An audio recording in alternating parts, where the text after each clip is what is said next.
Hello, welcome.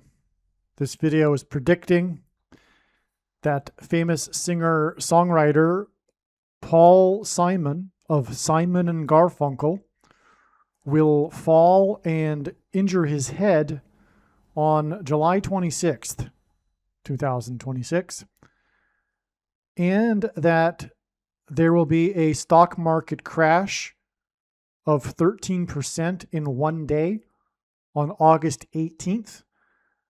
Probably this will occur in the NASDAQ index, but it may be the S&P and or the Dow. So 13% loss in one day on August 18th, 2026. And it is predicted that Israel will nuke Iran on January 3rd, 2029. And that there will be a massive Mary apparition that the whole world will see that will occur on the beach in Rio de Janeiro on March 22nd, 2029. The date that this video was posted proves that this prediction is being made ahead of time, as does this time-stamped email. If you are skeptical for some reason, please email me and I will forward this to you. But I fail to see how you would be skeptical given the post date of the video you are watching. And no, I do not have an inside connection at one of the platforms that you are watching it on. So this prediction is for Paul Simon is being made ahead of time. Likewise for the stock market. All right, so today is July 20th. It is the day after the World Cup final, and that includes the very prophetic halftime show of the World Cup. This will be an extremely interesting video, and of course, very important, as all of them are. And so let's get into it. In this video, I will be explaining the reasons for how these predictions are known ahead of time. These predictions, of course, are quite precise, and so there really doesn't need to be any explanations for how they're known ahead of time to prove that they are predictions. In other words, I could list the things that these predictions prove. In other words, the purpose for the predictions. And I'm able to do so because I have the authority to do so. I know far better than you or anyone the reason and purpose for these predictions that are from God. And when I say God, I mean specifically the righteous Christian God of the Bible, the God of Israel. No other God, and no nonsense such as all paths lead to the same peak of the mountain, etc. That's a different religion. That's a worldview, but that isn't the worldview of the Christian worldview, which is exclusive. And either one or another worldview or no worldview is the correct or truth. In other words, of the worldviews or world religions, either one of them is true or none of them are true, and they all can't be true. That's a contradiction. Because besides the New Age religion, the consciousness, the collective consciousness religion, etc., the consciousness revolution, besides that religion, or arguably the Indian religion, Hinduism, that says that all paths are different interpretations and all lead to the same destination at the top of the mountain, etc., or are all spokes in a wheel or something to that effect, is a worldview in itself. That is a worldview, and it is either true or one of the other worldviews is true, or none of them are.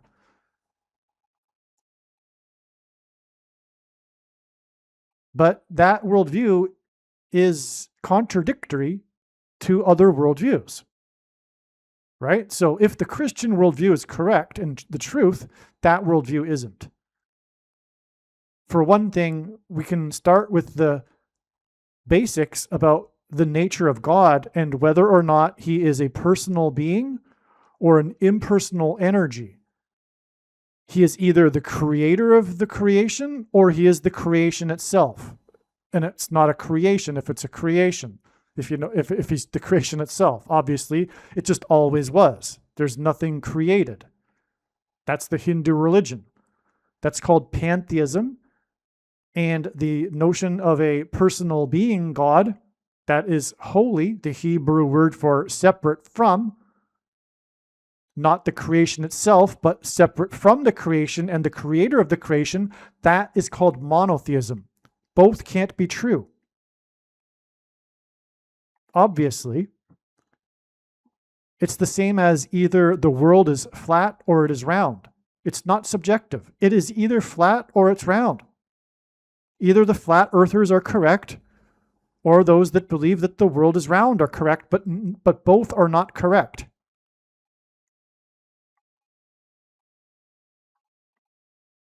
There's no truth is relative here, right?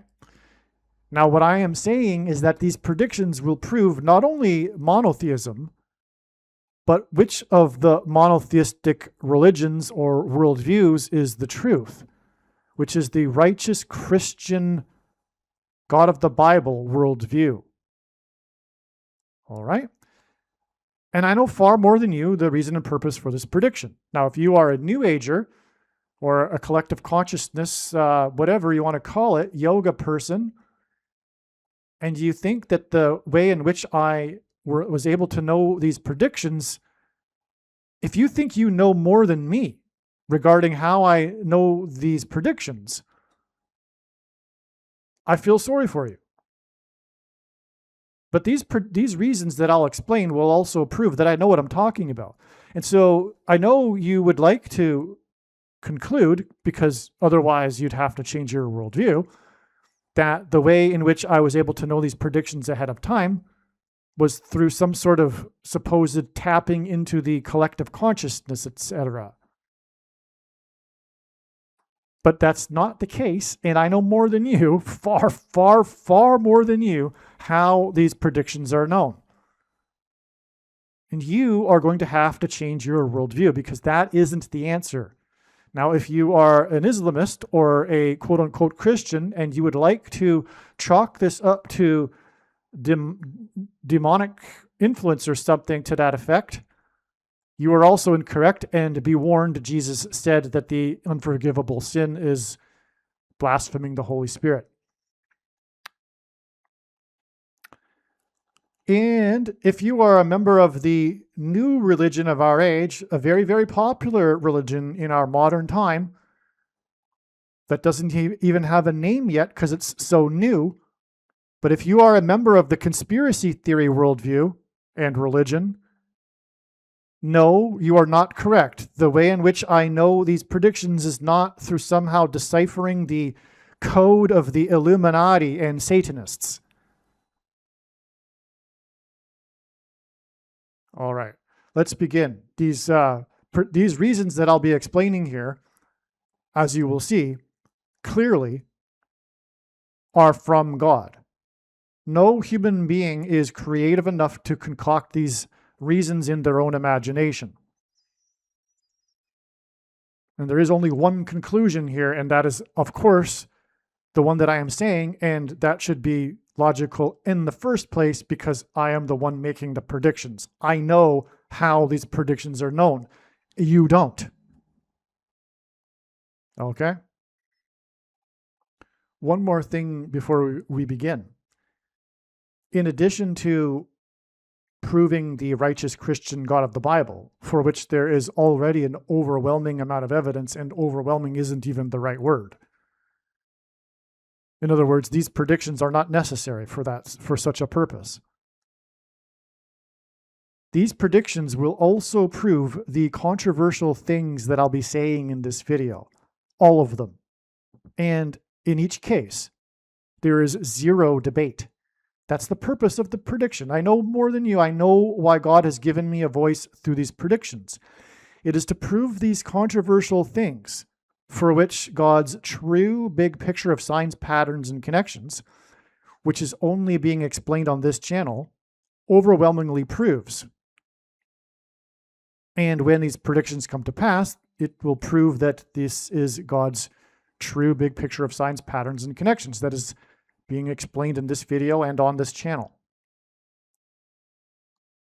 These controversial things are controversial for some people, and for others they aren't. And if you are in the camp of for somehow not knowing the truth about these things already, these predictions will prove the matter for you, and you will now need to humble yourself regarding these things. Okay? So, and that's the purpose, right? We're running out of time. We don't have any time for these debates. That's why God is proving these things through these predictions, okay?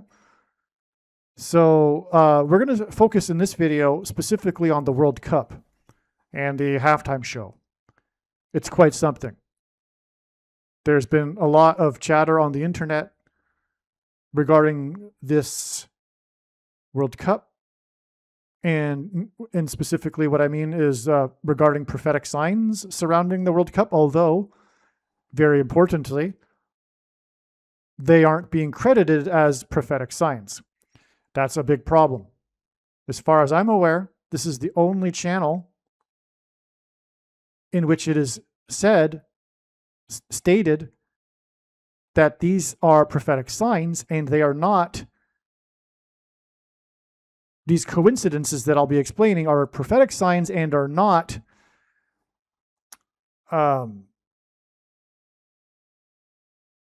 designed by the Illuminati or Satanists in occult rituals or something to that effect. I can't even explain it because it doesn't even make a lot of sense, really. And these people that talk about this sort of stuff, they don't really know what they're talking about, and so they don't really make a lot of sense either. But if you were to try to put it into words as to what they're trying to say is that, well, the Illuminati are behind these coincidences, etc., surrounding these things like the World Cup and the halftime show.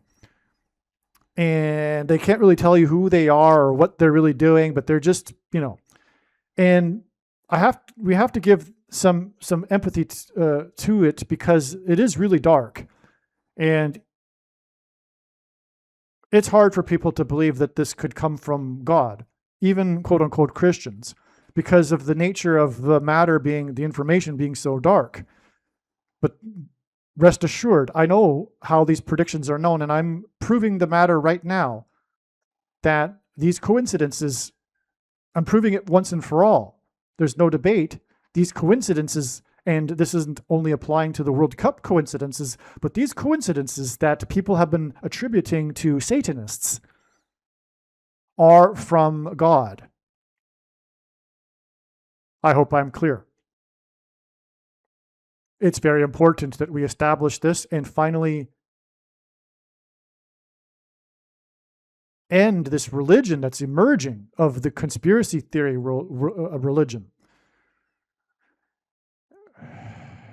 Because it is Antichrist in itself.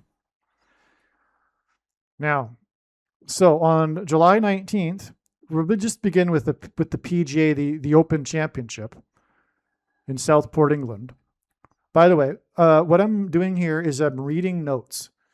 They're just notations. There's no time to write a write-up to explain things. I'm just going to explain the notes and the insights as they come. And in the beginning, it's more just information, and it progresses, and the information and insights build on themselves to reach these profound climactic insights at the end. But don't skip ahead, because you won't understand what's coming without the building of the information. That's the whole point, the building of the information. And by the way, one other thing too is that the purpose of the information and the building of the information is that God is telling a story. He's telling stories, and it is through these stories that God is communicating extremely important information and knowledge. And on that note, the reason, or the way in which these stories come about, is through the interconnectedness of the prophetic signs, which is something that isn't appreciated by others that are so-called quote-unquote watchers, which is that the full intended meaning of any of God's prophetic signs cannot be understood without their context and connections with the other prophetic signs. It's the same as the Bible. The reason why the Bible is amazing and clearly from God is its interconnectedness.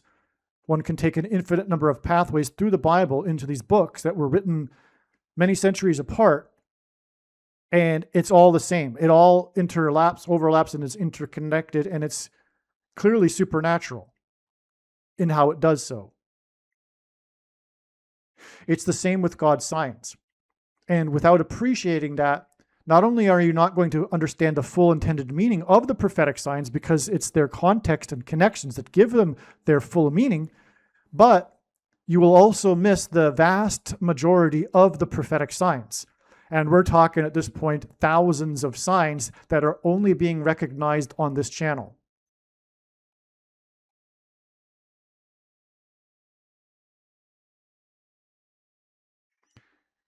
On July 19th, the PGA, the Open Championship in Southport, England. Okay, so it was a 39-year-old. This is, right away, I'll just jump ahead because this is interesting because this World Cup was about the 39-year-old Lionel Messi, who had his 39th birthday on the day that the twin earthquakes in Venezuela were 39 seconds apart. So we have a 39 on this championship day in the World Cup with this player, Ryan Fox. Okay, now 39 is 3 times 13. That's because the Antichrist, who is from Argentina, the country that Lionel Messi plays for, Pope Francis, who was elected on the date 313 in the year 13. And that's also because Rome converted to Catholicism in the year 313 AD. And when it did so, it did not do away with its pagan religion. It just repackaged it into a wrapper to make it look like Christianity. For the gullible, the majority of Catholics who never read the Bible and do not really understand the gospel, etc. Don't get me wrong. I'm not anti-Catholic. I don't hate Catholics. If anything, trying to help people, including Catholics. And if I don't furthermore believe that Catholics won't be saved, if they will be, though, it will be in spite of their Catholicism, not because of it. But that's the big reason why the Antichrist is the Pope. It was designed to be this way all along, and it's clear in Old Testament prophecy that the Antichrist would be a Pope. All popes, and I mean that all popes throughout all of history have been lowercase Antichrist, but it all leads to the capital A Antichrist, Pope Francis, who will be resurrected from the dead on May 2nd, 2029. Now, Ryan means king, as in Irish, as in Antichrist king. Fox in God's signs, and this has been established long before this player Ryan Fox, right?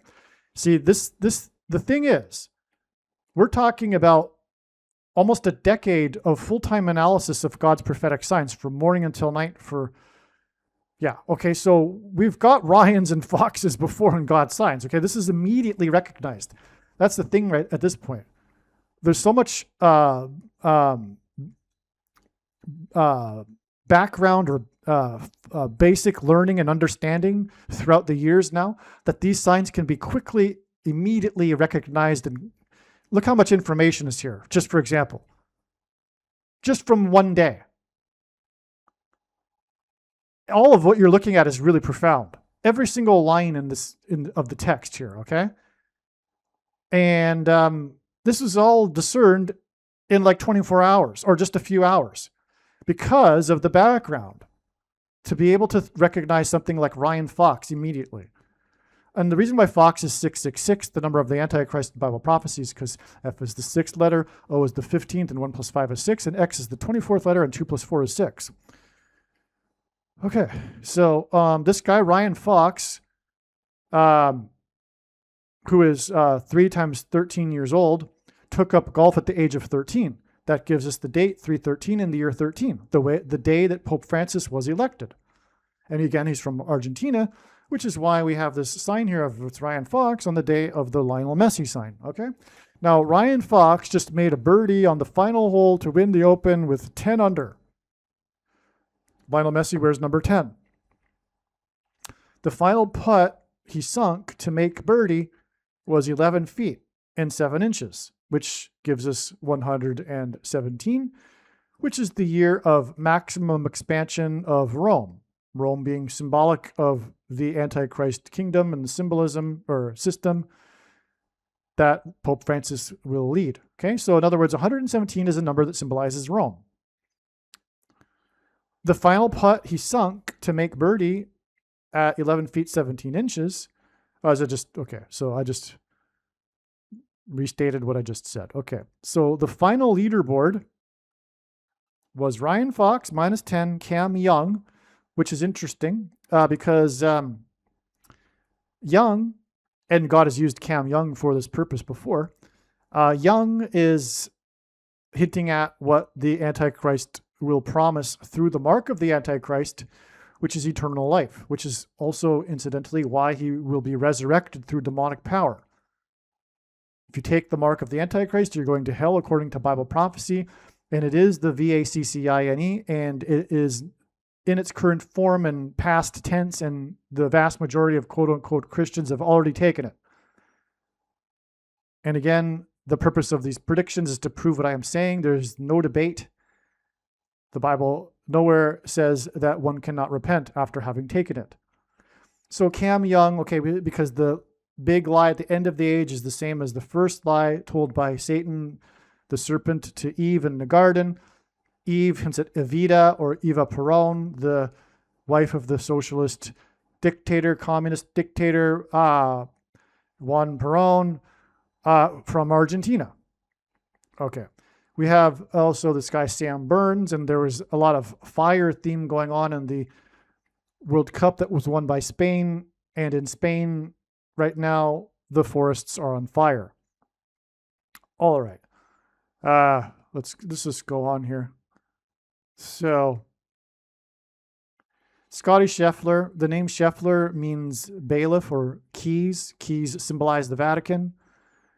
Finished tied for fourth with a score of 7 under. 7 is the fourth prime number. At the Open at Southport, as in the portal that's opened with a key to the bottomless pit, described in the book of Revelation. Scotty Scheffler, SS, the initials 19 and 19. Both 19 is the 4 plus fourth prime number.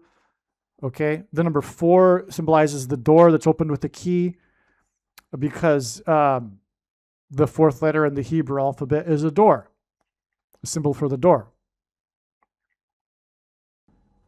All right, Bryson DeChambeau is known for his commercials, his recent commercials involving aliens on the golf course. They're comedic, but nonetheless, he's associated with aliens here, and God used this in prophetic signs in the past. So he finished in a 4-way tie with for 14th place. All right, and God is pairing 4 and 14 because also 14 hints at 41. God is pairing 4 and 14 in general because 14, for one reason, hints at 41, and 41 is the numeric equivalent of the word key, and 4 is the symbol for a door. And in the book of Revelation, key opens the door to the bottomless pit from which demons arise, pretending to be aliens. Okay, now the fourth prime, 14 is the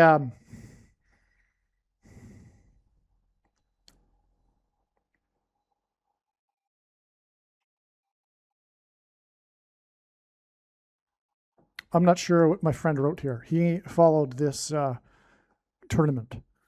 All right. But anyway, 14 is 12 plus 2, and that hints at 122, which is the 41st prime number. And again, the number 41 symbolizes the word key. Oh, and he finished with a score of -4 in his 4-way tie here.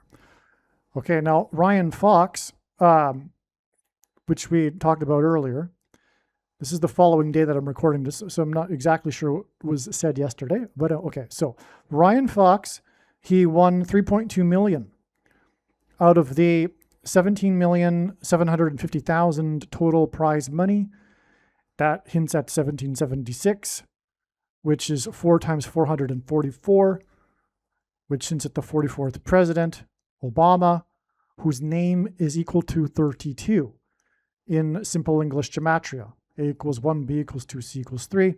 Obama is the Antichrist. The word Fox hints at 666, like I explained. Ryan means king, king Antichrist. Barack Obama. Ryan Fox, who finished minus 10, was born on the date 122 in 1987, which is 153 days before Lionel Messi was born. Okay, and the two men on July 19th, 39 years old, 2 earthquakes. This is my friend, so I'm deciphering what he's writing here. Again, there were the 2 earthquakes that were 39 seconds apart on Messi's 39th birthday. And we'll just leave it at that. So Ryan Fox was born 313 months and 19 days. Okay. In this, as explained in other videos so far, the 19th tarot card is pointed to here because, okay. So Lionel Messi formerly wore jersey number 19. He has worn 2 jerseys in the World Cup, number 10 and number 19. This hints at 9/11. And the viral story going around prior to the game is how Lionel Messi, when he was 19 years old, bathed his opponent, the star player for the other team, Lamine Yamal, who plays for Spain and played for Spain in the final, and in that game wore number 19, while Messi was wearing number 10, which is another 9/11. Lionel Messi went into the World Cup with 911 career goals, and the picture with him bathing the young Lamine Yamal for a promotional calendar about children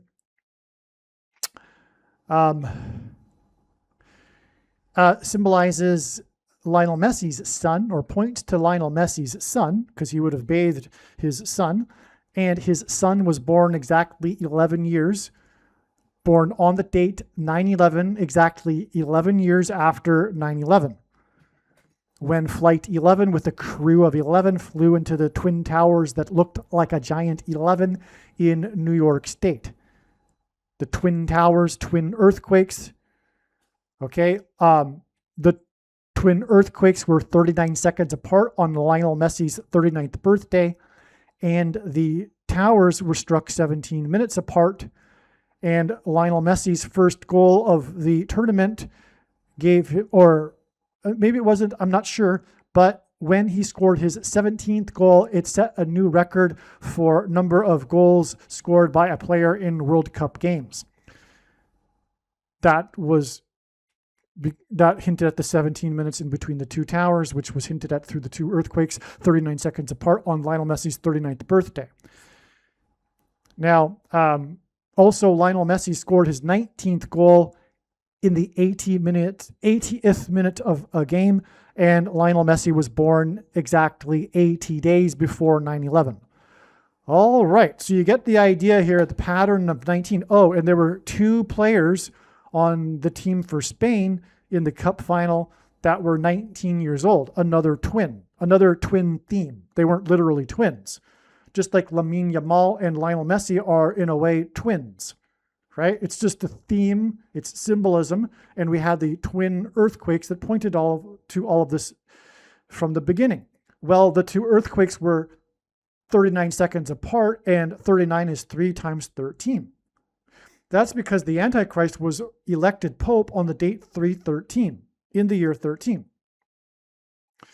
Okay, and so that's why the 313 months and 19 days, all of that just to explain this connection here, but it's very relevant because, of course, this connects the Antichrist to this little king Antichrist, Ryan Fox. Okay. Oh, and there was the 19th tarot card that depicted the bathing of the sun, and there was the sun in the background. It's the same sun as the sun on the Argentine flag. For whatever, for God's purposes, he's using these tarot cards. No, it's not the Illuminati that did this. No, these are prophetic signs from God. All right. Ryan Fox finished with a total 4-round score of 270. Ryan Fox was born 270 days before Black Monday on October 19th, 1987. That's amazing, as I will explain in a second here. Ryan Fox, who finished on -10, was born on, well, we already said this. Okay. Now, Ryan King, Fox, 666, King Antichrist. I explained that, right? Ryan in Irish is king, F, 6th letter, O, 15th letter, 1 plus 5 is 6, X, 24th letter, 2 plus 4 is 6, 666. In the Bible, 30 years is symbolic of a king. The Black Monday stock market crash, the largest crash in history in one day, in terms of percent, on October 19th, 1987, was 38 years and 9 days, or sorry, exactly 38 years and 9 months before the World Cup final on July 19th. This hints at 389, which is the 77th prime number. 77 is 7 times 11, which hints at the flood, because the flood began in Genesis 7:11. Now, October 19th, 1987 is exactly the 30th triangular number of months in a triangle of numbers. The last number in the 30th row is 465. Black Monday is exactly 465 months before July 19th, which is in turn 30 days to August 18th, which is the date on which it is predicted that there will be a massive crash in the stock market, most likely 13% lost in one day in one or more of the stock indexes, whether it be the NASDAQ, most likely, or the S&P or the Dow. So from Black Monday, we have the 30th triangular number of months, but that gets us to this date with king symbolism. And again, the number 30 is associated with king, and we have Ryan, furthermore, Ryan Fox on this day too. And Lionel Messi is the king of football, right? And then we have another 30 days to the stock market crash. And so in other words, the Black Monday stock market crash is connecting profoundly to the August 18th predicted crash.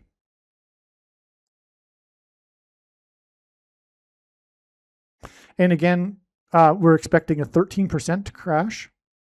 And we have the 13s all over the place here in these signs. Because again, the Antichrist was elected on the date 313 in the year 13, and 3 times 13 is 39, and that's the number of seconds in between the two earthquakes on Lionel Messi's 39th birthday. And there was this connection between Ryan Fox and the election of the Pope of 313 months and 19 days. Okay. Now, after the Open coverage, the tournament for the golf finished on NBC, they switched over to broadcasting the Tour de France. The Tour de France, as in the Tour de Francis, Pope Francis. Tour de France rider Jonas Vingegaard from Denmark had to withdraw at stage 15 after a spectator crash, as in a stock market crash. And also I didn't watch this, I don't know for sure, but it could very well have been that this crash was on a mountain, which would be a high place, and that's currently where the stock market is. It'll crash like from the top of a mountain kind of thing. John Vingegaard's nickname is the Fisher King, or the Fisherman. Jonas Vingegaard was born on December 10th, 1996, 20 years and 17 days before Carrie Fisher died on December 27th, 2016. 20 years and 17 days is very relevant, because the flood, according to the Bible in the account, began on the 17th day of the second month. Okay. Carrie Fisher is relevant to everything, but in the flood is an ark, which is a boat from which Fisher caught.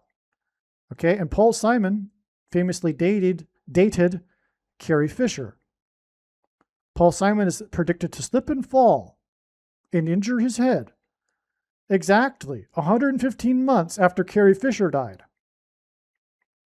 The names Paul Simon hint at the two leaders of the fishers of men. This is part of this twin theme going on here, with the twin towers and the twin earthquakes and the twin players in the World Cup. There's multiple twins in the World Cup.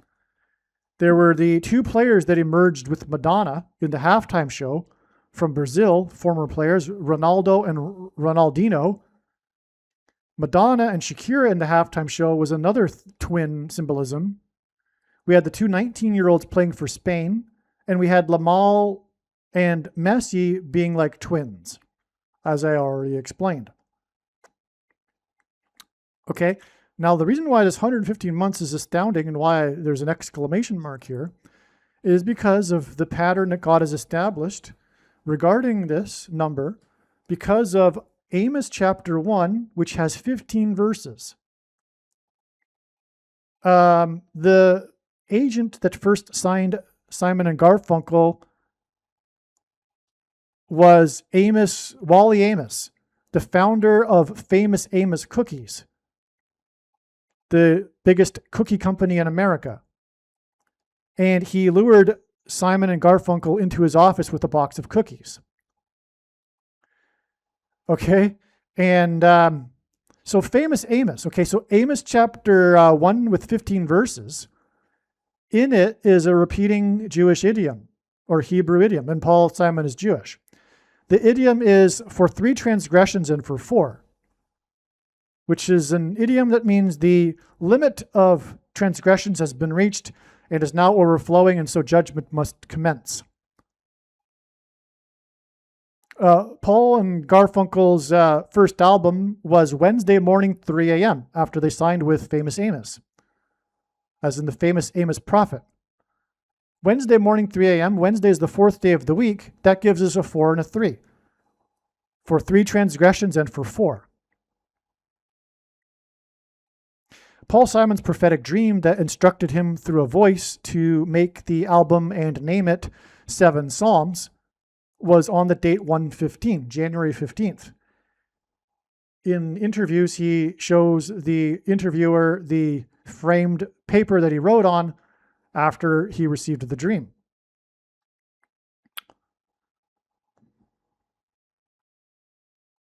Paul Simon's predicted to fall 7 days after this World Cup, in which only one goal was scored by player number 7.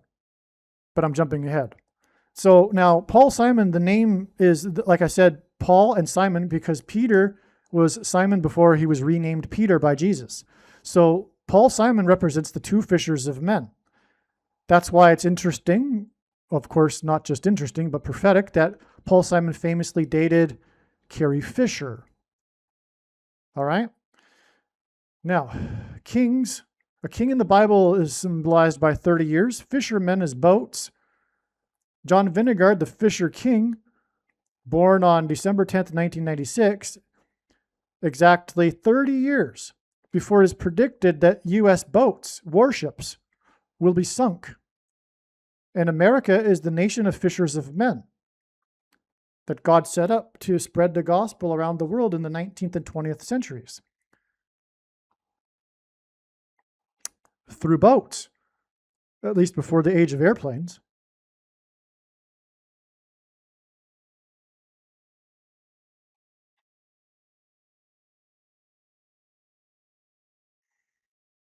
Tom Cruise gave an opening monologue.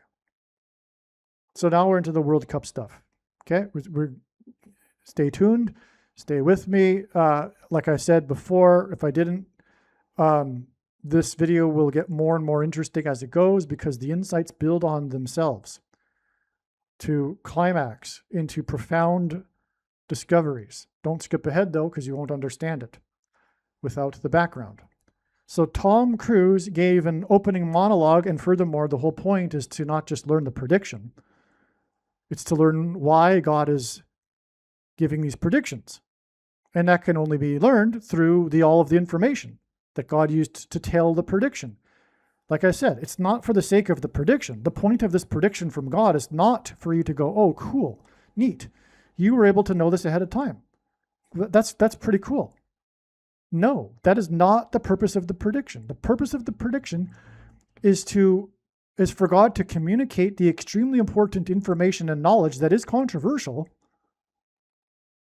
through the stories he is telling through the interconnected signs. And the stories is what I'm telling. I'm telling the stories through going through the information. So Tom Cruise gave an opening monologue to the World Cup arena before the players are taking the field. I refuse to use this word. Okay, I'm an American. I'm not going to call it a pitch. It's a field. My friend wrote that. As we gather for one final chapter, let us celebrate a tournament that brought the world together. Let us celebrate each other. This is football. No, it's actually soccer. This is greatness. Let me just, on an aside here, it's not even an aside, it's a very important thing here. This whole World Cup and this world's sport, the world's sport, and its big, once in 4 years tournament taking place in America at the end times here is symbolic of the invasion of America, God's Gentile nation that he set apart from the rest of the world. America is an Israel. It is God's special nation, set apart, holy. That's the Hebrew word meaning. Set apart from the rest of the world.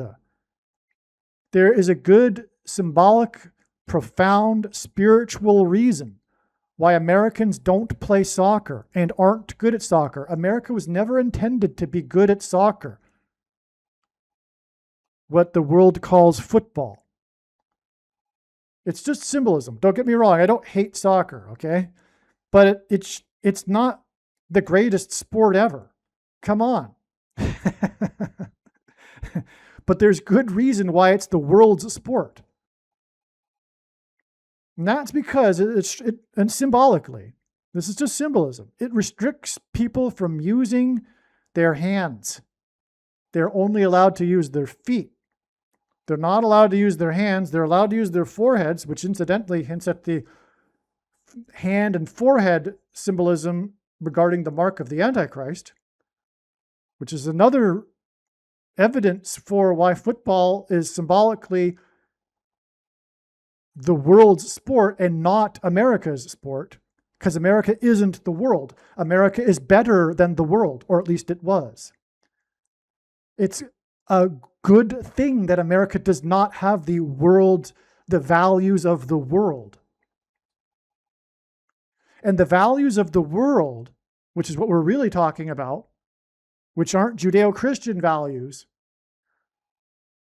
are not the values of America, and they're symbolized in the values of the sport of soccer, which restricts someone from using their hands. Because the unique thing about humans that sets them apart from the other animals, besides one of the things, is the ability to use their hands. In other words, soccer is symbolically anti-human. It's against man's nature to not use his hands. It's very awkward. It's not a real... It's an awkward sport to play because you can't use your hands. And there's penalties and stuff if the ball hits your hands and stuff like this. It's anti-human. And that's why it's the world's sport and not America's sport. And so when Tom Cruise calls it football, Tom Cruise being American, saying this in America, he's going with the world. He's adopting the world's values symbolically, spiritually. I mean, literally spiritually, not just like metaphorically spiritually. I mean, this is a symptom of people like Tom Cruise going with the values of the world. Antichrist values.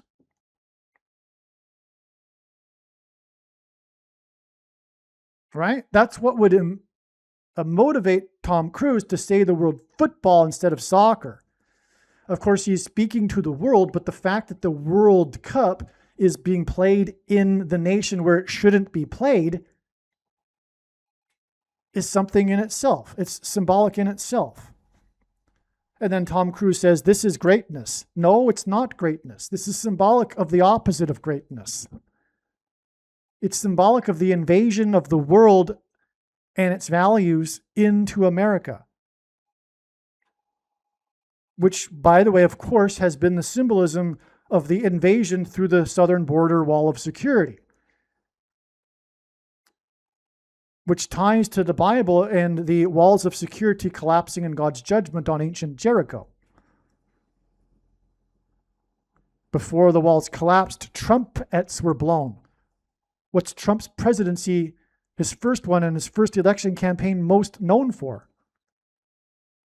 The border wall of security. And it was 7 trumpets that were blown. He ran with Trump-Pence, Mike Pence, Trump-Pence, hints at trumpets. He descended the golden escalator exactly 73 weeks, which hints at 3 sets of 7, because, well, it wasn't just 7 trumpets that were blown.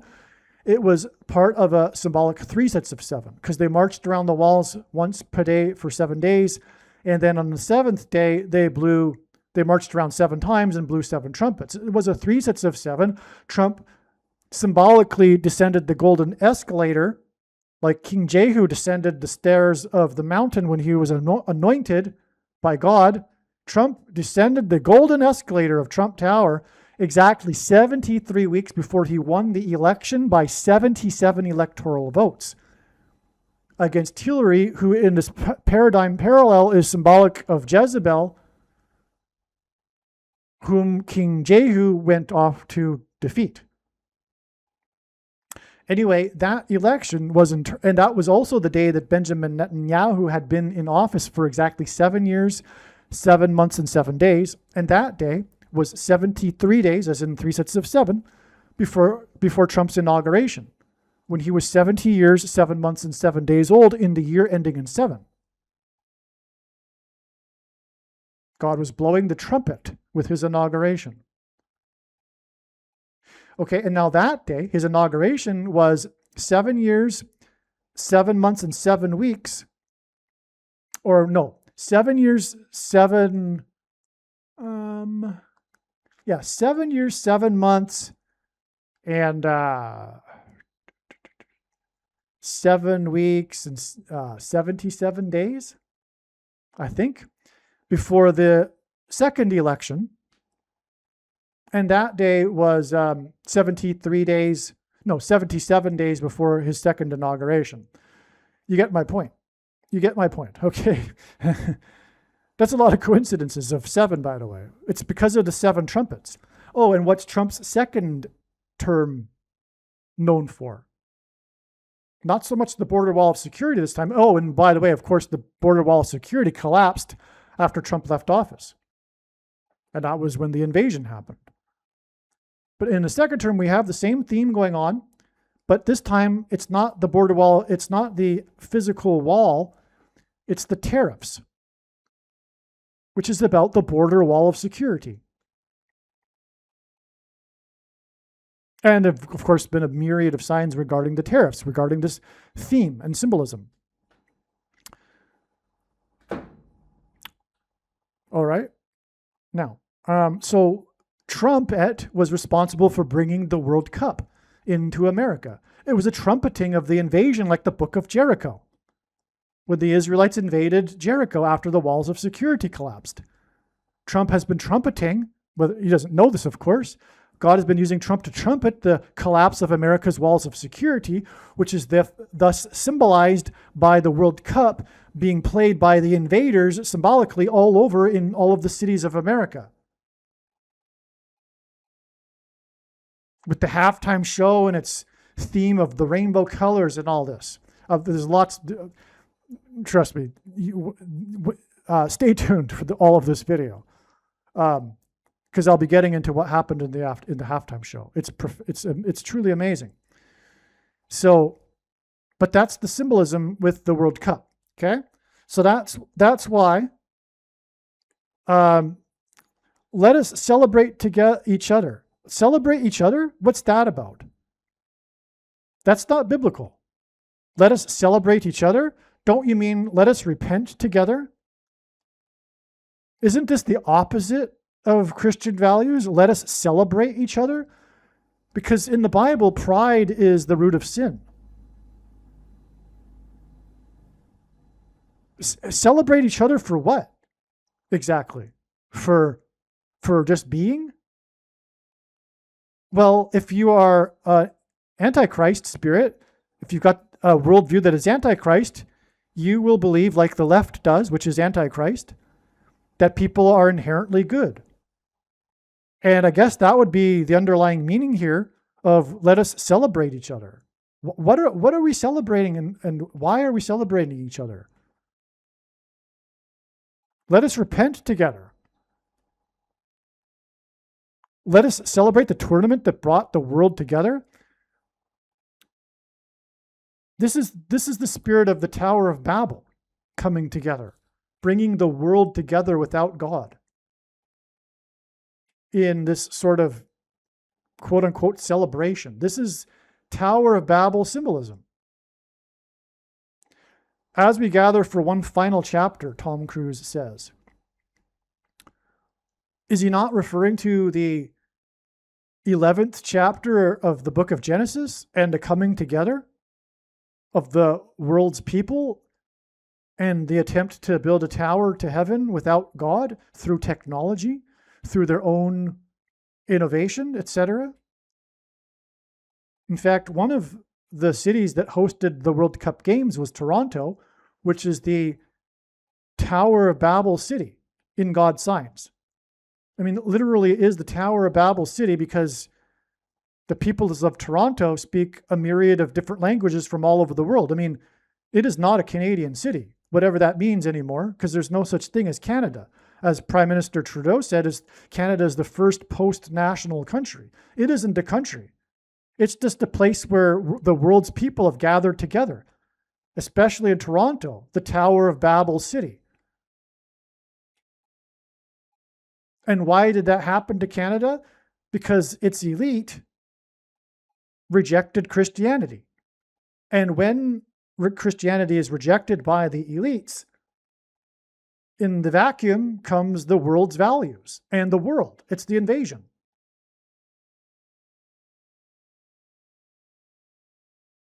Not, or any longer, the Judeo-Christian values that set apart Canada to make it the desirable place for people to come to in the first place.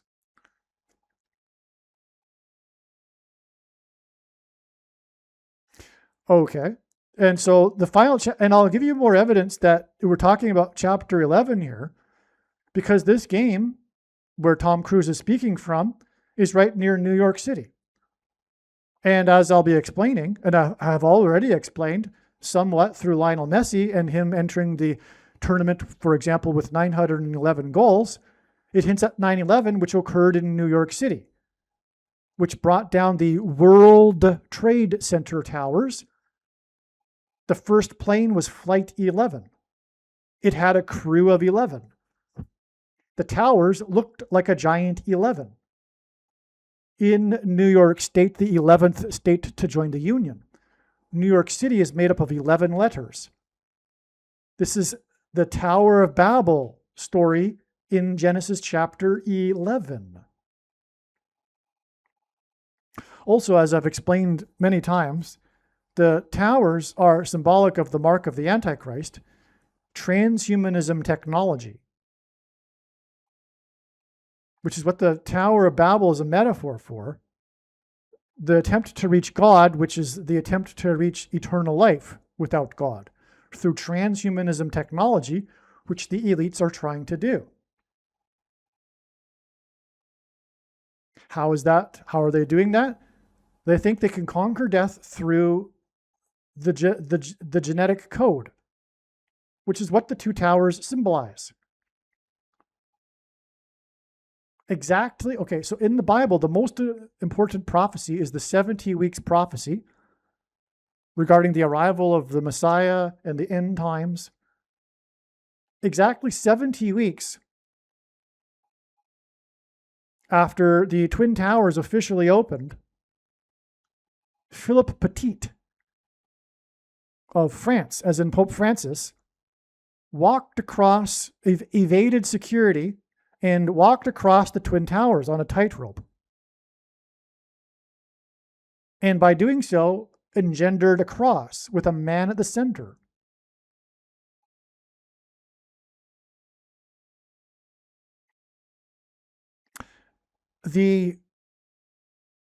In scientific terminology, the two chromosomes have two arms, and the smaller of the two arms is called the petite arm. Philippe Petit, French for small. But the arm isn't called small, it's actually called petite, which is French for small.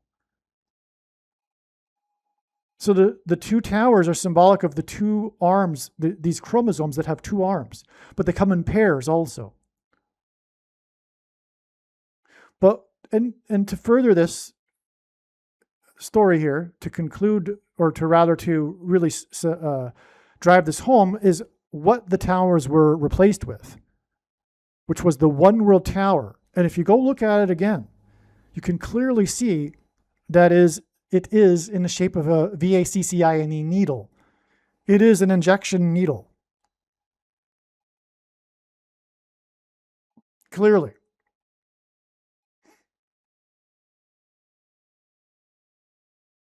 All right. So we really got off track there. But I guess that was good because we're getting the sense of what this World Cup really is symbolic of, right?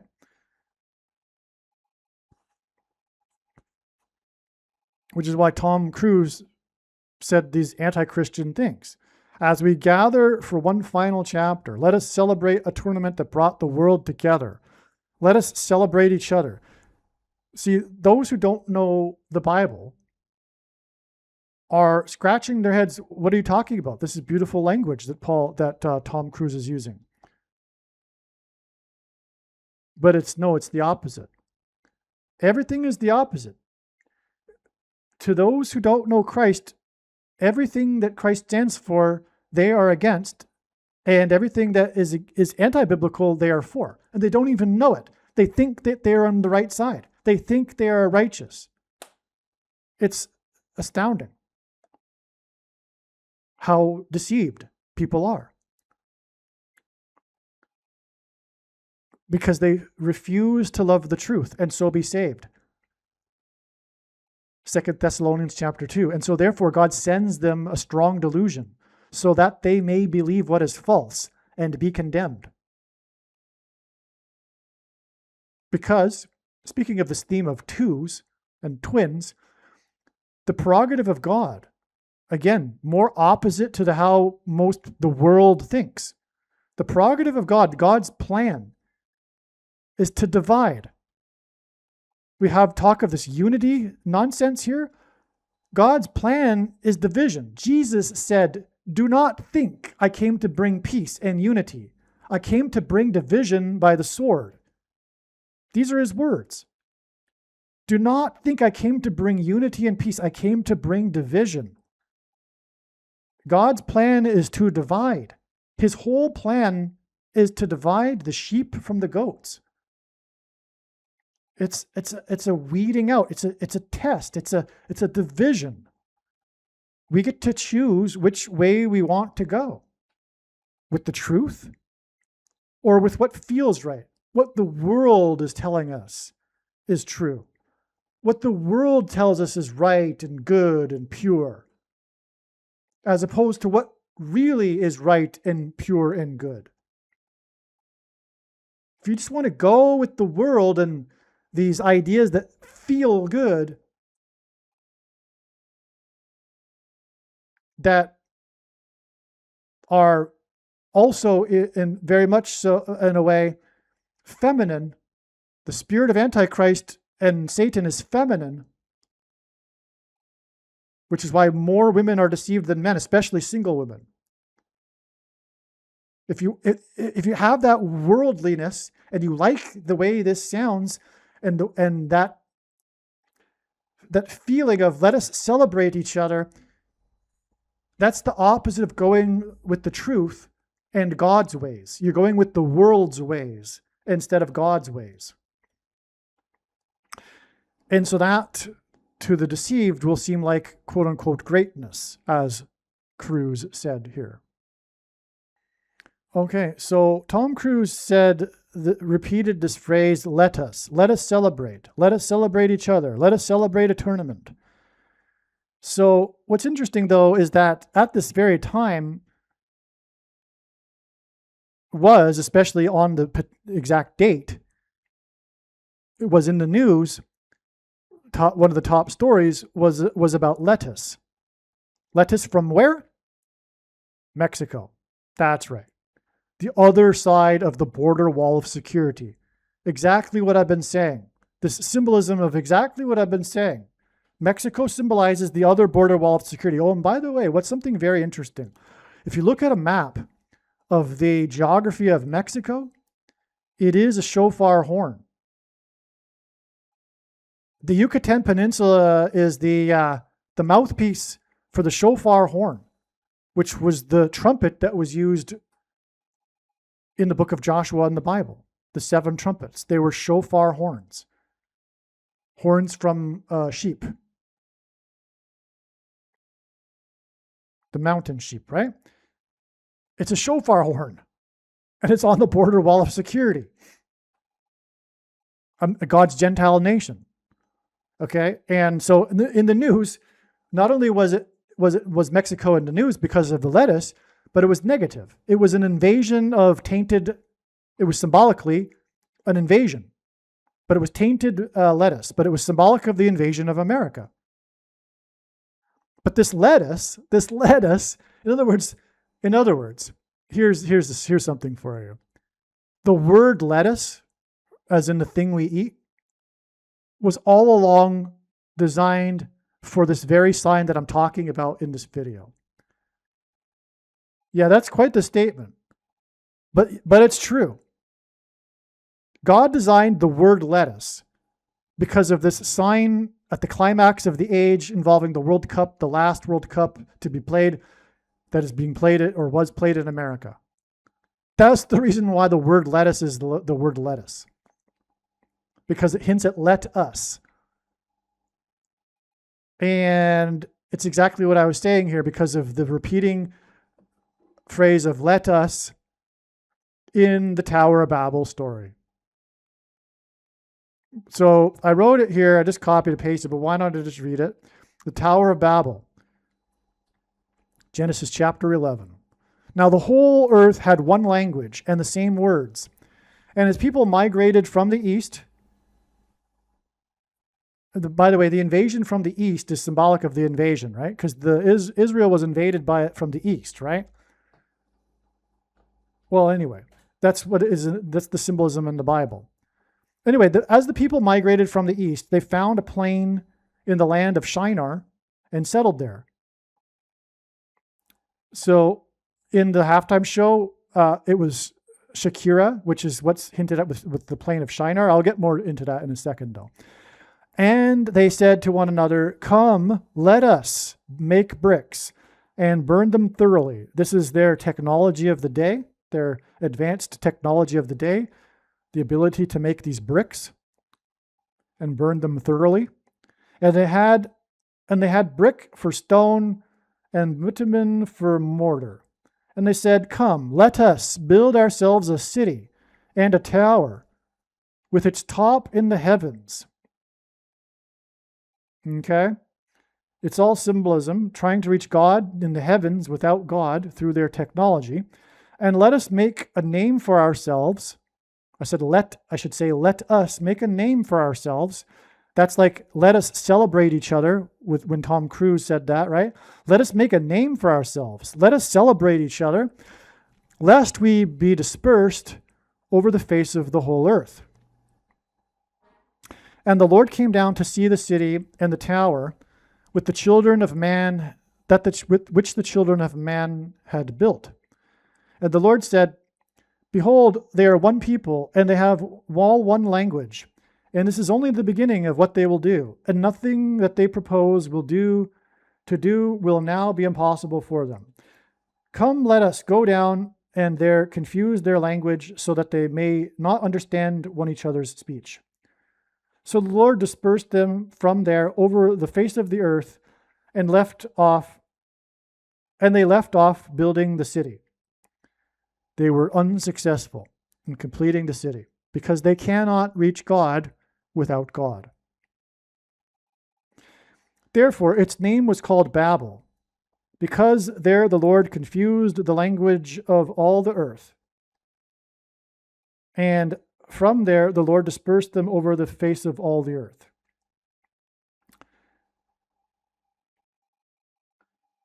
All right, now, whether you believe this story is literal or not, I tend to think no. I mean, there was an actual Babylon, and no doubt people came together, but I don't personally think that every single human being on the face of the earth came together. And then this is the literal origin of languages. And before that, everyone spoke the same language. No.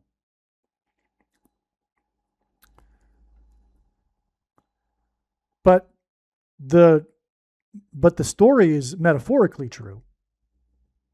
It's metaphorically truth.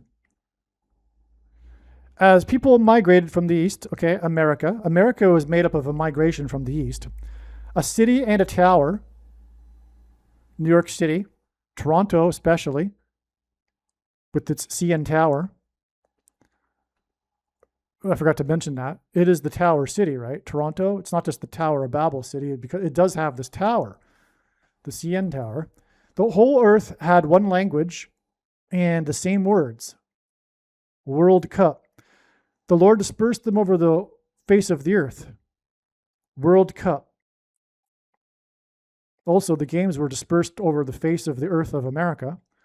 Tom Cruise gives us TC 20 and 3. This was the 23rd World Cup. Tower of Babel is symbolic of transhumanism technology, which again, in our time, the modern version of the Tower of Babel will be the attempt to reach immortality without God through the 23 pairs of chromosomes, as in 23rd World Cup. The tainted lettuce is from Mexico, which equals the world, symbolically. The world outside of America, God's Gentile nation. Mexico equals the other side of the border wall of security of America. Aha, the World Cup symbolizes the world's invasion of God's nation. Trumpet equals the trumpets of Jericho. Soccer is anti-human symbolism, like I already explained, because it doesn't use hands. No hands and use of a forehead hints at Revelation 13:16 about the mark of the Antichrist, which will alter people's, or has altered people's 23 pairs of chromosomes. The play of World Cup games in various cities across America and Canada is symbolic of invasion throughout the land. Various cities all over the map. Various cities include Toronto and New York City, with the world's sport being, with the quote-unquote world sport. This is all Babel symbolism. The Shakira song Die Die, which is what was sung in the halftime show, gives us DD and 4-4, 44th president. There's lots more to that, but I'm not going to get into it right here. The lyrics of the song are from different languages. Well, the four corners of the earth, for one thing. Tower of Babel, okay? That's the lyrics of her song, okay? She's like perfect for this halftime show for the World Cup because she's like Mrs. World or Miss World, right? She like represents the world. I mean, not even because of the World Cup. She just does. She's not from America. She doesn't speak good English, or she doesn't have like, from what I recall, she didn't have the best English when she began. I don't know if she speaks good English now, but when she was young and she just became famous, she didn't. And, you know, her English songs, her songs were in English and Spanish, you know, and you could clearly hear from the way she sung in English was that she was really, you know, exaggerating the sounds to make it sound English. Okay. So, but she represents the world. Die hint at the die of the masses of the world. The pitch or field with Shakira's song. Okay, that's the plain of Shinar. Shakira, Shinar. That's where the Tower of Babel was. And all the people. And as people migrated from the east, they found a plain in the land of Shinar and settled there. The match began at 3:07 p.m. This is important, and I'll explain more later. Lamine Yamal had 2 goal attempts in the 4th minute. Lionel Messi had his first touch of the ball in the 4th minute, another 4-4. At minute 9, the 44th president was inaugurated in 2009. Donald Trump, or the broadcast showed Donald Trump and Melania in attendance in a press box, sitting with the FIFA president Infantino.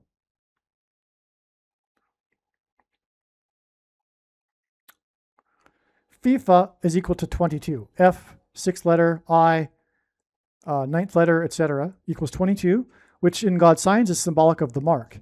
Tino hints at infinity and eternal life, which is what the mark of the Antichrist will promise people. Minute 9 hints at Ezekiel chapter 9, which describes the inverse of the mark of the Antichrist, which would have been a Tav mark, which is the 22nd letter in the Hebrew alphabet, which again equals FIFA. President of the US and president of FIFA hints at 2 antichrists, 2 leaders of the world. The world's sport, no hands, no use of forehead, hints at Revelation 13:16, which describes people taking the mark of the Antichrist on the hand or the forehead. But it is specifically the right hand, and that's because it is a metaphor. It's not literal. For those that are expecting the mark to be placed on the right hand, it says not only that, it says the right hand or the forehead. So why would people have a choice? Do people have a choice? Oh, I think I'll take the mark on the forehead. And then the next guy chooses his hand. I mean, no, it's all a metaphor. The right hand symbolizes one's actions, and the forehead symbolizes one's thoughts.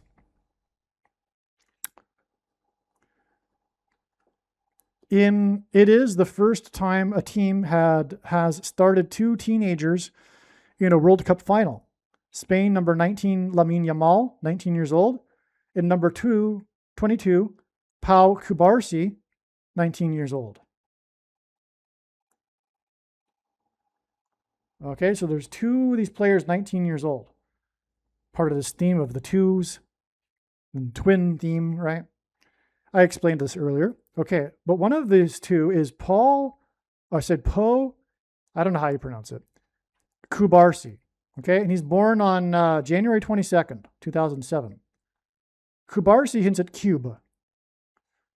Trump, Infantino in the press box is a cube. By the way, FIFA is 4 letters. That's also like, cube, right? And cube is hinting at the self-assembling parts in the mark of the Antichrist, the INJECTION. Okay, these get injected into people, and then they self-assemble. And God is using this symbolism, this metaphor of a cube for this. It goes back to the first assembling robots, which were like these cubes, like, quite a number of years ago. But it's clear in God's signs. For example, at ground zero, the hollowed ground of ground zero, 9/11, because Revelation 9/11 is symbolic of people getting demonically possessed through the mark of the Antichrist. That's what Revelation 9/11 is about. And that's what's pointed to through ground zero, one thing. And at the ground zero, we have the memorial, but they, for whatever reason, well, we know the reason, it's spiritual, like everything, they wanted to put a modern art theater at ground zero. Right there. Right next to the place where you go and commemorate, have a moment of silence, right? Right next to where the tower stood is this theater. It's called the Perelman Performing Arts Center, or the PAC, which is what is hinted at with the word PAU, P-A-U. And Perelman, okay? So PAU hints at PAC or Perelman. PAU Kubarsi. The PAC is a cube theater. The Performing Arts Center, the Perelman Performing Arts Center, is a cube, literally. But not only that, what it is known for is its ability to transform into multiple different shapes inside the cube. The theater can rearrange itself to make itself into all different kinds of versions of spaces where people can watch a play or something. So, in other words, again, the insides of this cube are self-assembling, if you will. They assemble and reassemble and reassemble into different formats, different formations.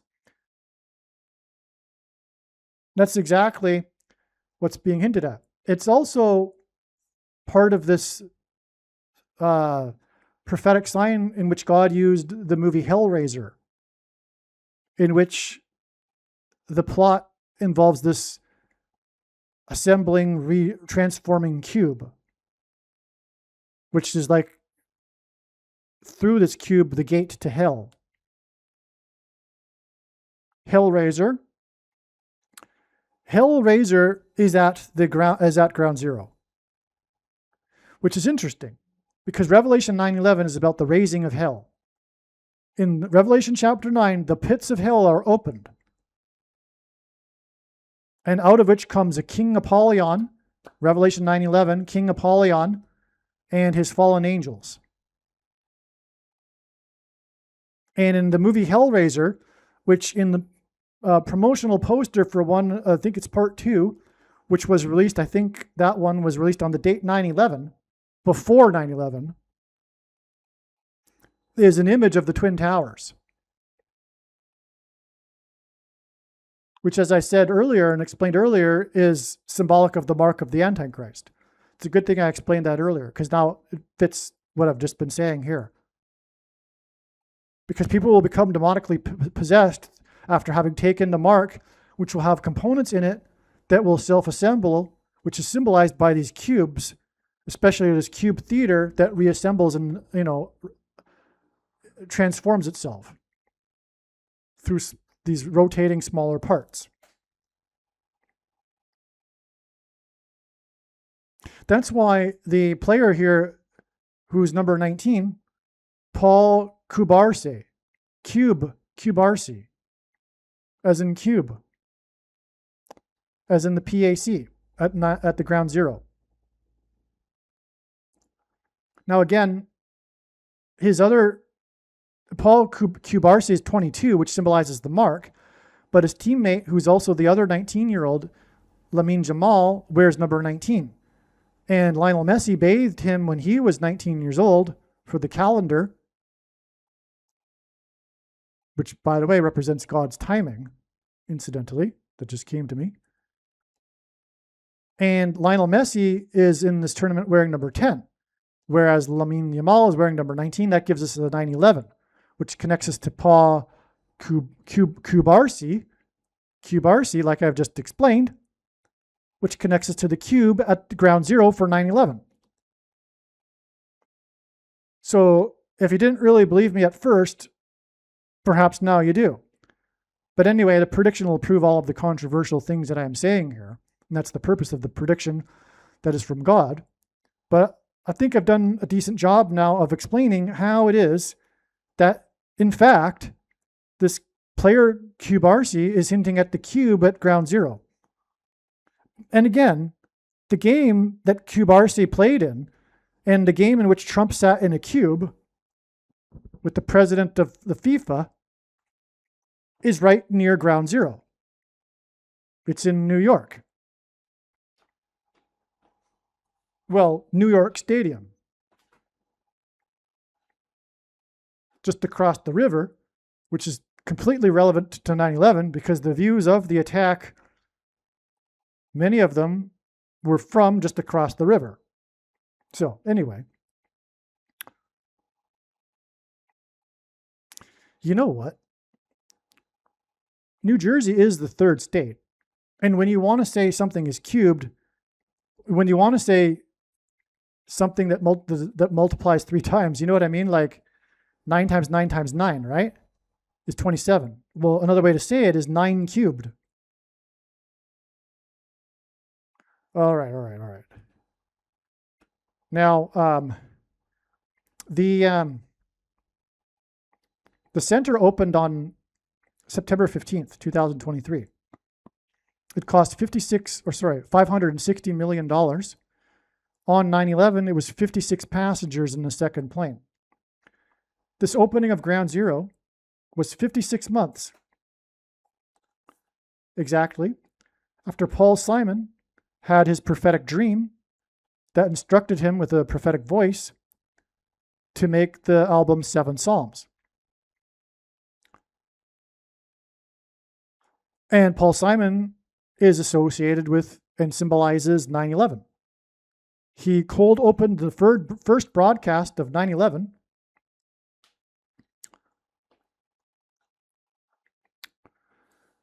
of Saturday Night Live. The first broadcast of Saturday Night Live after 9/11 was cold opened, like no other opening at all, other than immediately Paul Simon performing The Boxer. In other words, this is huge, right? Because as everyone knows, Saturday Night Live is broadcast from Manhattan. It's Saturday Night Live, live from New York. Well, the show went on. The show must go on. The show went on right after 9/11, 4 days after 9/11, incidentally, for 3 transgressions and for 4. Again, the dream on the date, 115, hints at for 3 transgressions and the 4, and 4 symbolizes exceeding the tolerable limit of transgression against God, and then judgment, right? That's the idiom, like I explained. So Simon opened the broadcast 4 days after 9/11. Simon symbolizes 9/11. He also performed at the 10-year anniversary at Ground Zero.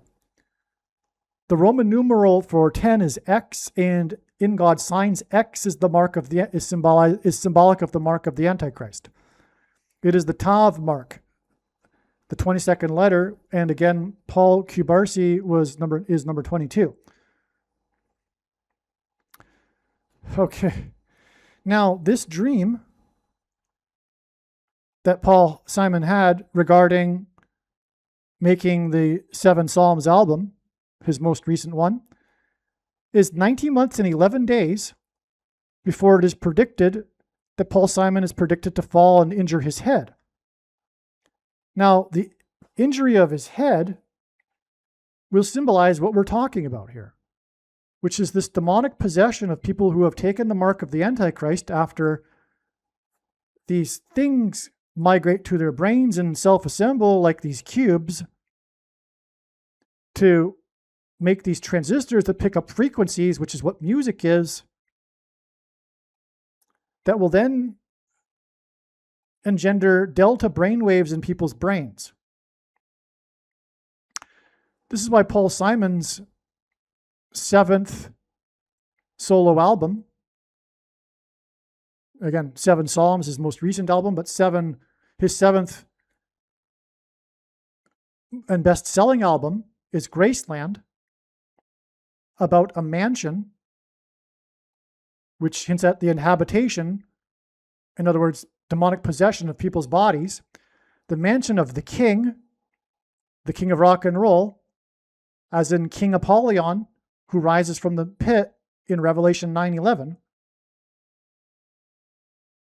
In the 4 times 4th state, as in 4 days after 9/11, and for 3 transgressions and for 4, as in the number 4 being the the 4th letter of the Hebrew alphabet being the symbol for a door. The lyric, the famous first lyric of the song Graceland,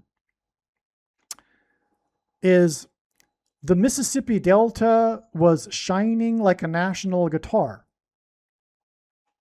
Right? That's how the song opens. And this is the song Graceland from the album Graceland, which, as I'm explaining, is prophetic. The Mississippi Delta was shining like a national guitar. The first symbolic lyric that everyone knows. Mississippi is the 9 plus 11th state to join the Union. Like I'm saying, it is delta frequencies that will facilitate demonic possession through people's brains, which is why Paul Simon will fall and hit his head and then go into a vegetative state. Elvis Presley died from his fall and head injury, although people don't really know that. They think that he died from the drug intake that he was doing, but that was really a symptom of him coping with the head injury that he had received a decade prior in his mansion in Los Angeles, which in God's signs is symbolic of fallen angels, as in King Apollyon, as in the king of rock and roll.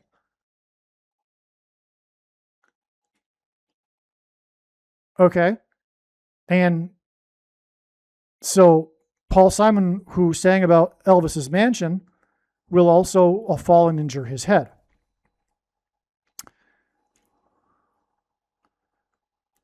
Now, Paul Simon performed at Jimmy Carter's inaugural ball in 1977. 77 is 7 times 11. The flood judgment began in Genesis 7:11, and the flood judgment came as a result of fallen angels. Long story short,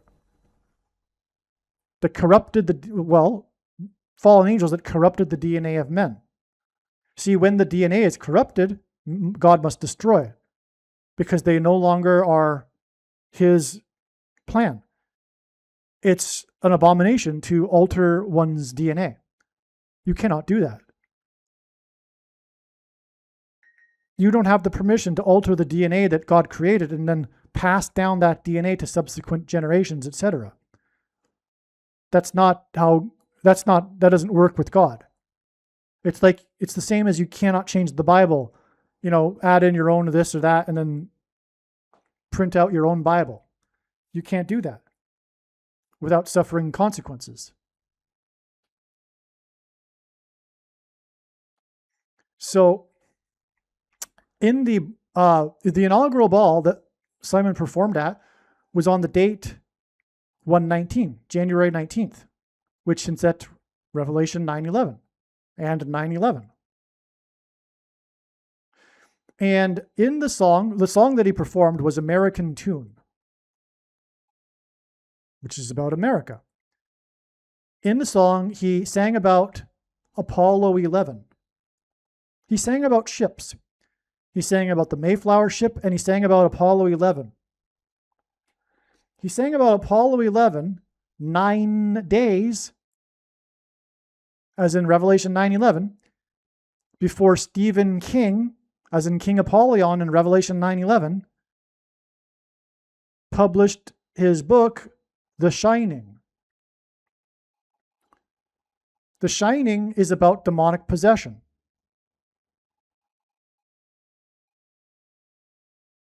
The movie The Shining is very important in God's signs, in fact. Okay, so Paul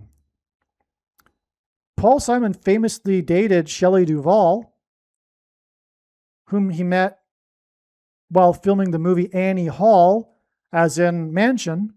And by the way, the plot of the movie is about the hotel, the huge hotel, which is symbolic of a mansion, which, like I said, is symbolic of demons dwelling in the body, the habitation.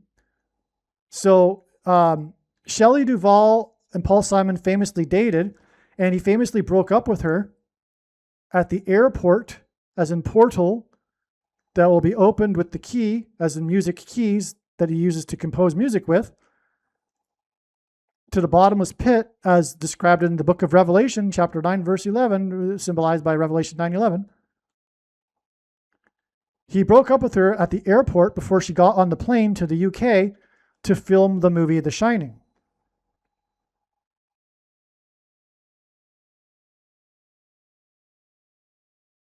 The Mississippi Delta was shining like a national guitar.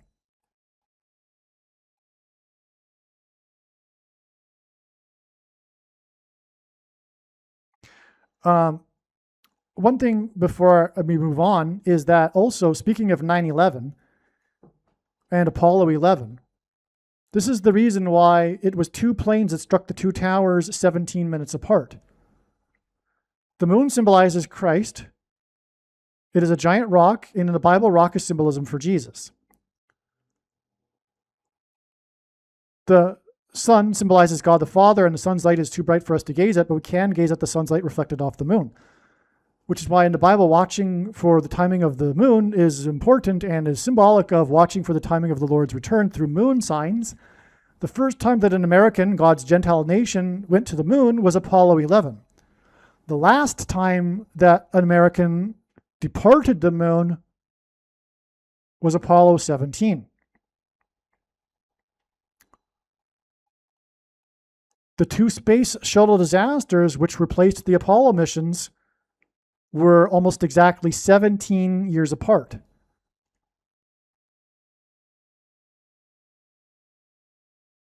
They are commemorated on the same day every year because of this. This is why the two planes struck the two towers 17 minutes apart.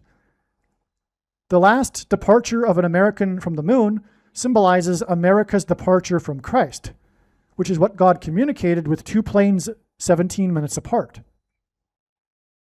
Apollo 17. He will be communicating this again through Paul Simon. Because again, Paul Simon is symbolic of 9/11. He opened the first broadcast of Saturday Night Live after 9/11.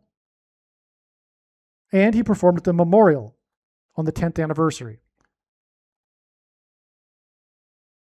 Paul Simon and Garfunkel's hit song America was released on their fourth album. Paul Simon performed 4 days after 9/11. The fourth album is called Bookends. The song America is on the album Bookends. On Paul Simon's fourth solo album, which is why he had a solo career, one reason is for God to demonstrate exactly what I'm saying right now. On Paul Simon's fourth solo album is the song Slip Slidin' Away. Paul Simon is predicted to slip, slide, and fall and hit his head.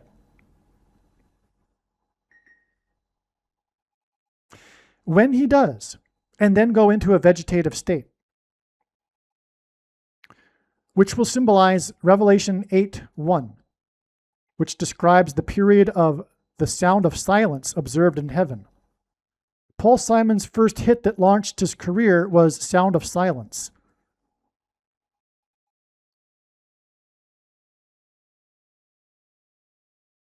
The sound of silence in heaven is then followed by the 7 trumpets of judgment on the world, as in Paul Simon's 7 Psalms album. One of those trumpet judgments speaks of the destruction of a third of the ships The whole book of Revelation is just allegory. It's symbolism.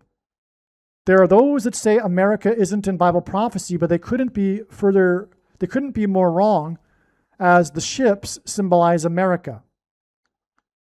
The ships that are destroyed after the sound of silence is symbolic of America. I'll try to explain that briefly. Ancient Tyre in the book of Isaiah, chapter 23, symbolizes America. So that's one way in which America is in the Bible, because ancient Tyre is in the Bible for the purpose of symbolizing God's greatest nation in history, America, his Gentile nation. But Tyre was a very powerful and strong city-state that could not be conquered because it was protected by natural ocean surrounding it. It was naturally protected by the ocean surrounding it. It wasn't until Alexander the Great built a causeway over to the island and invaded it, which is symbolic of the invasion going on right now of America, the symbolism. Now, in this description of ancient Tyre, there's mention of also destruction and judgment for Tarshish. And Tarshish is referred to with this idiom, the ships of Tarshish. There's all kinds of evidence that Tarshish is Great Britain. Independent, secular evidence that Tarshish, being referred to in the Bible, was in fact referring to Great Britain. Great Britain, like America and like ancient Tyre, God set apart intentionally for his purposes, set apart Great Britain from the rest of Europe to be set apart, which is the Hebrew word for that is holy. He set apart the UK and it became powerful. It was the empire on which the sun never set, and its power came through its ships, its navy and merchant ships, the ships of Tarshish. That's Great Britain. In this chapter, Isaiah chapter 23, speaks of the daughter of Tarshish. What nation do you know of that had a daughter? Great Britain had a daughter. It's called America. And like Great Britain, its power and world dominance is through its ships.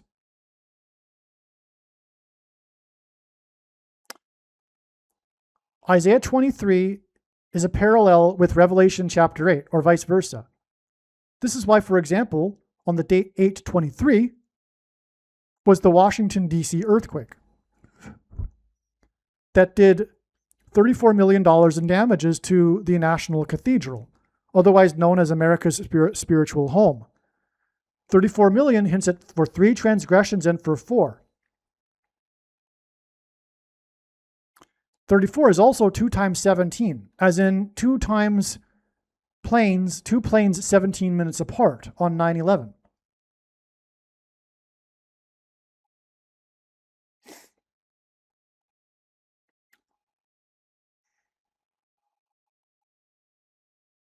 Now, coming back full circle here, Paul Simon and 9/11 was the big warning for America to repent and turn back to God, or else judgment, destruction, which is what's communicated in Isaiah chapter 9, verse 11, which is what God pointed to through the events of 9/11. And just for example, in every 365-day Bible, Bible divided into readings for every day of the year, the reading on September 11th includes Isaiah 9:11. It speaks of the bricks have fallen, but we will rebuild. The trees have been uprooted, we will replant. The sycamore tree was the exact tree that saved the chapel at Ground Zero, the only building that survived. Today there's a 20-foot high bronze statue of the sycamore tree, the 70-year-old sycamore tree that saved the chapel from destruction, and it didn't even suffer a broken window because of the tree. Isaiah 9:11, the sycamore trees have been uprooted. Anyway, I'm just going off now, but that chapel is where the first president, after his inauguration on Wall Street, marched down and then consecrated the nation to God, saying that if the nation were to ever turn away from God, it would lose its divine protection and blessings, which it temporarily did on 9/11. And through the events of 9/11, God pointed to this chapel in order to point to George Washington and what he did in that chapel at the founding of the nation. And where he was inaugurated, Federal Hall on Wall Street, the foundation of it was cracked from the earthquake, from the towers collapsing, as in symbolically the foundation of America being cracked, its foundation in God. So 9/11 was the big warning of judgment, and Paul Simon is associated with 9/11. And when Paul Simon falls and goes into a vegetative state, it will be symbolic of the sound of silence in heaven. Slip, Slide, and Away was from the fourth album. America is from the fourth album with Garfunkel. That album is called Bookends.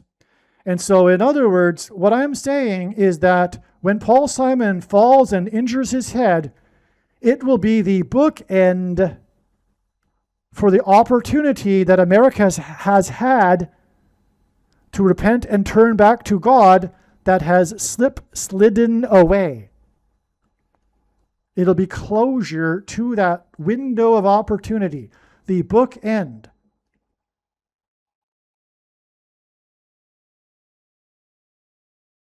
Slip, Slide, and Away. Fourth album, America. Fourth Garfunkel album, Paul Simon, 4 days after 9/11.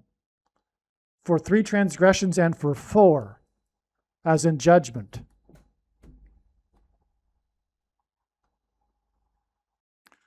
All right, so let's continue here now. Back to what we were talking about here. Paul Kubarsi, born on the date 122, which hints at Pope Francis. The name Pope Francis is equal to 122 in Simple English Gematria. Paul Kubarsi, all right, born on this date, number 22, is exactly, the birth date is exactly 266 months to the predicted Mary apparition. All right, that confirms everything because Pope Francis is the 266th Pope. We already know about this date for sure from many other reasons and ways. So March 22nd, 2029 is the date of the predicted massive Mary apparition on the beach in Rio de Janeiro, which will be a demon pretending to be Mary, as have all Mary apparitions been in all of history.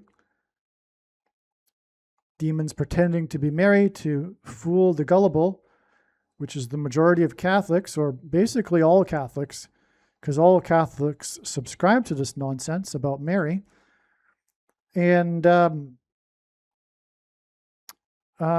that's because most Catholics, anyway, don't know much about the Bible at all.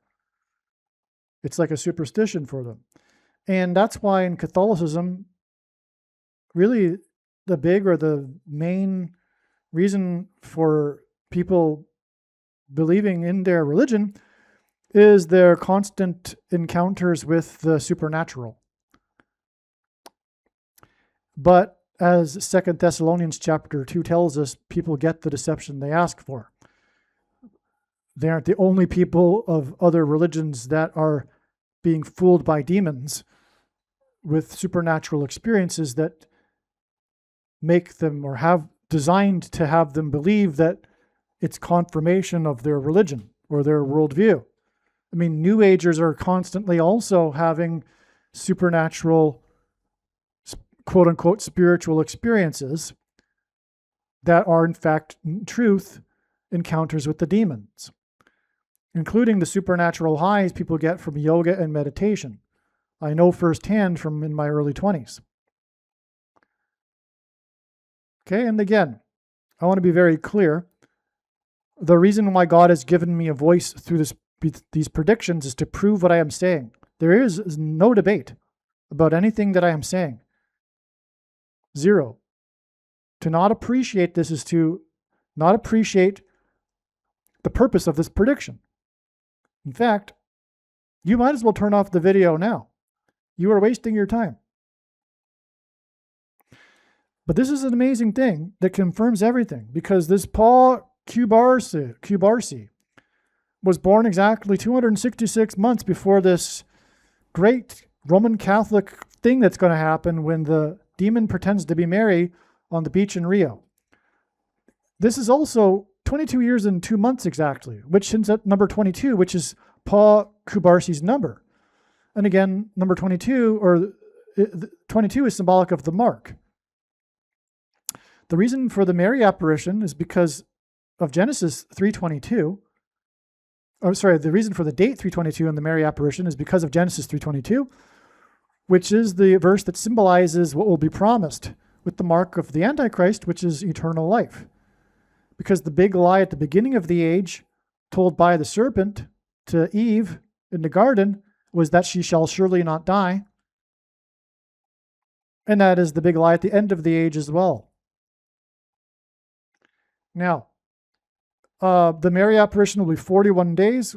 The word key is equal to 41 in Simple English Gematria, to the date Pope Francis is predicted to be resurrected from the dead through demonic power. All right. And the keys symbolize the Vatican. And it is a key that will open the bottomless pit to the demons pretending to be Mary and aliens, etc. The aliens will claim that Pope Francis is their ambassador for the world. Now, this birth date of Paul Kubarsi is exactly the 41st prime number of months before the movie The Matrix, Matrix 4, was released. The Matrix movie takes place in San Francisco. The name San Francisco is also equal to 122 in Simple English Gematria, as is Pope Francis, as in Francisco.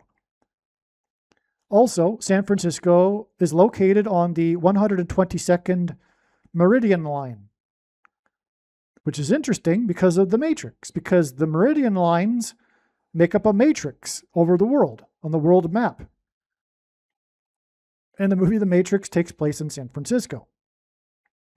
Matrix Resurrections hints at the resurrection of Pope Francis. 41 months hints at Pope Francis because keys symbolize the Vatican, and 41 equals key. Okay, and so, although I don't have it here, the movie The Matrix and its release connects to the resurrection of Pope Francis. And I forget what that is. That's neither here nor there in a way right now. Okay. Another thing, though, is that December 22nd, 2021, the release date of the movie The Matrix, is exactly 87 months to the predicted Mary apparition. And that hints at Pope Francis also because on his 87th birthday, lightning struck St. Peter, the statue of St. Peter in Buenos Aires, Argentina, which is where Pope Francis is from. And popes are supposedly descendants of Peter, which is why Catholics claim they have the authority through popes to create man-made religion on top of the Bible, as opposed to only going with the Bible. This is Catholicism. Catholicism is a tradition in which popes have the authority to make up religion as it goes. Protestants don't subscribe to that. Catholics think popes have that authority because they claim that these popes are descended from Peter, which is ridiculous. For one thing, Peter was never in Rome. There's zero evidence that Peter was in Rome. In fact, there's evidence that he wasn't in Rome.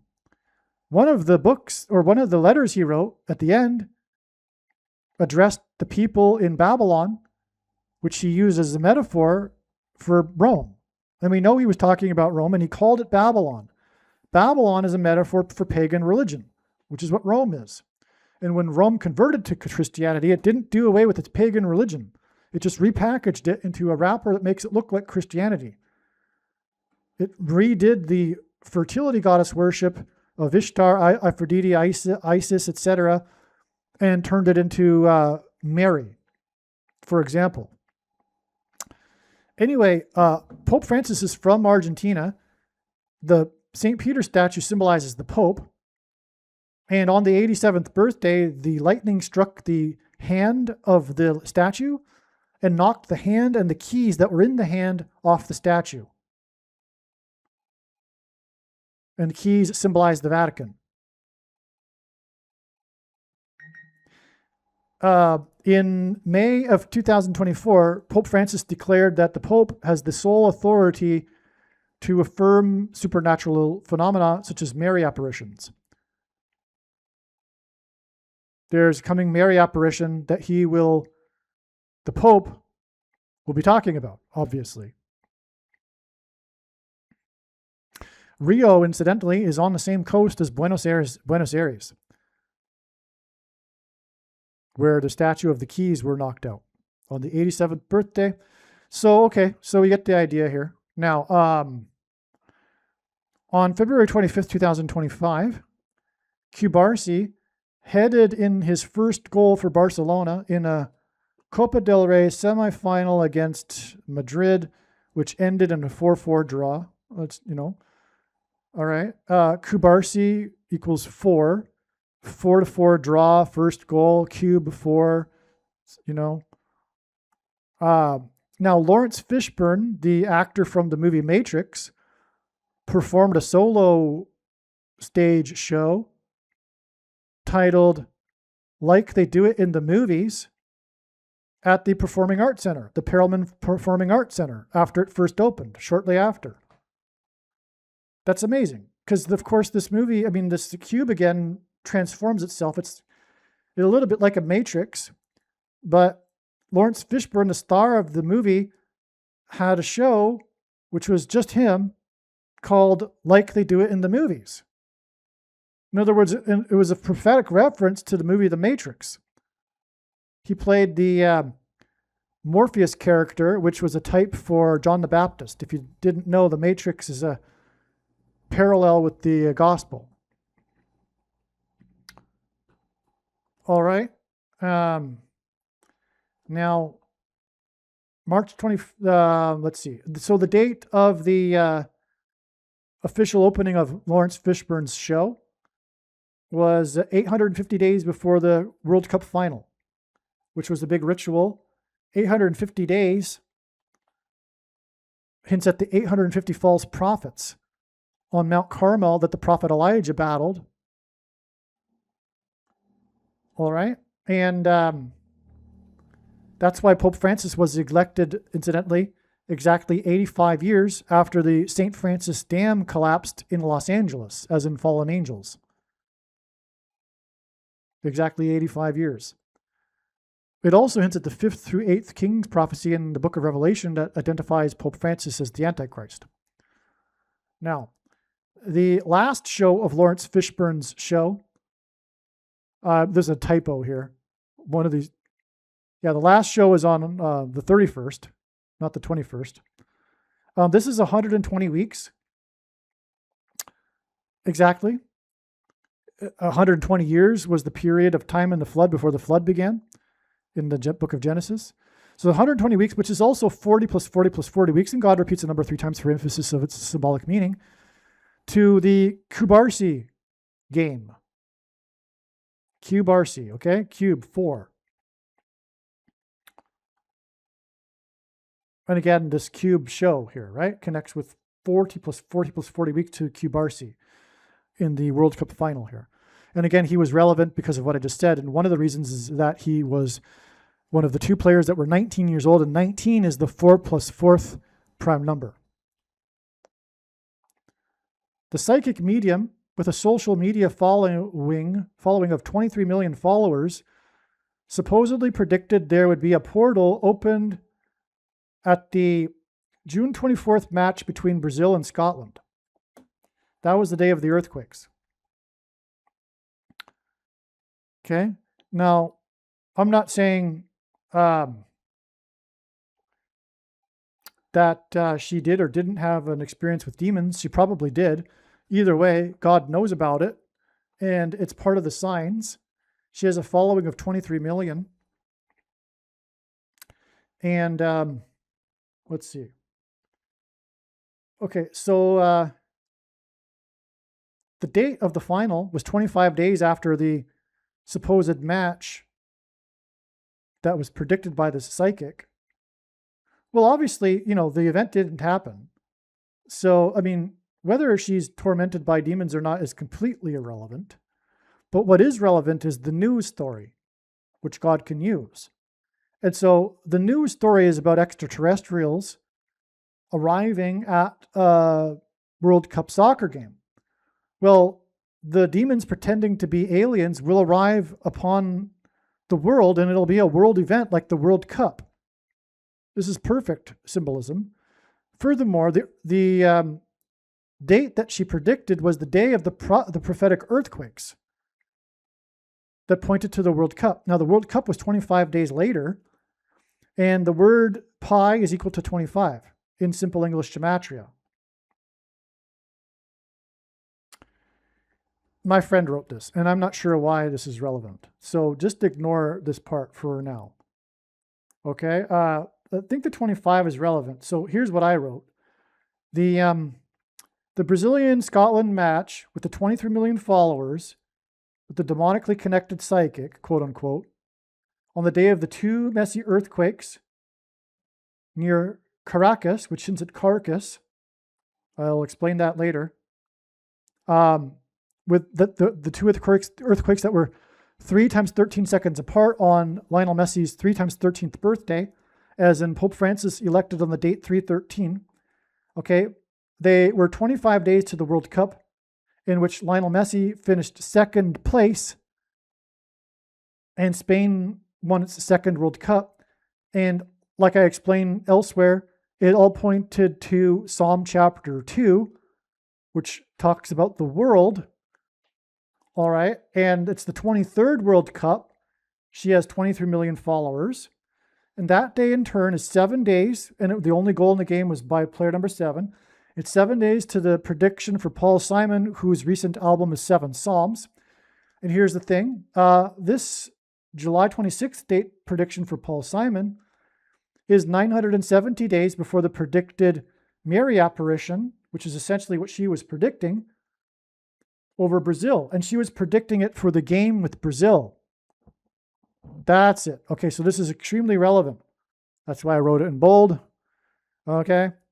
970 days to the predicted Mary apparition in the beach in Rio. And 97 is the 25th prime number.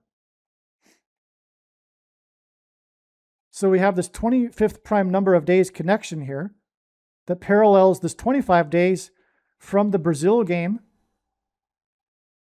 to the final, which connects to Paul Simon, which connects with the 25th prime number of days to the predicted Mary apparition. The reason why all this is relevant is because 25 is 5 times 5, or 5 squared, or whatever, and that hints at the 5th trumpet, which is about the coming demonic possession when the bottomless pit is opened to the demons pretending to be Mary and aliens. Okay?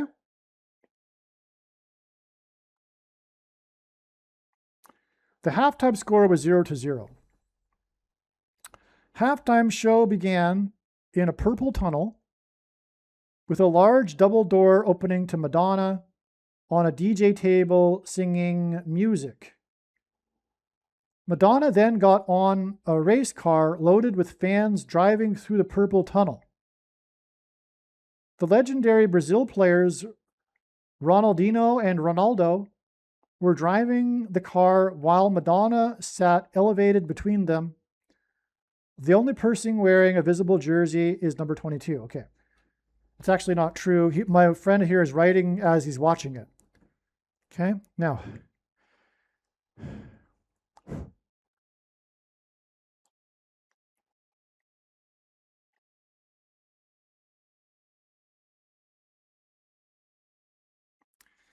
music equals frequencies equals delta brainwaves.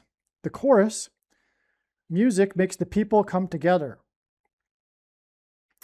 This is more along the lines of the symbolism that I spoke of earlier about this theme of the World Cup being Tower of Babel symbolism.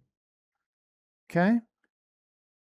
The whole halftime show began with Madonna's lyric. The first lyric is, music makes the people come together.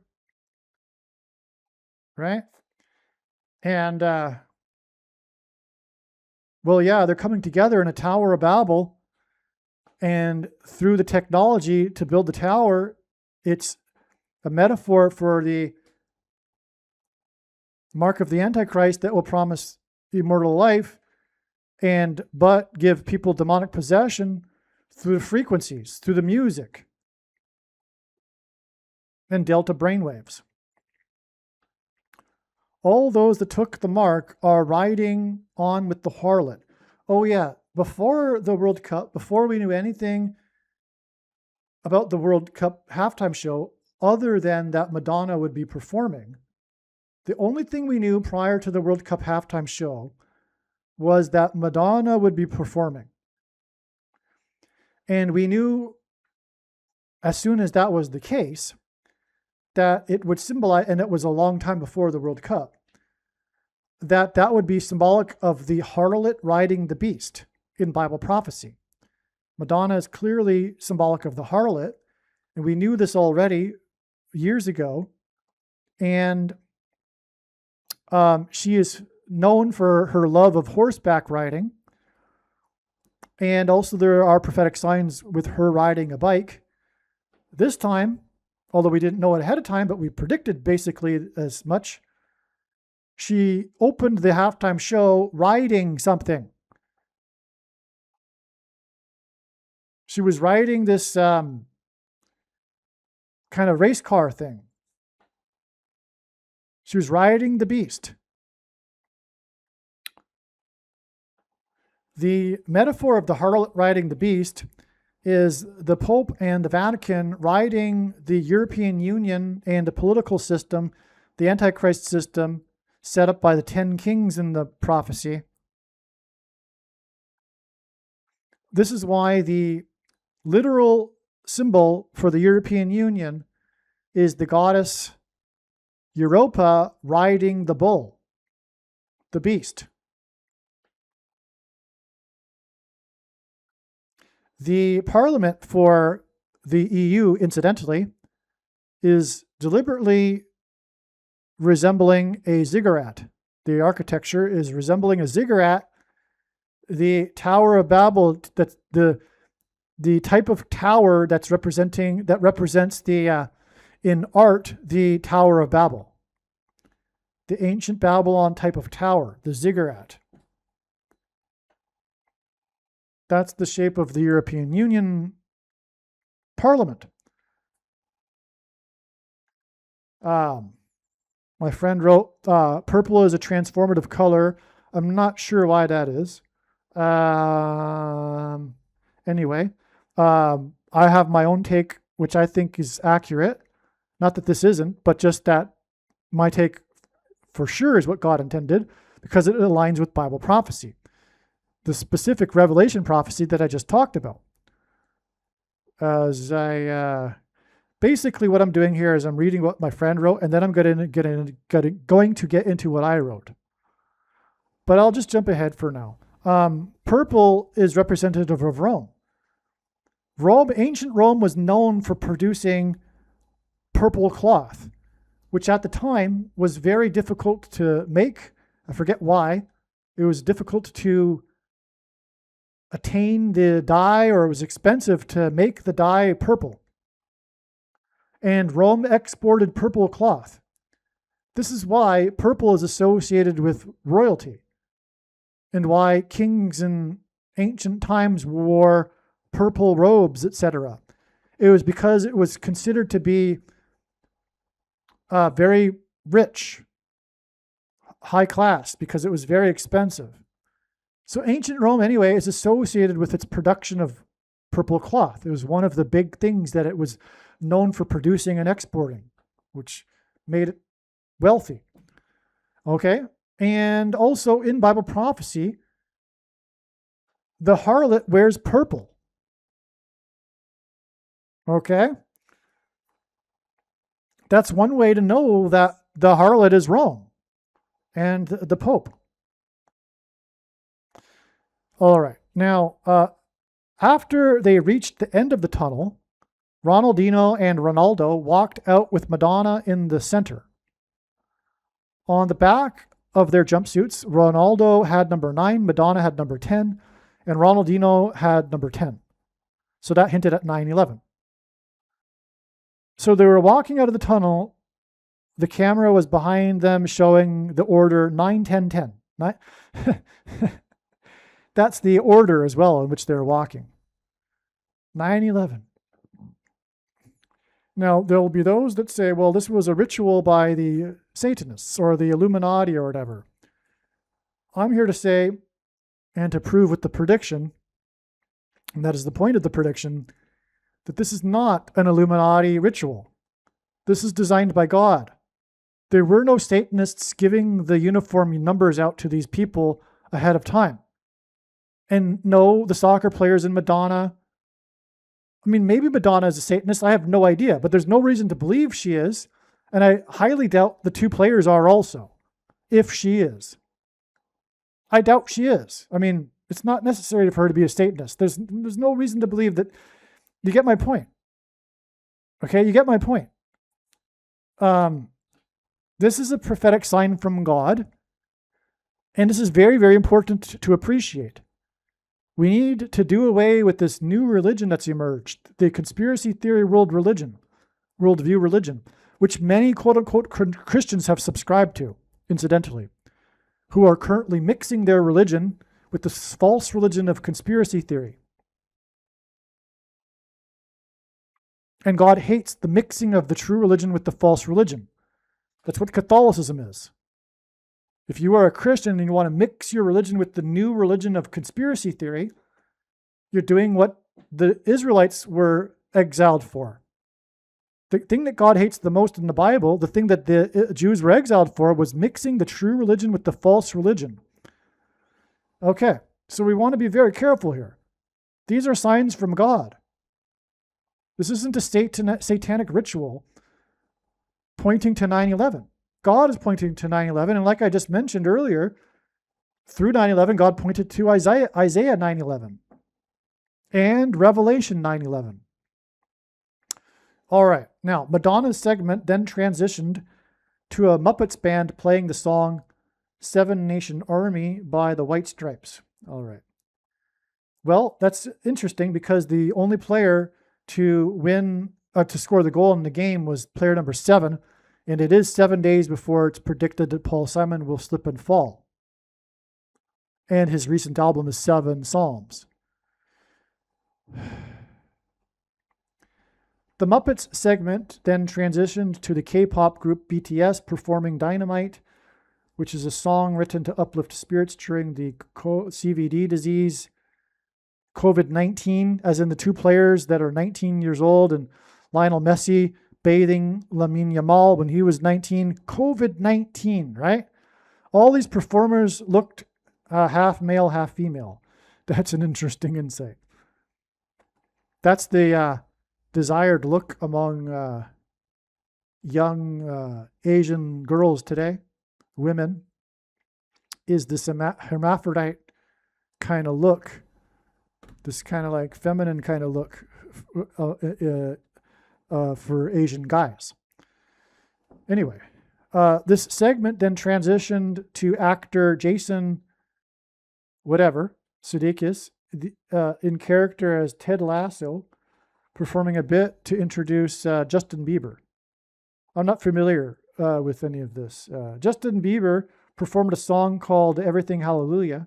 Justin Bieber is a sort of broken child star. There's trauma apparent. His appearance is vastly different than when you... Okay, so we're just getting a run through. I'm going to explain the profound things regarding all of these things. There's so much amazing things regarding this halftime show. Right now, we're just getting through the bits and pieces that my friend jotted down, describing just what he saw, without a ton of insight. We're going to give you a ton more insight as to what's happening here, and you'll be blown away. Let's just get through this, though, okay? Justin Bieber's song ended to Shakira and Burna Boy performing Die Die, with a bunch of children as backup dancers. Blatant child sacrifice representation. Okay. After Die Die, it then went to the final segment with a bunch of children singing a song called Love, which was led again by the Muppets like Kermit the Frog, Miss Piggy, etc. Furries. There's a theme in God's Signs that is communicating that people will have sex with the demons, and the symbolism for that is the sex, this trend among perverts to have sex with people in animal costumes and people pretending to be animals, and this kind of kinky sex, which is also incidentally portrayed in the movie The Shining. Throughout this segment, there were aerial camera views from overhead of the stadium showing a globe at the center of the field with the word love, and all the performers wearing rainbow colors with rainbow color explosions firing off around the ring of the arena. It finished with them all making heart-shaped hand gestures as the camera panned out to the aerial view once more.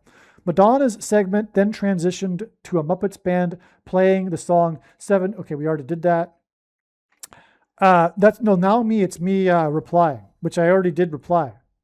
7 Psalms, okay? White Stripes America, the song? I don't know. The Muppets segment then transitioned to the K-pop BTS performance Dynamite, which is a song about, okay. Anyway, I wrote here, BTS is equal to 41. If you add the B, second letter, T 20th, S 19th, you get 41, which is the equivalent of the word key in Simple English Gematria, as I explained. So this is a key. BTS, right? It's the key to the bottomless pit in the book of Revelation. Justin Bieber's song ended to Shakira and Burna Boy performing Die Die, okay? Die Die hints at Die Die children abortions because it was children as the backup dancers. To go along with the halftime show theme, one thing I noticed at the start of the match, Spain's national anthem was being performed by a 5-piece horn section who were all wearing red shoes. Red shoes are a papal tradition. Messi has been pretty ineffective the entire game because Argentina has not had significant possession of the ball. Okay, so that's symbolic because, again, prior to the World Cup, we were all focused on Messi here because of these coincidences regarding Messi that I've already explained, okay? Maybe I didn't mention it, but also Messi, the name, hints at Messiah. Lionel hints at the lion. Jesus, the Messiah, in Bible prophecy, is the lion from the tribe of Judah. Just for example, the predicted second in a row win of Messi in the World Cup would have symbolized the second coming of the Messiah, but Argentina and Messi ended up finishing in second place, which is the same symbolism. In other words, the analysis was correct. Also, Messi had been pretty ineffective in the game. Okay, what I wrote later, I'm jumping ahead now, was that he was irrelevant. And that's because the symbolism here is that to the world, the Messiah is irrelevant.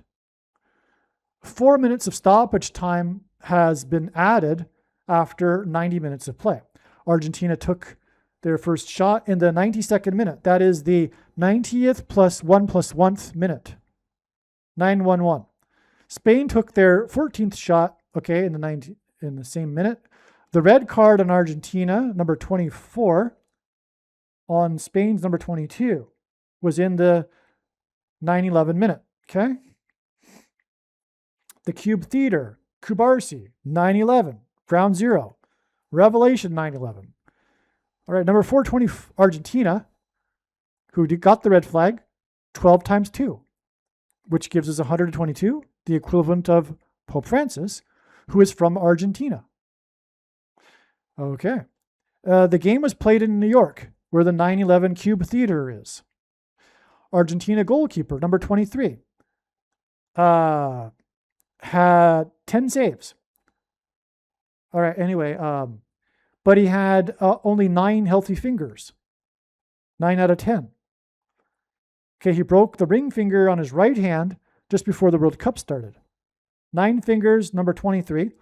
God pairs 9 and 23 to hint at Obama, who was inaugurated in 09 and is the basketball president who wore number 23 in high school.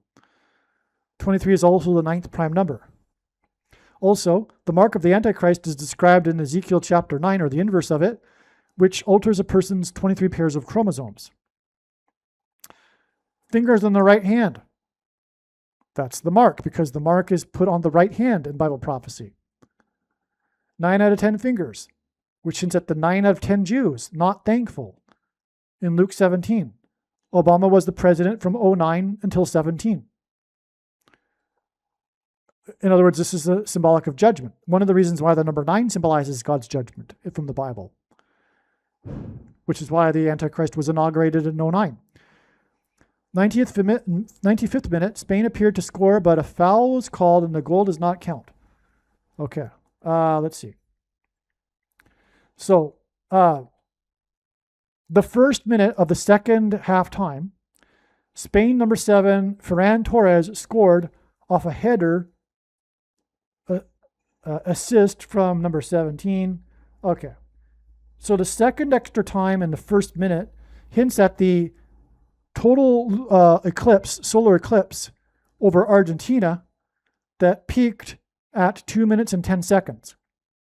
And that was on the date December 14th, 2020.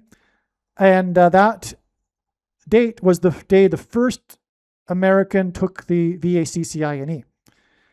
And that date was the middle date of the 2 eclipses over America, which engendered a giant X over America, which is symbolic of the mark.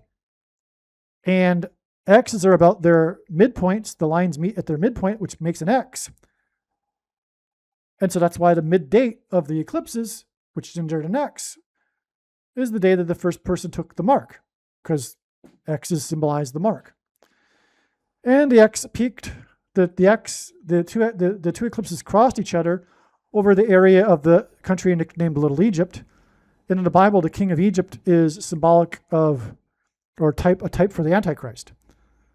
And the king's mansion is in Little Egypt. And Elvis has a famous song, Little Egypt, from his 9th movie album, I think. Ferran Torres, the player that scored the goal, was born 13 years and 13 days before Pope Francis was elected on the date 313 in the year 13. That's amazing. Of course, he scored against Argentina, and Francis is from Argentina. Ferran Torres scored again at the 113th minute, exactly, but it was called offside. That's interesting too.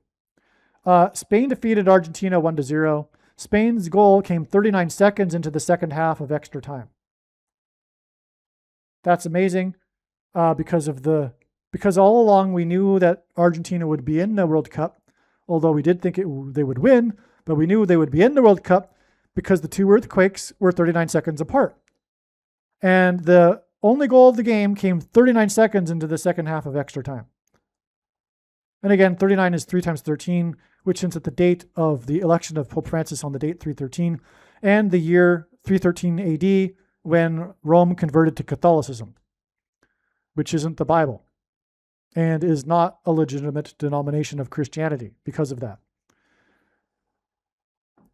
I'm not saying I hate Catholics or that Catholics won't be saved. If they will be saved, it will be in spite of their Catholicism, not because of it. Donald Trump stood with Mexican President Claudia Sheinbaum and the Prime Minister of Canada and the President of FIFA. Okay. Number 22, Paul Cubarsí, my friend spelt this wrong here, for Spain, won the FIFA Young Player Award. Okay. Number 23 won the Golden Glove, and number 16, 4x4, the 44th president wore number 23 when he played basketball in high school, and will enforce the mark of the Antichrist symbolized by the number 22.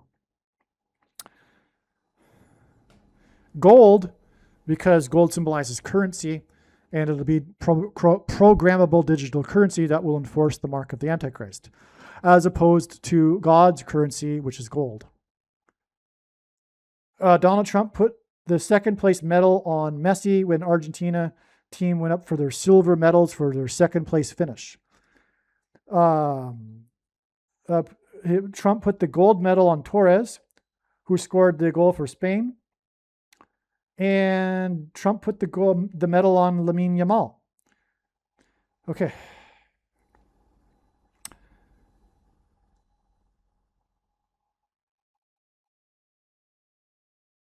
In the post-game show, former USA player Alexei Lalas gave an interesting insight. This is very important. He was talking about how with so much of this World Cup being focused on stars, Spain was able to stay under the radar. Quote, this team, their biggest star, Lamine Yamal, he's a world champion. Did he score? Did he star throughout the tournament? In his own unique way, but certainly not compared to the other stars of this tournament. That is part of what this team was built on. Depth, talent, and spreading the wealth regardless of how big a star you are. In other words, this hints at Jesus and the kingdom of heaven and no one needing the spotlight. There was no standout star, which is how Spain was under the radar to win the World Cup, because they didn't have one of these big stars. And this is really appropriate. It's actually more appropriate than having Messi be this star in the final game in order to point to the Messiah. God pointed to the Messiah through the name Messi and the second place finish and the second World Cup in a row. And that points to the second coming of the Messiah.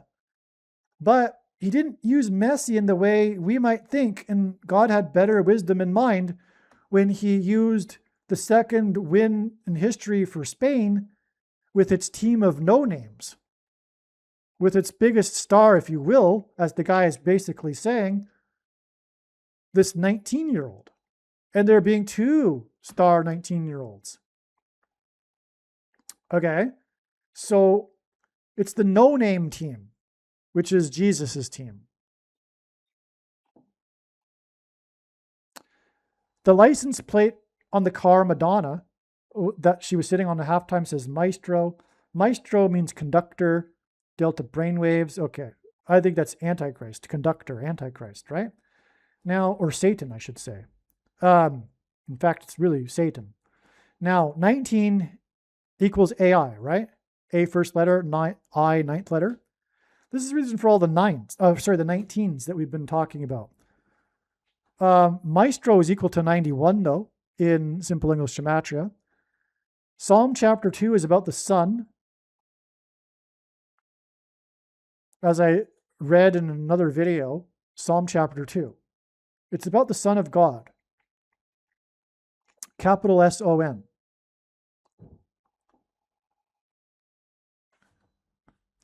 The AI here, this is because of the mark of the Antichrist being associated, or rather enforced, through AI. AI will play a significant role in the mark of the Antichrist. Hence also the conductor here, Satan's representative, the conductor. Now, as I was saying, another video explains thoroughly the connection to Psalm chapter 2 through the World Cup final. And this was hinted at through, for example, Messi bathing Yamal, okay? As I explained, the viral news story of Messi bathing Yamal when he was a baby hints at Messi's son. Because that's what he would have been doing when Messi had his son. He would have bathed his son. And also, as I probably mentioned, God's using, for his reasons, the 19th tarot card here, which represents or resembles the bathing of the sun. of Messi bathing Yamal. In the tarot card, in a big aspect of it is the sun, S-U-N. And in that card, it's the same stylized sun as is on the Argentine flag, which is a play on the word sun that God is using to hint at S-O-N, sun. In Psalm chapter 2, the word son, capital S-O-N, in reference to God's son, is mentioned twice.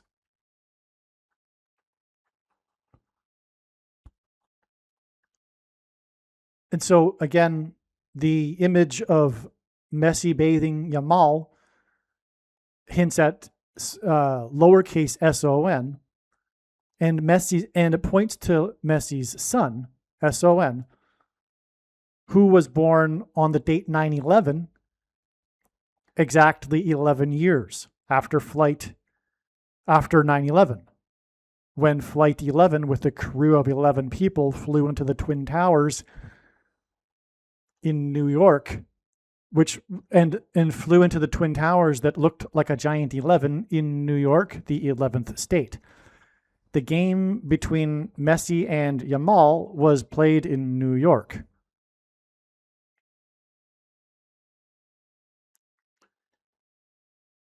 This chapter that in which God speaks of his son is a prophecy regarding the end times, and includes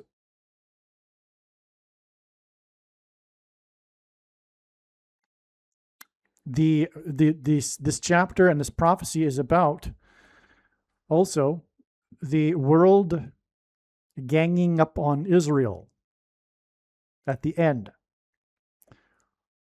And the chapter begins, why do the nations rage? This is hinted at with this World Cup.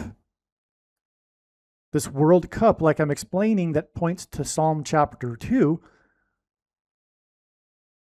is part of this story here, this chapter about the world, or the nations, which is what the World Cup is, right? Nations playing each other. Why do the nations rage? The nations will rage, and they are in the process of ganging up on Israel at the end. On this day, the day of the World Cup final, when Messi played Yamal in New York, the Iranian mayor of New York City, if you don't know, the mayor of New York City is of Iranian descent. The Iranian mayor of New York City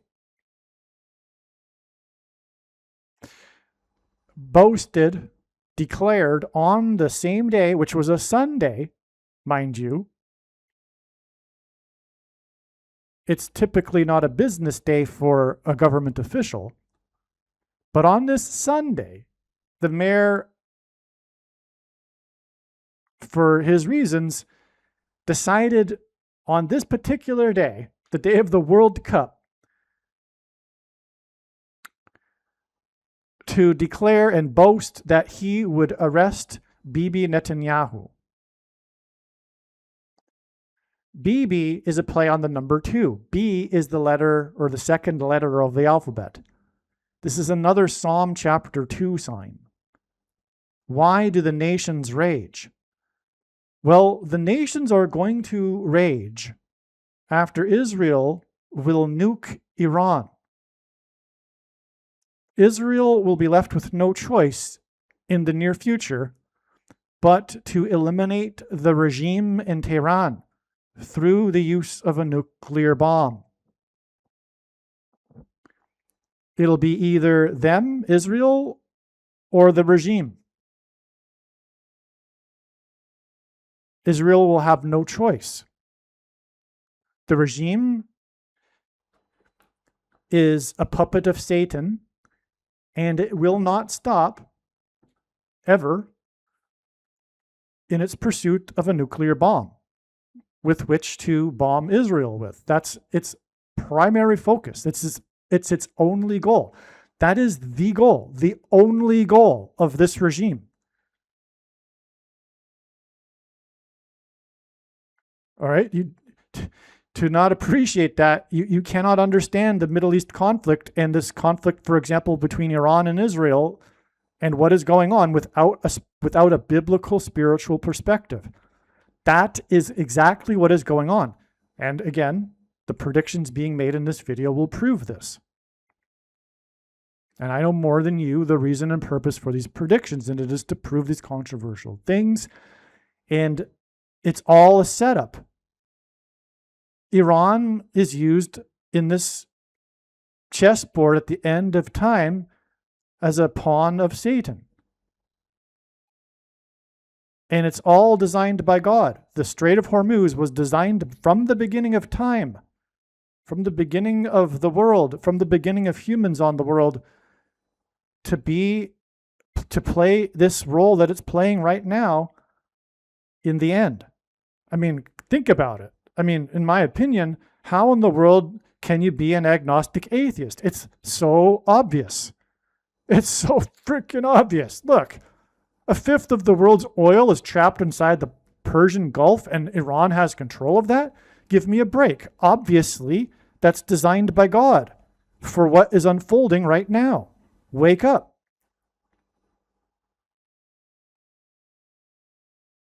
Iran is playing its end times role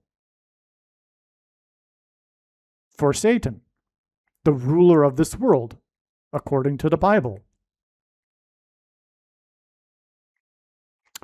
Okay, so Israel will have no choice. And it's predicted that, at least from what we can see from God's signs and connections at this time, that Israel will nuke Iran on January 3rd, 2027, which will be exactly 24 weeks after this game. In New York, where the mayor of New York in Manhattan declared he would arrest Bibi, as in the letter B and the second letter of the alphabet, which points to Psalm chapter 2, when God says that he has a son. Contrary to what Jews that overlook this chapter will say, Jews that don't believe that Jesus is the Messiah or the Son of God.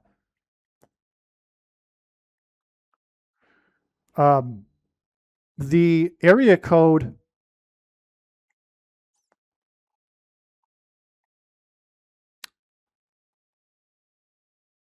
of Manhattan is 212.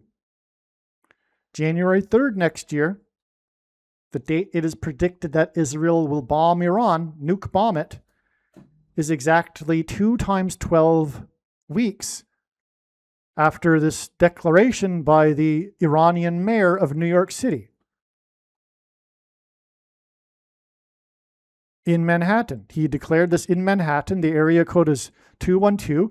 It is 2 times 12, which hints at 212 weeks exactly to the date it is predicted that the nations will rage after Israel will nuke Tehran.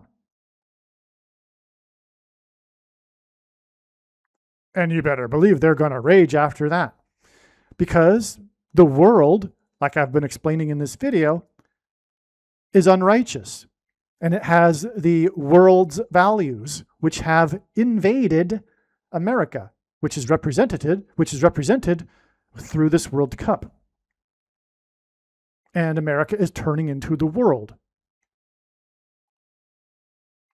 And gravitating to the world's values instead of the American values that made it the great nation in the first place. That's why it now has an Iranian mayor who is a socialist.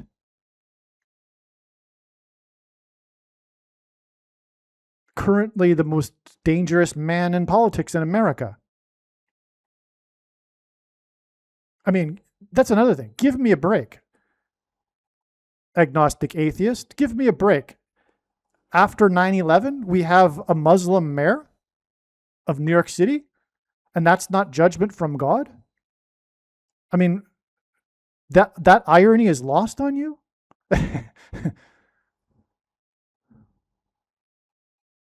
Okay.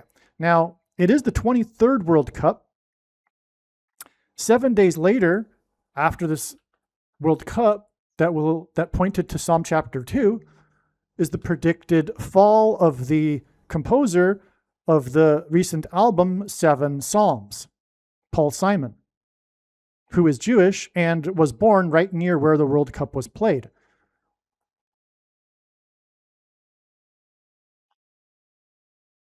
The 23rd World Cup. And exactly 23 weeks after the predicted fall of Paul Simon will be the predicted day that Israel will nuke Iran. This 7 days followed by 23 days hints at 723, which is the 220th semi-prime number. And on 9/11 in New York, where the game was played and where Paul Simon is from, and it was 4 days after 9/11 that Paul Simon cold opened the first broadcast of Saturday Night Live. On that day in 9/11, 220 floors collapsed. So 7 days, 23 weeks, 220, semi-prime number, 220 floors.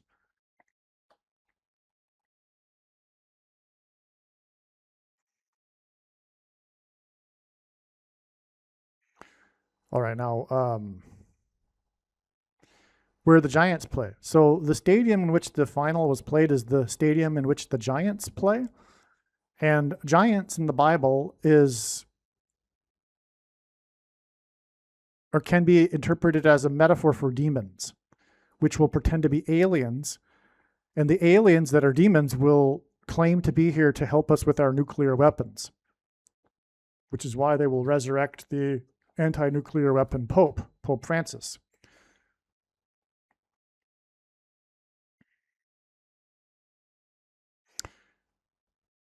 Okay, speaking of Flight 11, that with a crew of 11 flew into the Twin Towers that looked like a giant 11 in New York, in the 11th state.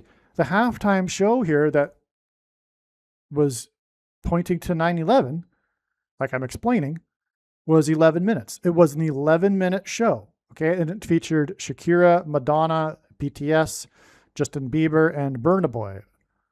Now I'm just reading what my friend wrote. So according to the Fox Sports, the performance was curated by Chris Martin of Coldplay, featured a cameo from Brazil icons Ronaldo and Ronaldinho, before conductor Gustavo led musicians from the New York Philharmonic and the Simon Bolivar Symphony Orchestra of Venezuela. The Muppets also made an appearance. Okay. The day before, the sign involved Gusto. This is what I wrote. The day before involved the sign Gusto. What was that about? Let me think. I forget.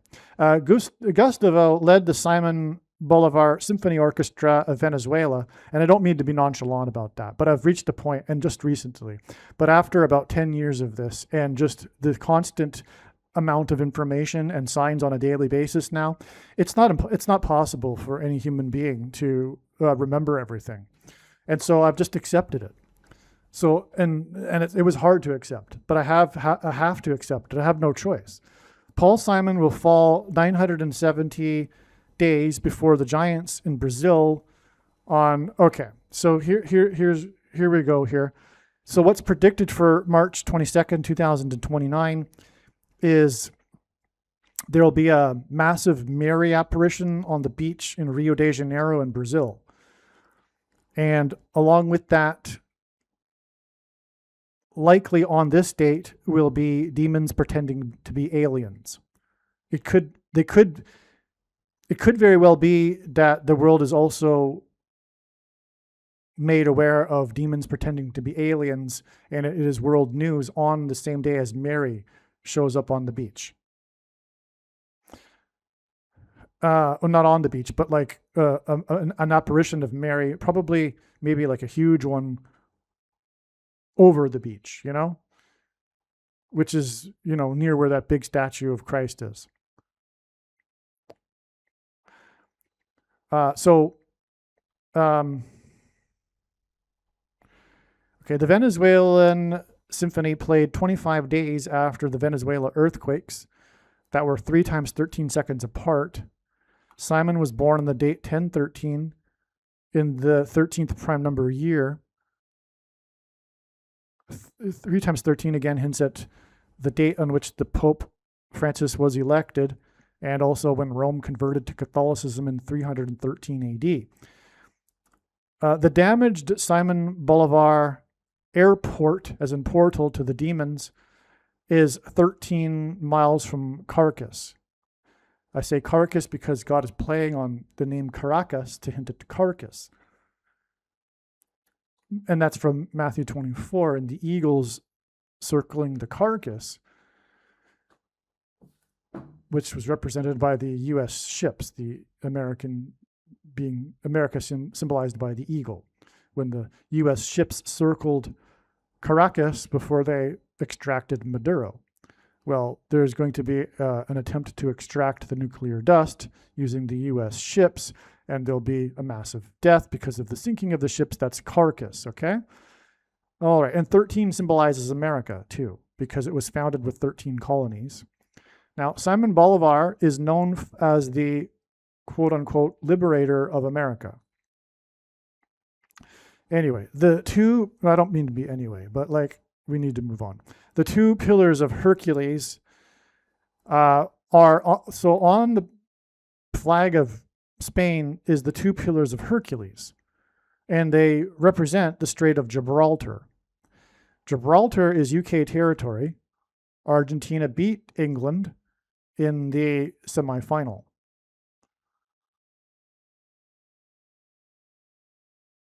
Current Spanish constitutional flag. The 2 columns represent the columns of Hercules, which marks the entrance to the Atlantic, and as legend has it, marked the end of the world. Okay, so the 2 columns, the Spanish flag in essence is symbolic of the end of the world, or the end times. In other words, the last World Cup, the end of the world, right? Spain, with its end of the world flag, won the last or end of the World Cup at the beginning of the end times, the end of the world. Okay, and all this set on the traditional red and yellow flag. Okay, yellow and red represent fire. As Peter says in the Bible, the coming judgment will not be like water as it was in the times of Noah, but by fire. And that's why Spain is currently on fire. It's got record-breaking fires going on that were going at the time of the World Cup final and continue on. That's why one of the performers' names was Burna Boy. Burna Boy. Spain is burning. It's all representative of the end times and the judgment. Now, I'm going to talk about it later, but Shakira and her dancers were wearing costumes that clearly, I mean, it's not even like speculation. I mean, they literally represented flames, and they were dancing on a red and yellow floor in the arena. And then Spain won with its red and yellow flag. And of course, Shakira is Spanish. Well, she's not from Spain, but you know what I mean. Well, actually, maybe she's from Brazil. Whatever. So it's fire symbolism here going on in the World Cup. And Spain is on fire. I haven't seen, and I mean, it's not just like it's on fire, like there's wildfires everywhere. I mean, it's literally an international news story. And it's like far worse than, in a long time anyway, right? So it's a big major news story, how Spain is on fire. Anyway, I haven't seen the halftime show. I have now, but but at the time that I wrote this, I hadn't. But from the second clip in the X video, it seems that there were dancing and singing in the lake of fire. Yeah, so all of the fire dancing was these people were on like a floor of fire with flames, in costumes of flames. It was, of course, all symbolic of people being thrown into the lake of fire after the second resurrection. Or rather, and after the resurrection and them being cast into the lake of fire in the second death, quote unquote. The second death. So everyone will be resurrected at the end of the age. And people will, after people die, they will be resurrected. Everyone. And then they'll be separated into 3 categories, contrary to what evangelical Christians will tell you about there being only 2 categories. There are 3, and they are very much, all 3 of them are supported profoundly in Scripture, in the Bible. And those 3 categories are those that are raised to eternal life. They pass from life to life. And then there's the majority of people. Well, let me just go with the other category first. Then there's those that will be resurrected and thrown into the lake of fire, in which they will die the second death. And they'll be permanently dead. But there's the third category, which encompasses the majority of people who will have an opportunity to receive the gospel and repent in a hellish environment as they are paying for their sins. Now, everyone's place is going to be different. That's what I believe, and there's evidence for this. Everyone's judgment is not in the same place. But there will be payment for sin happening at the time when people in this third category will have an opportunity to make a decision to receive Christ or not. And this would include people that didn't get a full opportunity during their lifetimes, including, for example, those that were born before Christ. But that's not to say that there won't be any people who were born before Christ that won't pass from life to life. Okay, and so that, by the way, that answers the question, that a skeptic of Christianity would have, and rightly so. Well, what about those that didn't have an opportunity? Well, they will have an opportunity. And unfortunately, the evangelical Christians, in their attempt to help people, fail with this, through this, because of their dogmatic approach to the concept of hell in the Bible. And so their ministry pays the price. They end up not helping people through their stubbornness in their understanding of what Scripture is clearly saying. Clearly. There is an alternate view of hell that needs to be taken seriously. And furthermore, like I'm saying right now, it makes a lot more sense anyway. And those non-Christians that are skeptical of your binary eschatology of 2 camps, hell or heaven, and furthermore being tortured in hell forever, that's also not biblical. There's the second death. And of course, the non-believer is more than right to say, well, that's not just, because it isn't. Of course. Tortured forever and ever? That's a metaphor. and I'm not going to get into it. All kinds of information is online for those that care to look it up and examine the passages that are clearly ignored because it contradicts the worldview. I mean, there's passages where Jesus goes and preaches to those in hell. Okay, so anyway, there's three camps. The majority of people are in the middle camp. But if you are, let's give you this warning though. If you are a baby boomer or a Gen Xer and you are in the West, don't count on a second chance. I'm just warning you. I wouldn't gamble on that one. All right, because you have had an opportunity. Now, if you are a millennial or a Gen Z, well, I mean, there's multiple generations. Gen Z today has had perhaps the equivalent or less exposure to the gospel in a country like the UK or Canada than a Gen Xer in the Middle East or something. I mean, that's how desert-like spiritually the former Christian nations have become. But baby boomers, of course, they've heard the gospel, right? Anyway, just a warning that don't count on a second chance. And furthermore, you don't want to go through what you're going to have to go through before you get that second chance, you know? I mean, don't play with fire. All right. Now, yes, during the BTS performance, there were sparkler fireworks and smoke going off behind them, and they were standing on red, yellow, and orange, carpet, whatever it was.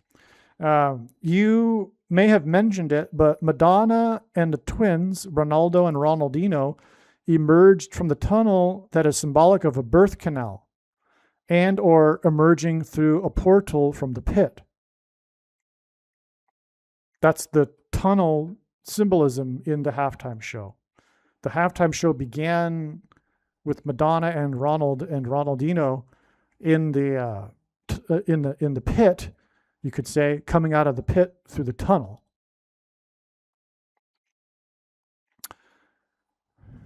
And it's a birth canal symbolism too, because it's the birth of the Antichrist symbolism. And it connects, like I'm getting at, with the Gotthard Tunnel. Okay, now, all right. So why was the World Cup final on July 19th exactly 3,700 days after the Gotthard Tunnel opening ritual on June 1st, 2016? Okay, it's exactly 3,700 days. Why is this?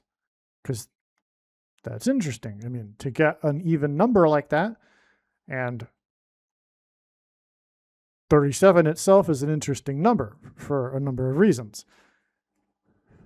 One is that when it comes to 37 days or 370 days, whatever, it gives us this 3/8 in the hours. So 3,700 days is 88,800 hours. The name Jesus in Greek is equal to 888 in Greek gematria. Argentina played Switzerland in the quarterfinal. So the Gotthard Tunnel is in Switzerland. So what am I referring to, by the way? The Gotthard Tunnel opening ritual. So the world's longest tunnel officially opened with ceremonies on June 1st, 2016. And these ceremonies in which leaders of nations gathered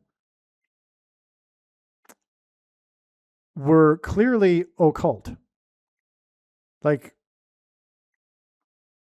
yes, the signs are often attributed by the emerging conspiracy theory religion that many Christians are dabbling in. They're often attributed to Satanists and Illuminati wrongly, and there's no reason to. There's no reason to. Let me just say, this is one example where it's actually true. Okay, the Gotthard Tunnel ceremony was clearly occult. It was an occult ritual. So the occult exists. Yes, Satanists exist. That's clearly what was happening with the Gotthard Tunnel ceremonies. Why do I say ceremonies? Because there were two of them, one at each end of the tunnel. One of them was inside, the other was outside. They were referred to as the twin ceremonies. And they were at the ends of the tunnels, which is a portal. A portal, a tunnel, as in the opening of the bottomless pit in the book of Revelation. Well, as we know, we have this theme going on in the World Cup with twins. This theme, which began with the twin earthquakes 39 seconds apart on Lionel Messi's 39th birthday. And the game again was played in New York where the Twin Towers collapsed. So we have this connection now. Not only is it 3700, which was quite interesting, but now we know for sure that we're onto something because the World Cup had this twin theme going on, including Madonna, who came out of the tunnel with twins. She came out with Ronaldo and Ronaldinho, which was symbolic of twins. They were wearing the same jersey number, each wearing number 10, after she led them out of the tunnel wearing number 9, which hinted at 9/11 and Revelation 9/11. Then it speaks of the opening of the bottomless pit, as in the tunnel, right? And of course, Madonna herself was a twin with Shakira in this halftime show. Okay, so now we're connecting to the twin ceremonies involving a tunnel. This is obviously from God, right?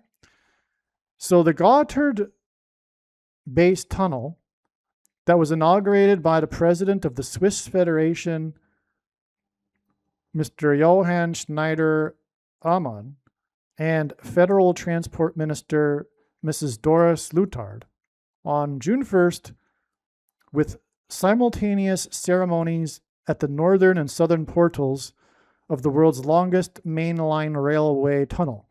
By the way, if you haven't seen the ceremonies, you can watch it on video on YouTube. And I recommend you do, especially now that this is an important part of what God is communicating through this World Cup sign. You'll see it's clearly occult. It's clearly pagan. It's clearly occult, and it's clearly satanic. And there's actually one, come to think of it, there's one part of the ceremony, the one that was outside, in which there's a giant clock in the background with its arms moving erratically, but consistently coming back and pointing to 9/11. Now that aspect of it, let me put it this way. Those that did the ceremony are not experts in end times Bible prophecy, right? I mean, they don't know that they're pointing to Revelation 9/11. Maybe they do. Maybe they know that. That's actually possible, I have to admit, but it's kind of unlikely. Anyway, whatever. I think it's very clear if you watch it. The minute hand and the hour hand are erratically going round and around, but consistently coming back to 9/11, which speaks of King Apollyon emerging from the bottomless pit. And this is symbolism for the birth of the Antichrist and the Antichrist age. And there was the ceremony in the tunnel, furthermore, depicted the giant ugly baby. It was clearly a ceremony portraying a birth, and the tunnel was symbolic of a birth canal. What was being birthed?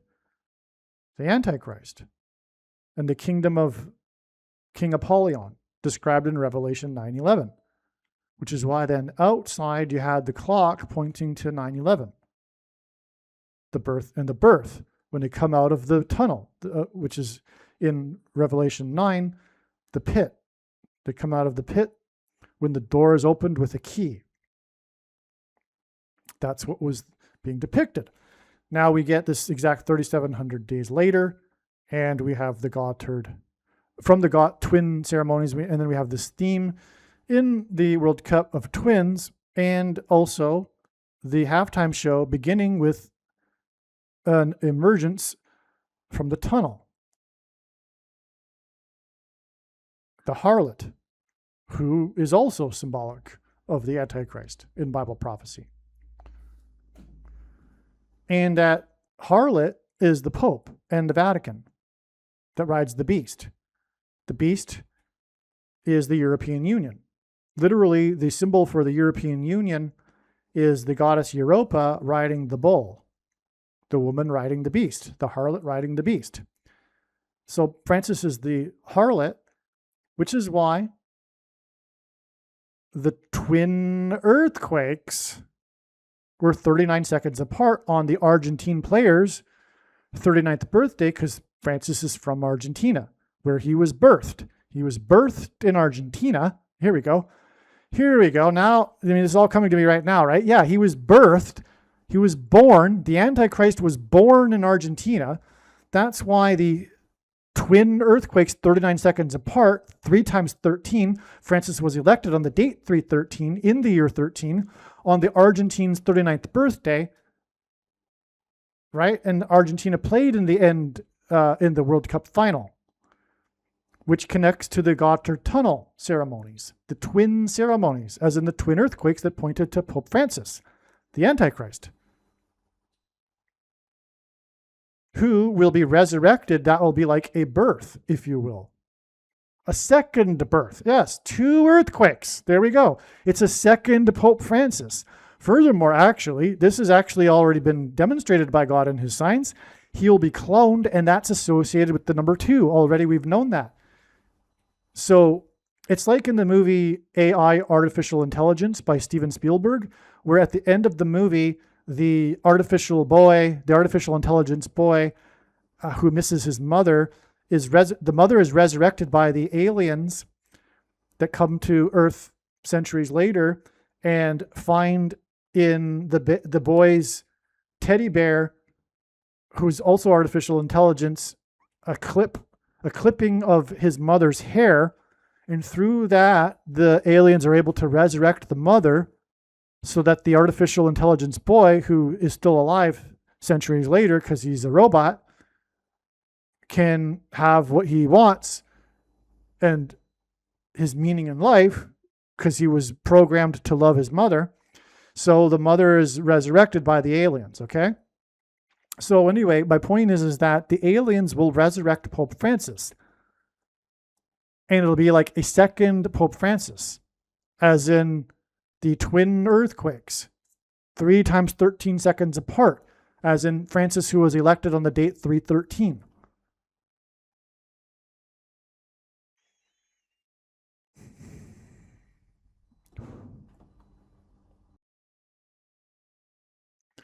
One other thing, though, is that there will be 2 antichrists. The prophecy in the Bible describes 2 antichrists. So Gottardo 2016, I guess this was, it had a name. So it was called Gottardo 2016. The twin events, the twin ceremonies, were attended by 6 heads of state, including German Chancellor Mrs. Angela Merkel and French President Mr. Francois Hollande, EU Transport Commissioner Mrs. Violetta Bulc, and 1,000 Swiss citizens who were selected at random from more than 160,000 applicants for an inaugural journey through the tunnel. Yeah, I don't believe that. The 1,000 people that were selected were most likely in on the occult ceremony. The Gotthard Tunnel is the longest and deepest in the world. The Half Cup halftime show was a disguised occult ritual. Well, no, that my friend wrote that. I don't believe that, and it wasn't. In fact, I've asked him, can you name one specific aspect of it that was clearly like an occult ritual? And he couldn't. And that's just a reflexive conclusion people have regarding these things, because they don't know how else to explain these things. But these things are from God. But when we see it in like a show, like the halftime show, they automatically assume it's everything, the whole show was orchestrated by Satanists. No, no, that's ridiculous. Sorry. There was no Satanist organization that had the Coldplay guy and Madonna and Shakira and the school kids singing and the orchestras and they were all, no, this wasn't an occult. This wasn't an occult ritual. It was prophecy from God. And the halftime show in the World Cup is far more sophisticated than the Gotthard Tunnel ceremonies. I mean, it was just some people prancing around in like deer heads and a big ugly baby head, and I mean, and then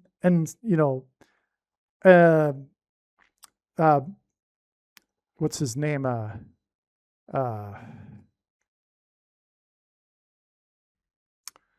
Baphomet. There was a Baphomet kind of theme going on in the Gotthard Tunnel ceremonies. And all right, so, but there was maybe the one interesting thing about the Gotthard Tunnel ceremonies was the clock hands, the minute and hour hand, erratically spinning, but yet seemingly returning back to 9/11 frequently. So whoever did that must have understood Revelation 9/11 and the emergence of the King Apollyon from the bottomless pit in Revelation 9/11, which would be symbolized with this tunnel. So, yeah, anyway, you get my point. The World Cup, as I said, the halftime show is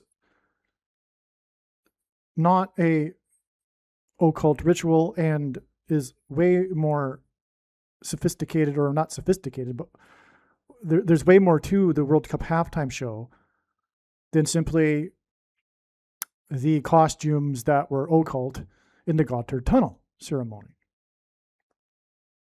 Ceremonies, plural.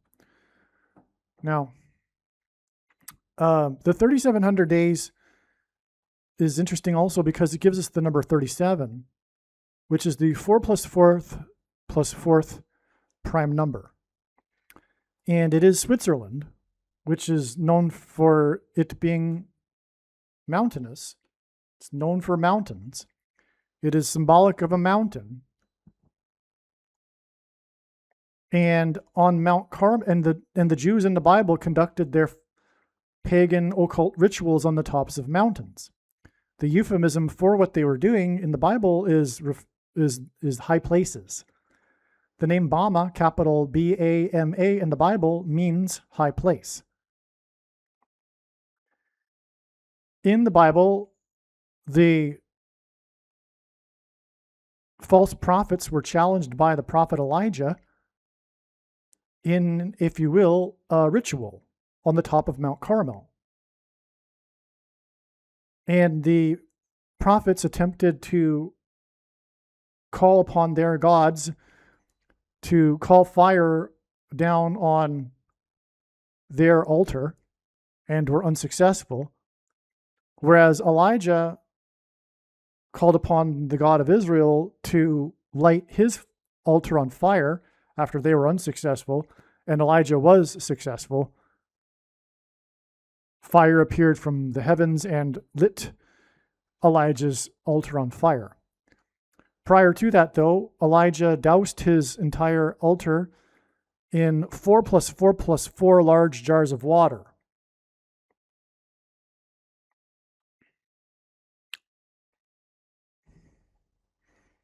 To make the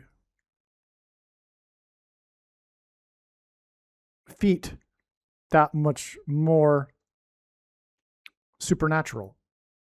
To have his completely wet altar light on fire made it even more astounding. But you see the connection here, because this connects to the mountain and Switzerland and occult and false gods. And we have this connection with the 4 plus 4 plus 4, which gets us to Mount Carmel and the 4 plus 4 plus 4 large jars of water.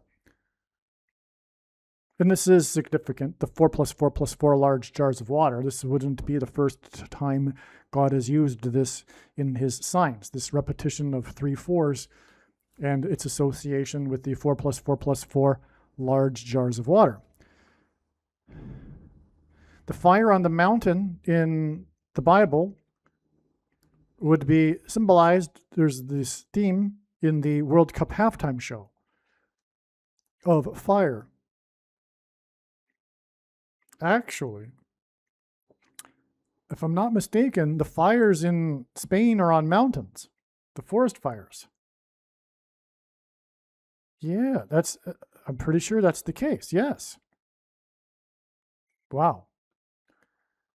Again, the fires are in Spain right now because Spain won the World Cup and the fire symbolism in the World Cup, which therefore proves even more the connection I'm talking about to Mount Carmel with this connection to Switzerland and the Gotthard tunnel ceremonies. Now, Ronaldo, we already, Madonna was wearing number 9. The other Ronaldinho and Ronaldo were wearing 10 and 10, which gave us 9-11. And they emerged from the tunnel in that order, which makes it Revelation 9:11. And the emergence of King Apollyon from the bottomless pit and his fallen angels. Now, 37 also hints at 3 7s, which in the Bible is symbolic of God's judgment. As, for example, the Israelites enacted a symbolic 3 sets of 7 before the walls of security collapsed in God's judgment. Ronaldinho and Ronaldo, the twins that Madonna emerged from the tunnel with, hint at the Twin Towers, which were right near where the game was played and the halftime show was. And the Twin Towers, when they collapsed, they cracked the foundation of Federal Hall on Wall Street. I won't explain it here, but Wall Street is a part of the 9/11 signs. And so 3 sets of 7, when the walls of security collapsed in God's judgment. In fact, one other sign in the 9/11 events was when, well, first of all, part of the 3 sets of 7 the Israelites enacted before the walls of security collapsed was the blowing of trumpets. And on 9/11, Trump famously called into Channel 9 News and trumpeted how his tower on Wall Street had become the tallest tower in Lower Manhattan. Ronaldo and Ronaldinho are wearing the blue and yellow. So they were wearing these tracksuit outfits, and one was the yellow and one was the blue from the Ukraine flag. And this halftime, or this World Cup, is about its flags. We've talked about this. The Argentine flag, not only is it the colors of the Israel flag, but it has this sun, S-U-N, on its flag. We talked about that, and it's a play, and how it's a play on God's Son, capital S-O-N, in Psalm chapter 2. And Lionel Messi's son, born exactly 11 years after 9/11, etc., right? We talked about that. We also talked about how Spain's coat of arms on its flag with its 2 pillars is part of this theme of twins, and why this twin theme. the twin earthquakes as well. We've talked about this. The two pillars on the Argentine flag. Well, the start of the Ukraine war and the start of the Iran war are exactly 4 years and 4 days apart. Are they twin wars? This is very interesting. What is going on here? And that's amazing. The 4 years and 4 days apart is amazing because this number 44 is associated with the Ukraine war. And it has been since the beginning in God's signs. Zelensky had just turned 44 just a few days before the beginning of the war. He turned 44 years old.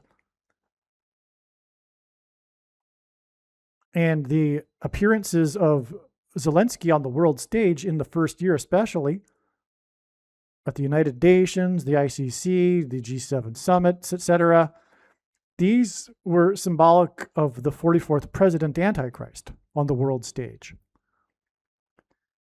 But also, prior to the war, not only did Zelensky turn 44, but the nation of Ukraine was made up of 44 million people before the Exodus, before the evacuation exodus from Ukraine. So this 44 number is very important and that's just actually that's not even all of it, because years ago, and I can't remember any of the examples, but God connected profoundly a number of other relevant things to the start of the Ukraine war with the number 444, or, fours, series of fours. And this is just another example. 4 years, 4 days. The Iran war started exactly 4 years and 4 days after the Ukraine war, which is all about the number 44. And we've known that since the beginning. But I didn't realize until just the other day that the Iran war started 4 years and 4 days after. Now, are they twin wars? Well, I would say yes. That's no doubt a big reason for this twin symbolism here. The twin earthquakes, etc., which point to America. Because again, the earthquakes were at Caracas, which is Carcass, which was circled by eagles, which points to Matthew 24 and the circling of eagles of the carcass. It's all about this coming destruction of U.S. warships. But what's going on with the Ukraine war? The pro-Ukraine people are definitely getting excited these days, thinking that they're actually going to win this war. But they're stupid. I mean, these people are stupid. And that's the majority of the West today. The majority of people in the West are stupid. And they love the propaganda. And they have, although they don't know it because they think they're morally superior to everyone else, they have extreme levels of Russophobia. And they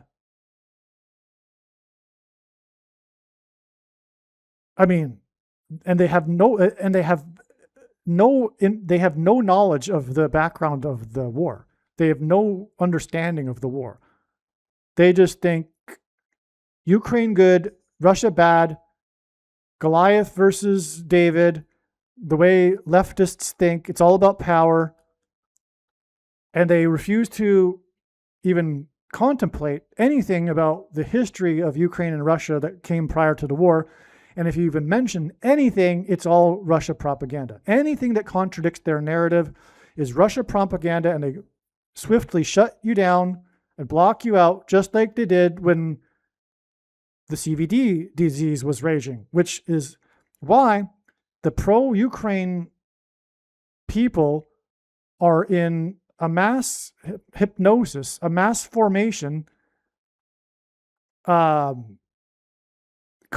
mania, just like the CVD disease days. It's the same thing. And it's all about moralism. It's all about morals. They're morally superior. And if you're not a member of the cult and the propaganda and the narrative, then you're on the bad side. You're on the evil side. When actually it's the reverse when it came to the CVD disease.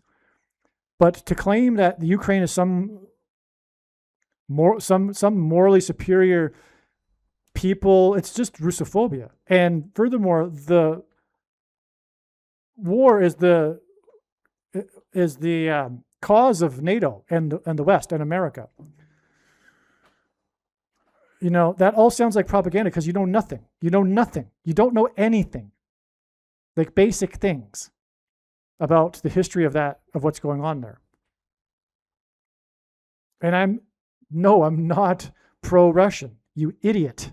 You fool for dismissing me like that. I'm not going to get into anything more about this war, but the idea that Russia is going to lose this war is ridiculous. You do not understand the Russian psyche. You don't understand what's going on. There is no way that they're going to lose this war. So where is this all headed? With Europe and NATO at war with Russia. And that's exactly what's going on. Increasingly every day, Europe and NATO are more and more at war with Russia. Where is this going? Well, we can see it in God's signs here. It's the twin wars. This isn't going to a good place, and it's your fault.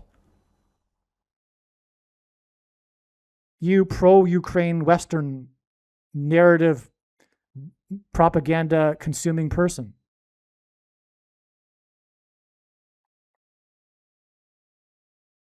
You godless person who gets your morals and your sense of self-righteousness and your moral superiority by supporting supposedly Ukraine and supporting war with Russia. Well, it's going to come back and bite you, and for good reason. God is in the process of judging the nations he blessed, which would be the West and America. Now, are nukes going to fly? Well, we know that nukes are going to fly over Tehran, and that's what this video is about. And now in this video, we have God pointing to twin wars.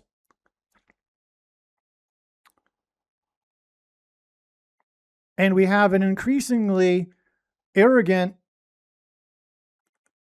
West and NATO and Europe pushing Russia to the edge. Do you really think? No, I mean, that's enough, right? You get my point? I blame all of this on the elites in the West, the stupid elites and the stupid left and the propaganda and the ignorance of people in the West for this war. All right. Two pillars: the Straits of Gibraltar, Strait of Hormuz. It's predicted that 2 aircraft carriers will be sunk. So this is this theme. We got twin wars. We have the 2 pillars in the Spain flag. Strait of Gibraltar. Does that hint at the Strait of Hormuz? Does the Spanish win of the World Cup hint at the Strait of Hormuz? Well, actually, probably, because that's where all of this is going. With the Iran war, it's the sinking of the 2 aircraft carriers. I don't know if those aircraft carriers will be in the Strait of Hormuz, but of course the war is now over the Strait of Hormuz, which God designed from the beginning. Ronaldo and Ronaldinho are born 1,288 days apart. Okay, that's just interesting because that identifies the second of the 2 antichrists. I'm just going to continue though. Well, speaking of twins, the 2 Obamas, actually this is probably what God is communicating here. The 2 Obamas, Michelle and Barack, they're like twins. It's like a theme, right? It's just symbolism. And they were born exactly 128 weeks apart. That's because G128 in Strong's Greek Concordance is the word the Ethiopian, which is Obama, who was born in southwest Kenya near Ethiopia, East Africa, Ethiopia. And that's a fact. When the prediction comes to pass, it'll prove it. That's the point of the prediction. And to not appreciate that is to miss entirely the reason and purpose for this prediction and why God has given me a voice through this prediction. You might as well turn off the video now. Okay, I'm not going to give you any more evidence. I'm not going to make this a 10-day long video instead of the 10 hours that it might be. The JB sign says Believe. Okay, so Believe, Justin Bieber was in the halftime show. And in his little bit, the guys held up a sign that said JB, Justin Bieber. And the sign also said Believe. So there was this meme, this thing with the fans in the early days of this singer Justin Bieber. And the fans were believers. They were nicknamed the Believers. This is a play on believing and being a believer in Christ. I think even Justin Bieber is a play on Jesus Christ. JB, JC. Except it's not quite JC, it's JB. Antichrist. From what I recall, back when his fame was peaking, fans called themselves Beliebers. Ronaldo and Ronaldinho give us 18 and 18, the 18th letter, which give us 6 plus 6 plus 6 and 6 plus 6 plus 6 and 2 antichrists. More evidence that this theme of twins here is also about 2 antichrists. But here's something. RR hint at railroad. And a railroad is 2 parallel bars, pillars.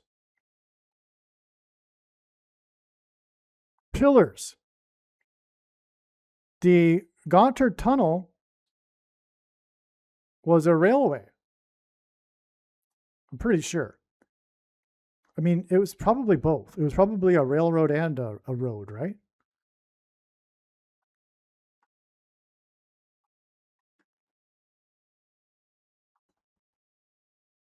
Yes, I just looked it up. It is both. And so that connects us. Oh, and Madonna emerged from the tunnel in some kind of car-like thing. Okay? And the Gotthard Tunnel is a railway and a road, and the railroad is pillars.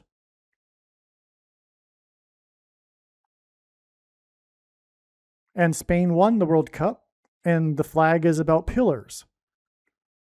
A railroad is 2 pillars, rails over what they call railway sleepers. 3 railway sleepers with the 2 rails overlapping them. The railway sleepers represent an S, and the rails overlapping them would be 2 lines through the S in a dollar sign. Furthermore, railways are for the purpose of trade and money. So this is interesting, right? Now we're getting into this theme of money here. The origin of the dollar sign roots back to the coat of arms and the flag of Spain. That's literally, you look it up. The root of the dollar symbol, it goes back to the Pillars of Hercules and the scroll that wraps through it. It's like the 2 pillars and the S. That's the origin of the dollar sign. And the victory of Spain in this World Cup hints at that. but so does a railway. And again, the World Cup connects to the Gotthard Tunnel Railway. And again, the World Cup had a tunnel with the beginning of the halftime show. Argentina beat Switzerland 3-1. It's predicted that there'll be a 13% drop in the stock market on this date here, August 18th. Okay, and that's 38 days after the Argentina-Switzerland game, which was 3-1, which is 13%. And the game was on 7/11, which hinted the flood in Genesis began in Genesis 7:11. So why 38 days? Well, the 38th semi-prime number is 118, which hints at 1 Kings 18, and the scene that I described earlier in which Elijah defeated the false prophets on the mountain on Mount Carmel. Again, mountain is equivalent to Switzerland. This is the Switzerland game. That's why this is relevant, 38 days. The showdown on Mount Carmel was a ritual involving fire. The World Cup halftime show was a ritual involving fire.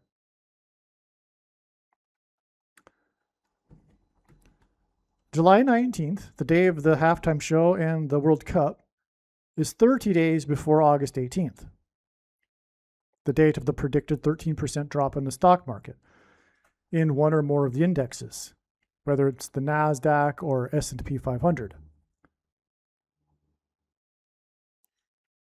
In the Bible, Jachin and Boaz are the pillars of Solomon's temple.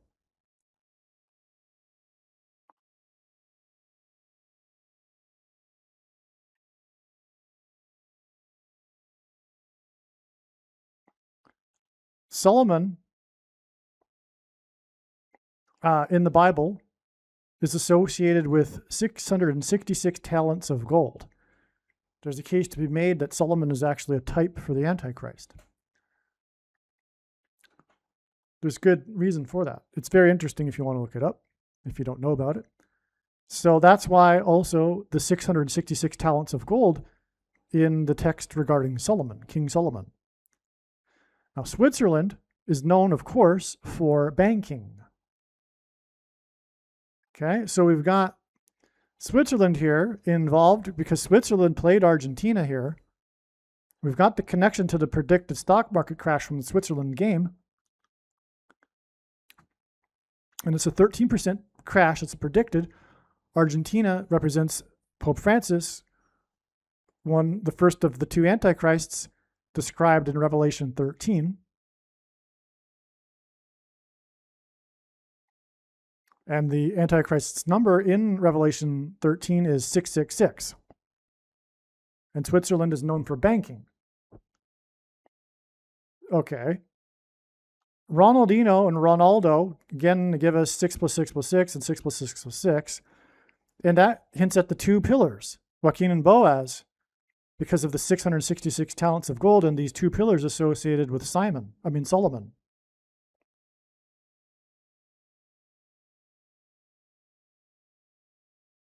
And Switzerland is known for its gold.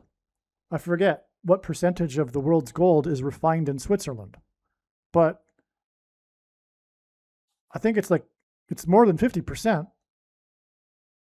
Like the majority of the world's gold is refined in Switzerland. Switzerland is, in other words, known for gold. Okay? So we have this World Cup going on here with Switzerland and Argentina and Spain. I mean, it's amazing, right? How it all comes together here. Now, July 19th was 9 months and 11 days after gold surpassed $4,000 an ounce for the first time on October 7th, 2025. Gold officially surpassed 4,000 per ounce for the first time in history on October 7, 2025, with gold futures closing at 4,004 0.40. 444. 4 plus 4 plus 4 large jars on the mountain. Switzerland, the mountain. Switzerland equals gold. Shakira's and her dancers' outfits clearly represent flames, and they danced on a red and yellow ground. And one of the performers, the main ones, was Burna Boy. So fire, $4,004.40 hints at or confirms the 4 plus 4 plus 4th prime number of days connection to the Twin Gotthard Tunnels ceremony in Switzerland, which is hinted at with gold. The World Cup halftime show ended with a rainbow theme.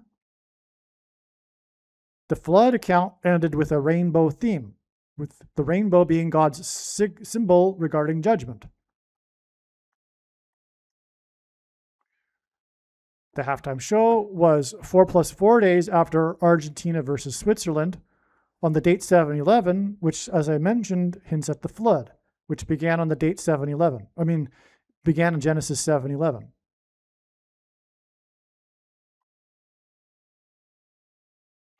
And 4 plus 4 days, the 44th president, whose name is Bama, which means high place, Switzerland.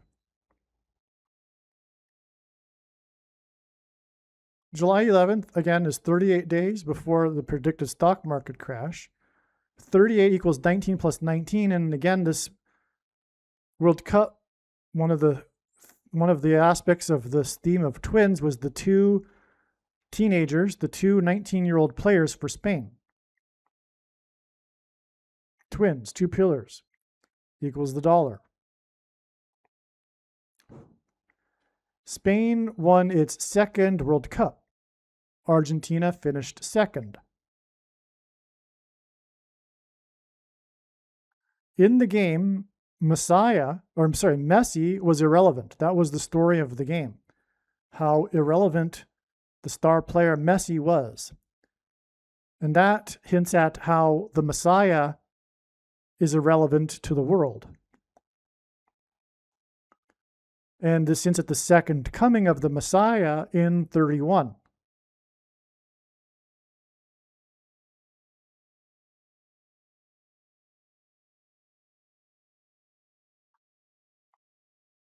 I don't want to get into why that is known at this time, but it is the case. That is the timeline, all right, for those that are still looking for the beginning of the 2,520 days or the 1,260 days. It's only symbolism. The Argentina means, the name Argentina means silver, literally. And silver is associated with second place. The Argentina players received silver medals, and they represent the country named silver. And Switzerland equals gold.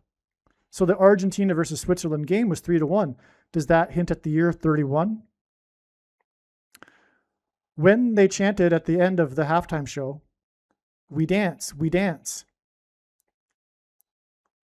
At first I heard, I don't know why, but I heard them saying, "Repent, repent." But the interesting thing is that when I told my friend that, he said the same thing. He said, "I heard repent, repent also." That's amazing. That's a second witness that confirms the matter. When two of God's workers interpret what's being chanted at the end of the halftime show as repent, repent, and we hear it independently of each other, it's a second witness confirming that the Holy Spirit is saying that's what's being heard for those who know God. You can hear repent, repent. To the others that don't know God, they will hear we dance, we dance.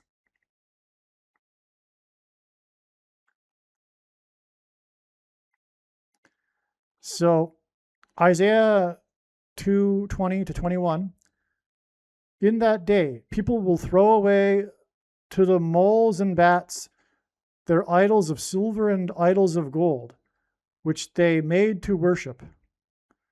They will go into the crevices of the rocks and into the caves of the earth, away from the terror of the Lord and from the splendor of his majesty, when he rises to shake the earth. Caves of the earth, the Gotthard Tunnel.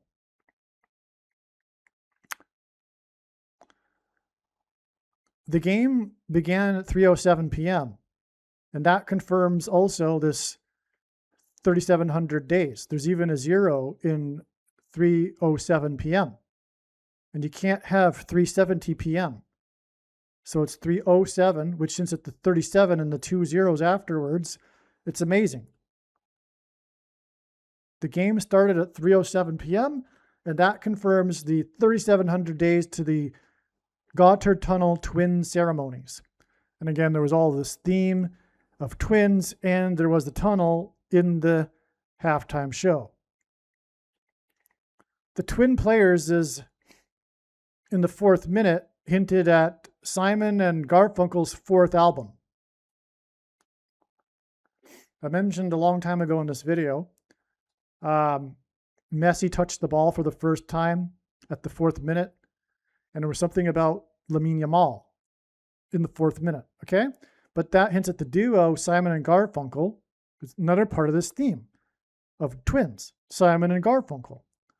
And their 4th album, Bookends, which has the song America. And Simon's 4th studio album, which has, his 4th solo album, which has the song Slip Sliding Away, which communicate that America's opportunity to repent after 9/11, because Simon cold opened the broadcast 4 days after 9/11. Paul Simon symbolizes 9/11. America's opportunity to repent and turn back to God after 9/11 has slidden away. The bookends of this warning, this opportunity, this period of time to repent began with the warning on 9/11 and will end with the other bookend when Simon falls and injures his head. It'll be the bookend to the opportunity and warning that began on 9/11. That is the amazing, profound, important thing about Paul Simon's fall. His fall and then vegetative state will hint at the Sound of Silence, Paul Simon's first song that launched his career, which is described in Revelation 8:1, this period of a sound of silence heard in heaven. After that begins the 7 trumpet judgments. Paul Simon's recent album is 7 Psalms. Those 7 trumpet judgments include the destruction of ships. And as I've explained, the ships in that prophecy symbolizes America. Not just the America ships, but just in general. It's just symbolism. It's all allegory. It's talking about the destruction of America. It's not just the destruction of ships. In other words, the coming predicted destruction of U.S. warships on December 10th is in itself symbolism for the coming destruction of America. Purple is the color of the harlot in Revelation. Okay, so Madonna appeared in some purple. Ancient Rome was famous for its production of purple cloth, which was expensive and why it is associated with royalty. So one of the things that ancient Rome was known for, its export of purple cloth, which was expensive to make. Purple and scarlet are the colors of the harlot in the prophecy, and in the prophecy, and purple and scarlet happen to also be the colors of the cardinals in Rome, which is the harlot in the prophecy. In other words, it's identifying Rome. Purple and scarlet And the harlot wearing purple and scarlet hints to Rome, because cardinals wear purple and scarlet. It's all designed by God to identify Rome. And that's only scratching the surface of how Bible prophecy identifies Rome and the Vatican and Catholicism and the Pope. Mamdani got sworn in a tunnel. It was like a cave, if you will, on the day of the Switzerland bar explosion. That's amazing. Confirmation of this theme we're talking about here with Switzerland and the tunnel and the caves, right? In the verse that I just read from Isaiah chapter 2, as in the theme of twins in the World Cup in the final, right? Which talks about they will go into the crevices and the rocks and into the caves of the earth, away from the terror of the Lord and from the splendor of his majesty when he rises to shake the earth. It's talking about the end here. So that's the theme here in Switzerland. And Mamdani because Mamdani hints at madman. It's an anagram for madman, which hints at the coming mass demonic possession of people who become madmen after they have taken the mark of the Antichrist. And this is all described in the book of Revelation in the fifth trumpet, when the demons, along with their leader, King Apollyon, emerged from the bottomless pit. The leader of New York City was in the pit. He was sworn in the pit, if you can believe it. But that was also the day of the Switzerland bar explosion. The bar named Constellation, if you recall. And so that day, January 1st, was the 46th prime number of days before the World Cup final. And 46 is the 4 times 4th semi-prime number.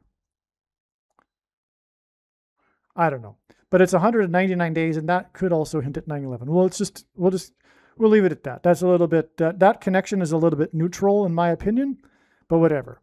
So October 7th, 2025, gold surpassed 4,000 for the first time, and is also the 223rd composite number. So it is relevant. The 46 is relevant. That's why. Because it's 2 times 23, which hints at 2 sets of 23 chromosomes, which is what the mark of the Antichrist is all about.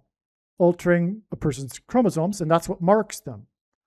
And that's how one becomes a madman and demonically possessed, which is why the Mamdani swearing in connects to the World Cup with the number 46, or 2 times 23. That is amazing, all right?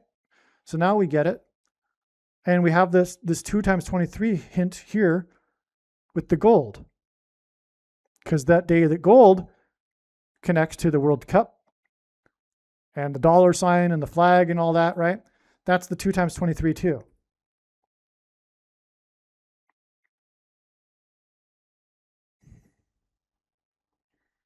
Furthermore, if we reverse it, it's 322, which gives us Genesis 3:22, and that's also symbolic of the mark of the Antichrist, because it symbolizes Genesis 3:22, the coming promise for those who take the mark of the Antichrist, which is eternal life without God. We're not without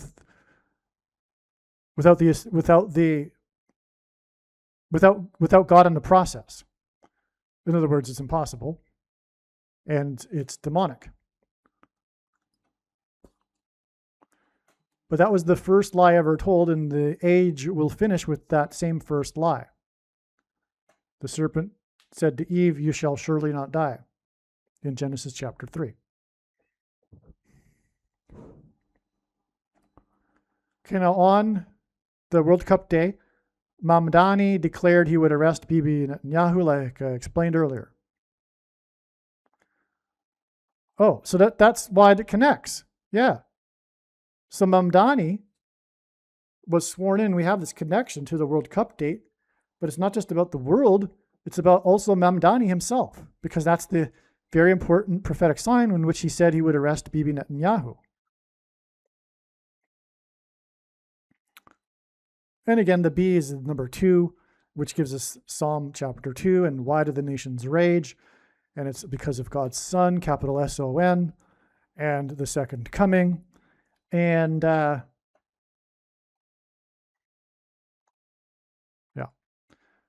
So Mamdani was sworn in the subway tunnel on January 1st, exactly 115 months after their Gotthard tunnel ceremonies. That's amazing too. Wow. 115 hints at Amos chapter 1, which has 15 verses, in which there is a repeating Hebrew idiom for 3 transgressions and for 4, which means the limit of transgressions has been reached and is overflowing, and now there's judgment from God. That's what the idiom means. Simon and Garfunkel's first album, Wednesday morning, 3 a.m., and Wednesday is the 4th day of the week, which gives us for 3 transgressions and for 4. The cover art of the album has the duo, as in the Twins theme, in a New York subway tunnel.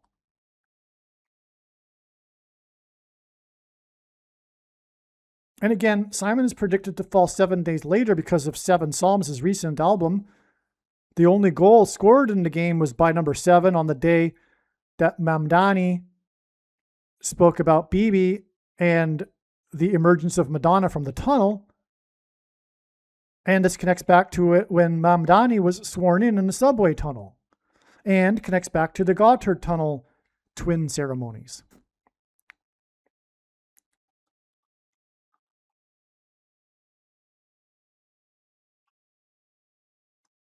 That's amazing.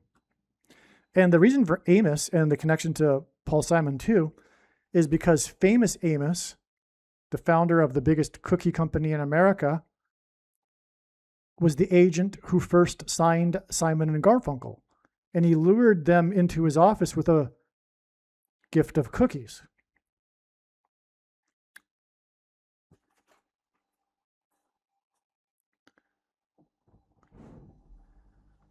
On January 1st, 2026, January 1st, 2026, the day Mamdani was sworn in, is the 2 times 23rd prime number of days. We already did this. To the Madonna performing in the tunnel. The Central Park owl died after striking a tower with its head, by the way, on the date 2/23. Okay? And Paul Simon, on the cover art for the 7 Psalms album, is an owl, and 2 owls actually, and Paul Simon and Garfunkel, the 2 duo twins, famously performed in Central Park on the date 9/19. Wait a second, which is hinted at with this 199 days. Whoa.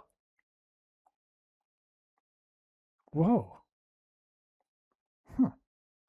Well, so this Central Park owl became famous because it had escaped the Central Park Zoo and was living in the Central Park for quite a while, until one day it slammed into a tower. No doubt head first, and Paul Simon is predicted to hit his head. But it connects to Paul Simon because he famously sang in Central Park in Manhattan, where, Simon is from, New York City. But also, Simon and Garfunkel had their famous free concert in Central Park 9 months and 11 days after John Lennon was shot next to Central Park.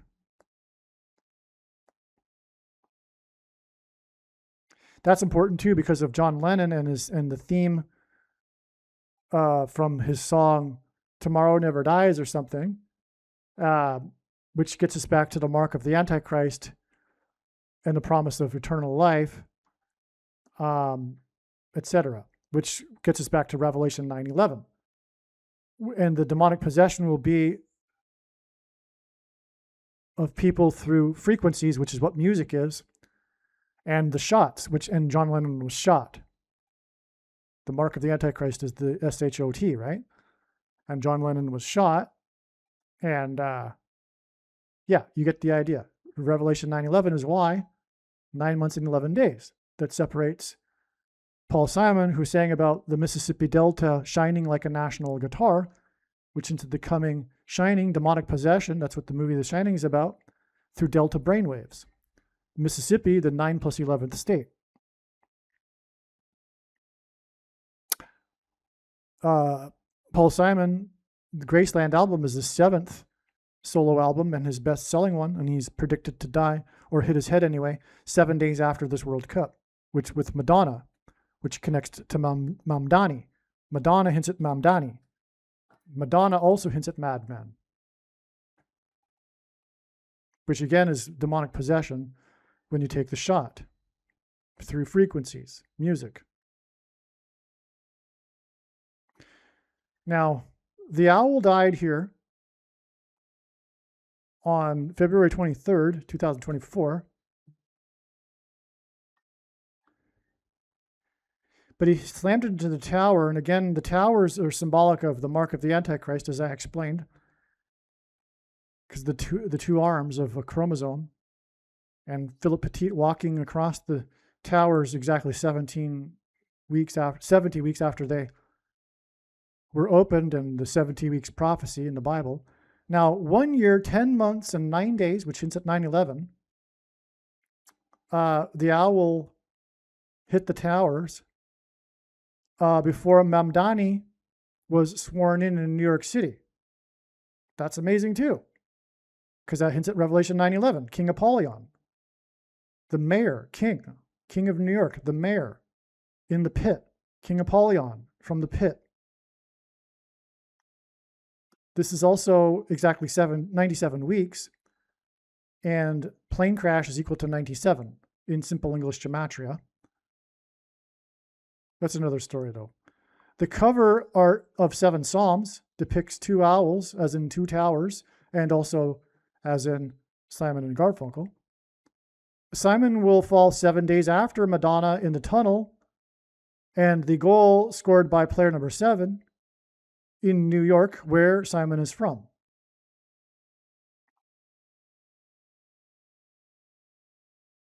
Not only that, but the game was played in New York metro area, but in New Jersey, right where Paul Simon was born, in New Jersey.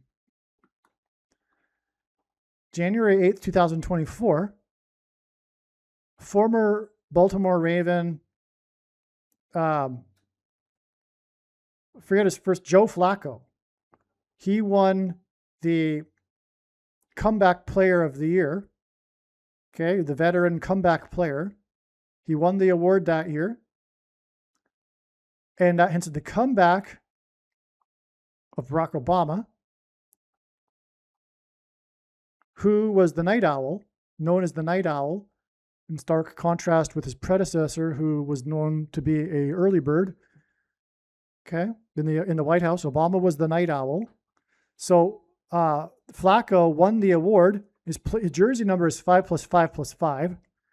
And he won the award 5 + 5 + 5 days before the owl named Flacco hit the tower in Central Park, which was on the same day that the star basketball player Wembanyama had what's called a 5-5-5 game, which I forget because I'm not a basketball fan really. It's when you have 5 points in the various categories, rebounds, assists, or something. So it's called a 5-5-5 game, all right? When you have a minimum of 5 in each of the category, and it's an amazing feat. And Wembanyama achieved this on the day of the owl, which hints at Paul Simon because of the owls on the cover of 7 Psalms. And Wembanyama plays in or for San Antonio, which is right near where Paul Simon currently lives in Wimberley, Texas. Okay, so again, the Raven, as in the owl, right? Flacco, number 555, won the Comeback Player of the Year 5 + 5 + 5 days before the Flacco owl died, and Wembanyama had a 555 game. All right, and the owl died in New York where 9/11 took place, and that was 1 year, 10 months, and 9 days to when Mamdani was sworn in the tunnel in New York City and Manhattan, where the 9/11 took place, right? And that day is 2 times the 23rd prime number of days to when Madonna emerged from the tunnel wearing number 9, followed by number 10 and number 10, the twins.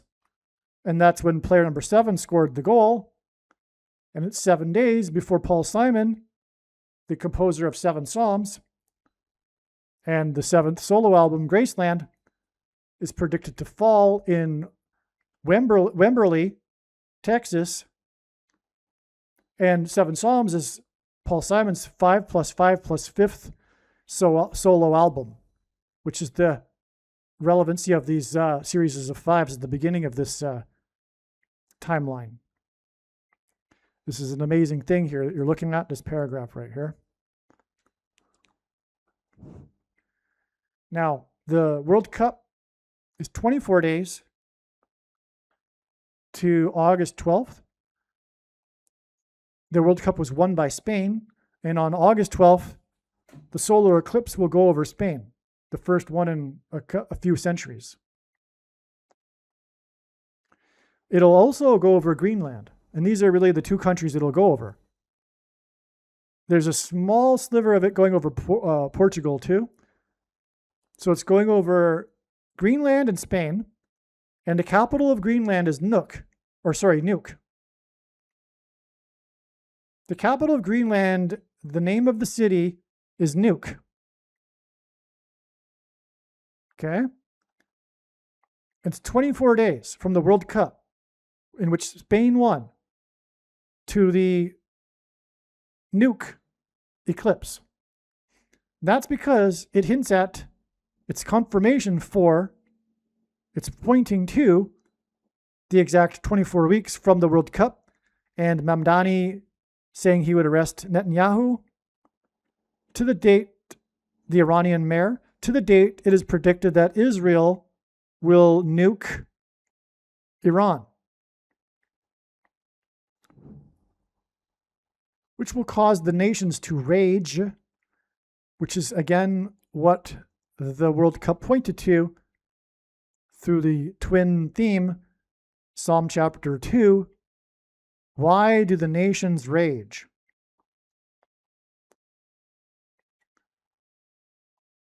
The eclipse will pass over Spain. Okay, no. July 11th is 25 weeks and 2 days, or 4 times 44 days, to the predicted date Israel will nuke Iran.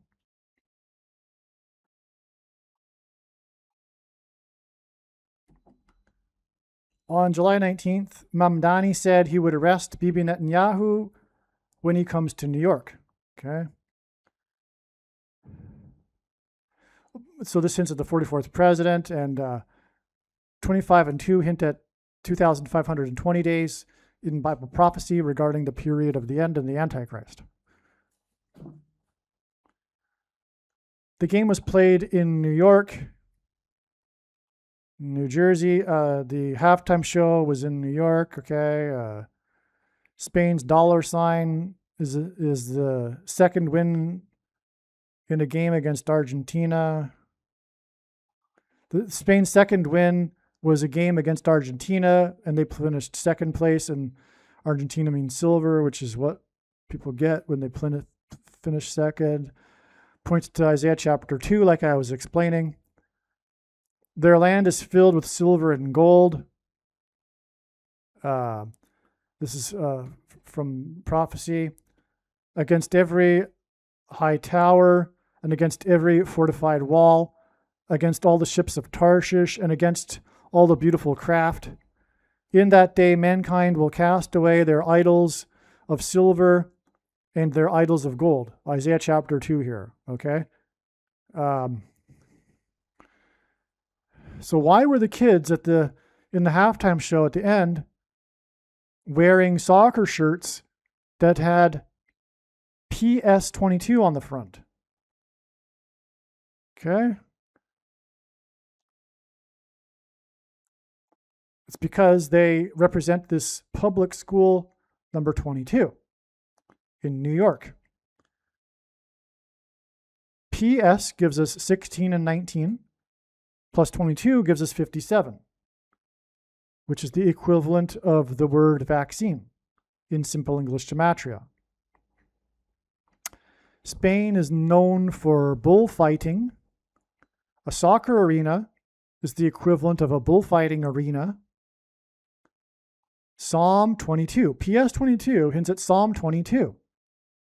More of this theme of Christ and why the nations will rage. But Psalm 22. Many bulls encompass me. Strong bulls of Bashan surround me. They open wide their mouths at me like a ravening and roaring lion. There's more to this Psalm 22, which describes clearly someone being crucified. Okay, could read the whole chapter, I suppose. But so we have the lion here, the roaring lion, and we have Lionel Messi in the game. We have Spain, which is bullfighting. Psalm chapter 22. And again, we have the theme of twos, but not only that, we have the public school 22. And then them chanting, repent, repent at the end.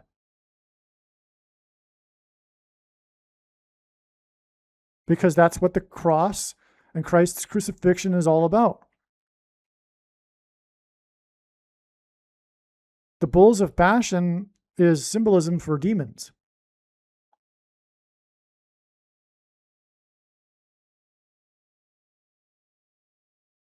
That will rise from the bottomless pit as symbolized by Revelation 9:11. And the tunnels. And Mamdani in the pit, etc. The line encompass me, surround me, equals spectators surrounding Lionel Messi. And Lamine Yamal, who in the signs, as I mentioned, is symbolic of Messi's son, which hints at the S-O-N, son, in Psalm chapter 2. So we got Isaiah 2, Psalm 22, and Psalm chapter 2. And we have the theme of the twins. And I already explained how the bathing of baby Lamal was symbolic of Messi bathing his own son, which in turn hints at the Son of God in Psalm chapter 2, who is surrounded by the bulls of Bashan that are like roaring lions, Lionel Messi, and being surrounded by spectators. It's all Psalm chapter 22. Even the kids were surrounded by the spectators, encompassed and surrounded. The chanting at the end hints at, they will open wide their mouths at me. That's right, they were using their mouths. They were opening wide their mouths. They were chanting. The kids were chanting. They were opening wide their mouths. And as were those surrounding them. At the end, they were all chanting. They encouraged the people in the stadium to chant, we dance, but we, as a Christian here, we repent.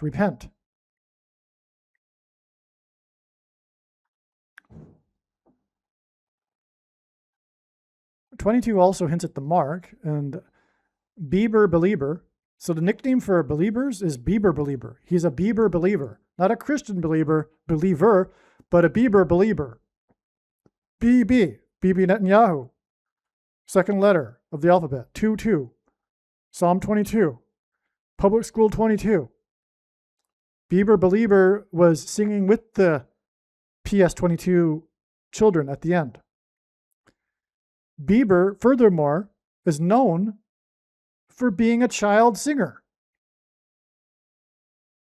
Bieber was amongst the children, and Bieber is literally known for being a child singer. He became famous as a child.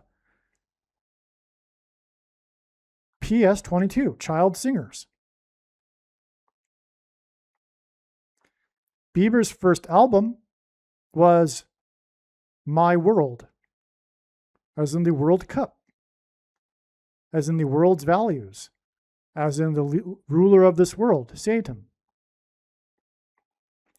I didn't know there was a backstory to Bieber. He became famous at 13 years old after a talent agent spotted him in a video of him busking at the age of 13. In the Bible, 13 is symbolic of the Antichrist. JB is not JC, Antichrist. His first album was My World. At the World Cup, he was 32, which hints at CB.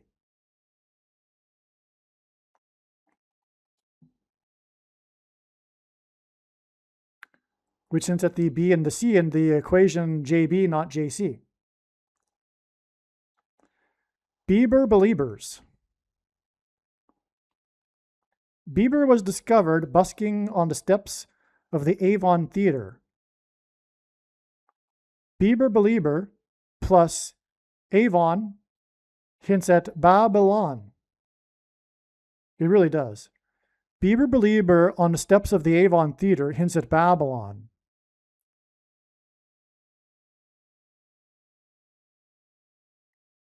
Which, of course, is symbolism for occult and pagan religion.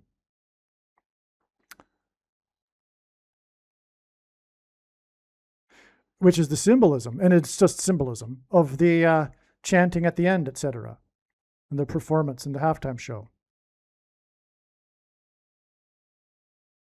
Again, I don't believe Satanists orchestrated the halftime show. The Coldplay guy, whatever his name is, he organized the show. I mean, it wasn't that special. But the prophetic details are what's special. In other words, the Satanists didn't know about Psalm 22 when they got Public School 22 together, for example,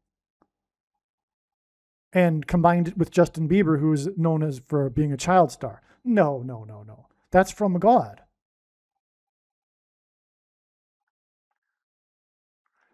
Justin Bieber Paul Simon's predicted fall is 66 months and 6 days after Joe Biden's inauguration, who is associated with the mark of the Antichrist. Justin Bieber was born 90 months and 11 days before 9/11. Wow.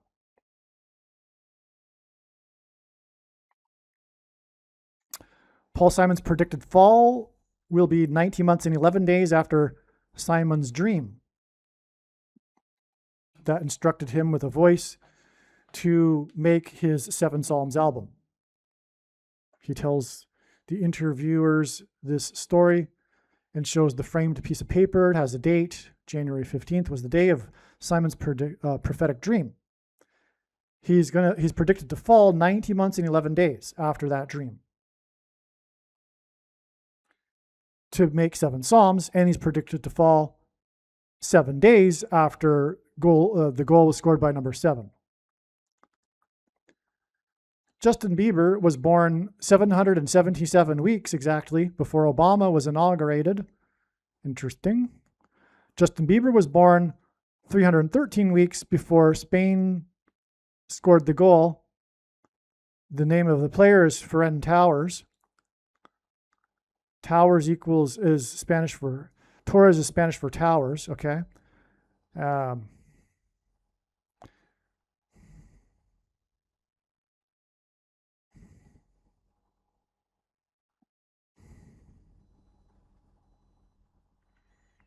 well, the Pope was elected on the date 313, and Rome converted to Catholicism in the year 313 AD. Now,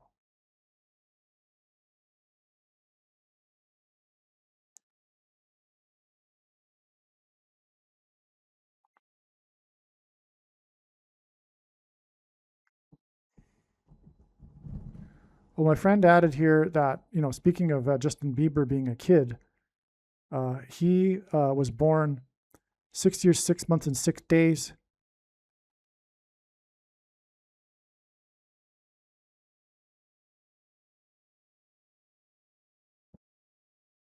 after August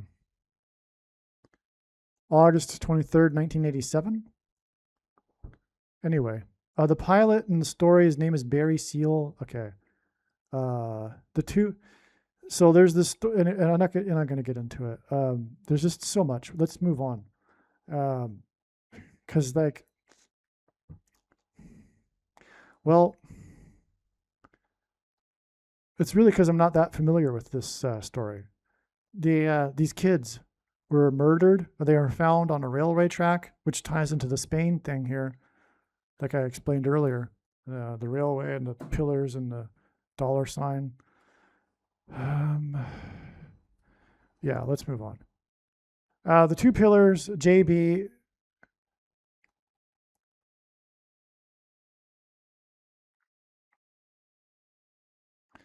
There are 4 beasts in Psalm chapter 22. There are also 4 beasts in the book of Revelation that point to the final beast in the Antichrist. So Torres is equal to towers, okay? The name Torres, the guy who scored the goal, his name literally means towers. And this is all, like we've been saying, explaining, pointing to the Twin Towers, right near where the game was played. Also, Torres wore number 7. The last tower to collapse on 9/11 was building number 7. So, Trumpet in Turkey said to cut off trade with Spain on July 8th. This is 11 days before Torres scored the 1 goal to win the cup for Spain. The game is near where one tower stands, where the Twin Towers that looked like a giant 11 stood in the 11th state before being struck by Flight 11 with a crew of 11. Torres actually scored 2 goals, but one of them was not allowed, which hints at the Twin Towers, which were replaced by the one tower, the World Trade Center. Trumpet said to cut off trade with Spain. See how the cutting off of trade with Spain actually hints at the Twin Towers. And Trump also called in, Trump is part of the 9/11 signs on 9/11, literally. But the call to cut off trade with Spain, 11 days, and that's because of Flight 11 and the crew of 11 in the 11th state, and the towers looking like in 11, it was 11 days before the player named Towers scored the 1 goal to win for Spain. The game is near where the one tower now stands where the Twin Towers used to. Again, he scored 2 goals, but 1 wasn't allowed, which hinted at that. So, but it's all about the World Trade Center. The call to cut off trade with Spain, in other words, points back to ultimately trade with the world and New York, where Trump is from also. This connects the game to trade, international trade. The world's stock markets are predicted to crash 10 plus 10 plus 10 days after Torres' 1 goal near the One World Tower, 11 days after Trump said to cut off trade with Spain. And Spain's flag hints at the US dollar symbol. The halftime show coins with the dollar signs on them are seen falling on the screen. This hints at the stock market falling, okay?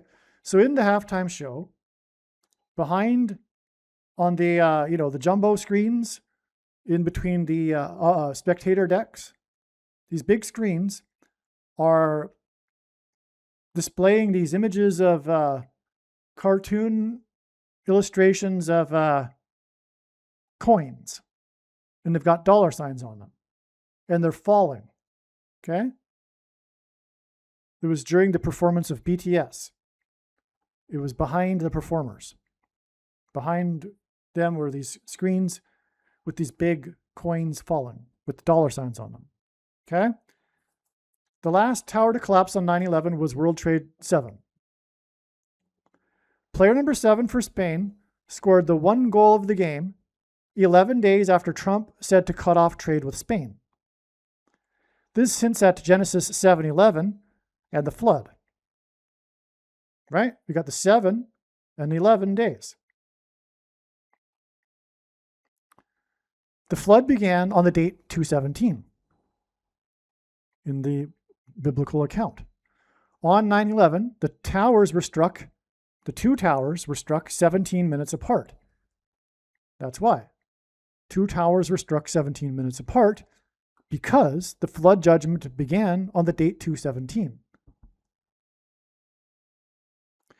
During the halftime show, the coins with the dollar signs were seen falling on the screen while the Korean singer group performed. There are 7 members of BTS. Their ages add up to 217, which hints at the date 217 and the 2 towers that were struck 17 minutes apart near where BTS performed at the World Cup.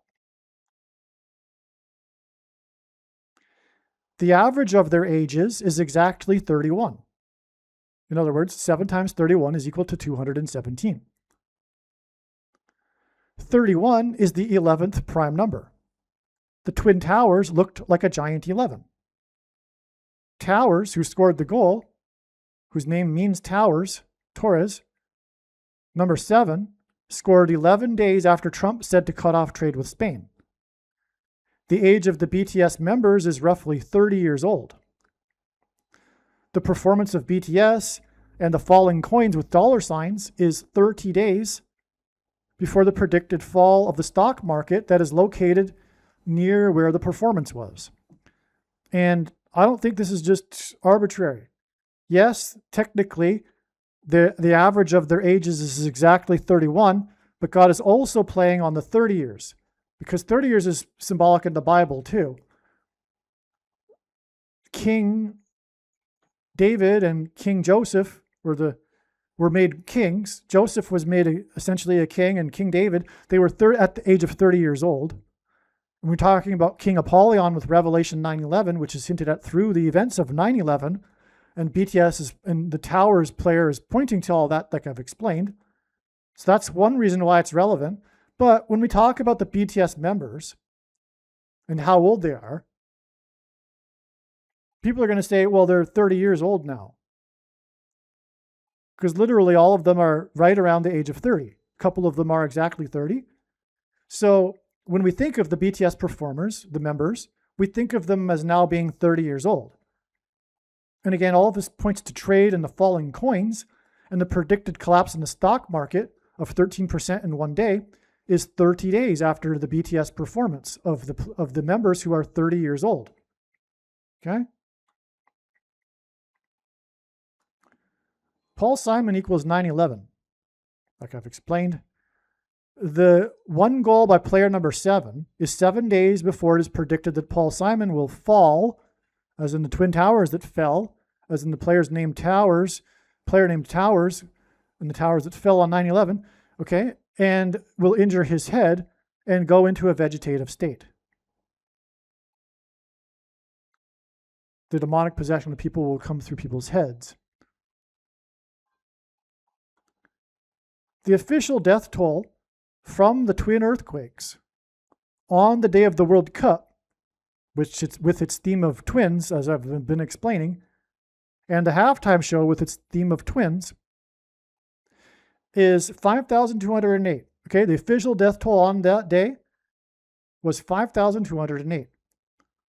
The date of the last episode of the TV show Emergency was 5/28, May 28th, in the year 77. Other videos have explained the prophetic significance of this. This is for real. This is a sign from God. This last episode of the show Emergency. Okay. All right. Now, and so that's literally this pattern God is doing with 5/28. It's because of the last episode of Emergency. Okay. So that's why the 5,208 deaths on the day of the Twins signs in the World Cup, the death toll from the twin earthquakes. Player 7 scored the one goal in the game, and it is 7 days before Paul Simon is predicted to fall and injure his head. Simon performed at Jimmy Carter's inaugural ball in the year 77, and his recent album is 7 Psalms. The show Emergency is about paramedics in disasters. The emergency search for survivors in Venezuela involves paramedics. That's why it's very relevant. Because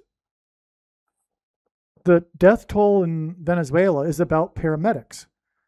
The show Emergency is about paramedics. It was the show came at a time when paramedics weren't a thing.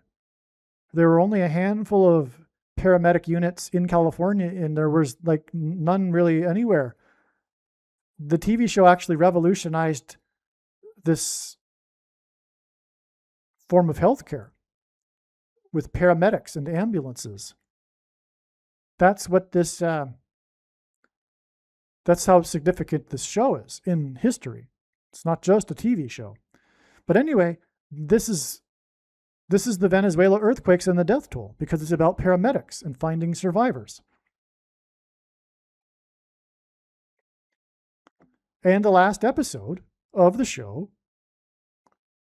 was on the date 5/28, and on this day, this prophetic day, the death toll was 5,208. Because again, the twin earthquakes was a prelude to the theme of twins in the World Cup that involved Lionel Messi, who is 39 and turned 39 on the day of the twin earthquakes that were 39 seconds apart.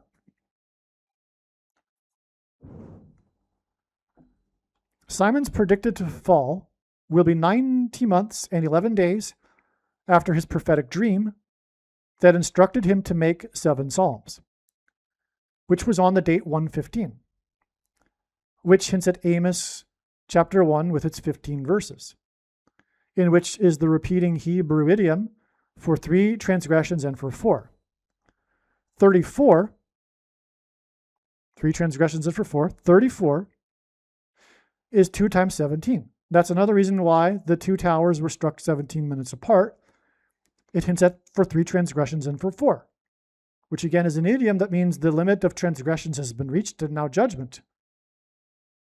So 34 is 2 times 17, which hints at 2 towers 17 minutes apart. Simon and Garfunkel's first album was Wednesday morning, 3 a.m. Wednesday being the 4th day of the week, 3 a.m. gives us for 3 transgressions and for 4. And it's all relevant because also Amos, famous Amos, signed Simon and Garfunkel, as in the famous Amos prophet. Famous prophet Amos. So BTS gives us BTS and 2, 20, and 19. Add them up, equals 41, which is the 13th prime number. The coins falling during the BTS performance in New York point to a 13% loss in one day in the stock market in New York, which is predicted to be 30 days after the performance of the group, whose members are about 30 years old. That's amazing. So it even gets specific here with a 13% loss because BTS hints at the number 13, and that's amazing. Tom Cruise was born 9 years before Jim Morrison reportedly passed away in a hot tub in Paris, France, on July 3rd, 1971. Okay, now this is going to sound strange, I do recognize, but God has been communicating these hot tub signs as being symbolic of portals because of the comedy in which the hot tub was a time machine. I forget the name of the comedy now. John Cusack was in it. Yeah, so there's a let me just find the name of that comedy. It's what I thought. Hot Tub Time Machine. All right, so anyway, this is relevant because of the symbolism in Jim Morrison, the lead singer for the band The Doors. So the hot tub is the symbolism for a portal. Morrison, in fact, the time machine hot tub, or the hot tub time machine, actually points to Jim Morrison, who died in a hot tub. And that's why. I mean, the hot tub time machine movie is about it being the hot tub being a time machine, which is a portal. But the reason for the connection to Jim Morrison, and really the reason why that movie was made and why it became famous, was because it in turn points to Jim Morrison, the leader of the Doors. And this is all pointing to Revelation, in which the door is opened to the bottomless pit. Now, Val Kilmer, who is Iceman in Top Gun, played Jim Morrison in The Doors. I remember looking this up several months ago, but it was before. Okay, so this date that it's predicted that Israel will nuke Iran is exactly 666 months after Jim Morrison died in the hot tub. 9 years because the number 9 is the most important number in God's signs, as from the Bible it symbolizes God's judgment. And what we are getting at here is how Tom Cruise was in the halftime show in the World Cup, as in Judgment on the World, that ended with a rainbow theme, as in the rainbows in Genesis chapter 9, after the flood, judgment on the world. What does Jim Morrison or Val Kilmer have to do with Israel or nuking Iran? Well, Paris, where Morrison died, and Kilmer played Morrison, is where the Ayatollah was. So in God's signs and in history, Paris is very important in the Iranian regime because the Ayatollah was exiled and he was welcomed in Paris, to the shame of the Parisians and the French that welcomed him. Today, that town where he stayed just outside of Paris is famous because of the Ayatollah, and they are literally ashamed of their role in history. But such is the case with the foolish leftist socialists. And it's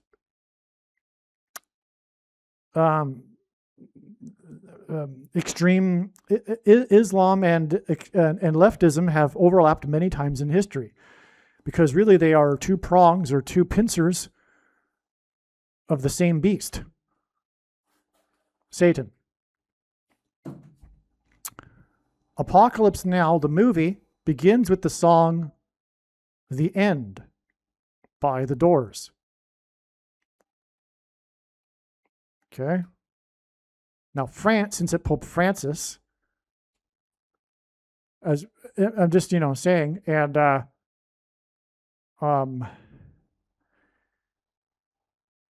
Apocalypse Now, The End by The Doors, is a movie produced by Francis Ford Coppola. All right, and of course, this is symbolic of the end of time.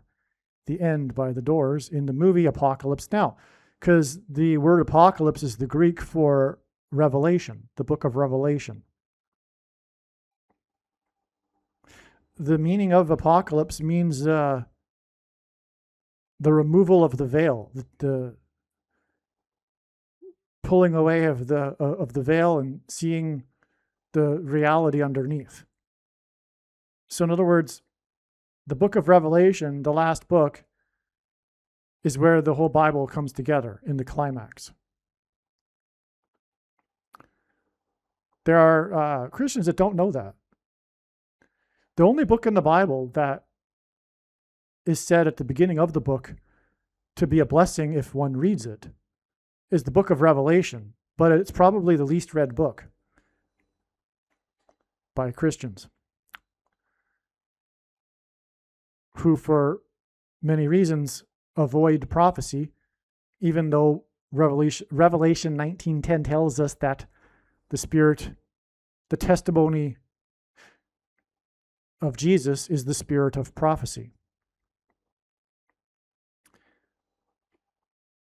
And 1/3 of the book is prophecy, and the disciples recognized that Jesus is the Messiah through his fulfillment of prophecy. The release of the movie Apocalypse Now on August 15th, 1979 was 11 weeks and 4 days before the first day of the 444-day Iran hostage crisis.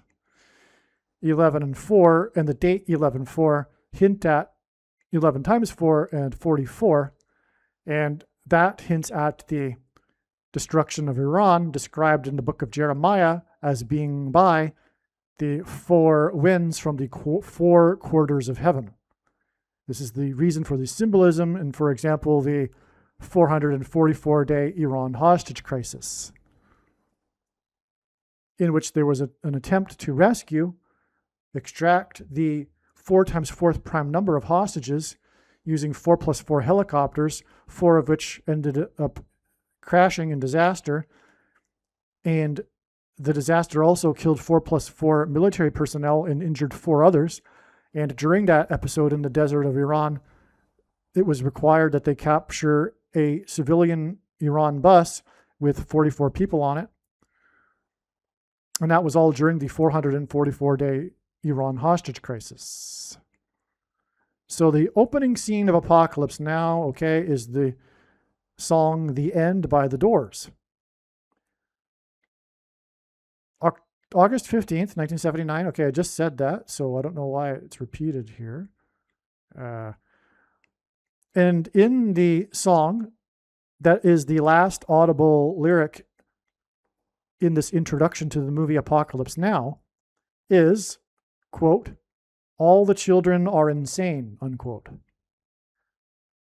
I know that the lyric comes after the lyric in the song, "Lost in a Roman wilderness of pain." The song and the lyric, "Lost in a Roman wilderness of pain," made by The Doors, a song called "The End" in Apocalypse Now, made by Francis Ford Coppola, hints at Pope Francis, the Antichrist, the Roman, in The End, and in the book of Revelation, Apocalypse. Francis Ford Coppola, Pope Francis. Jim Morrison died in France. The Doors.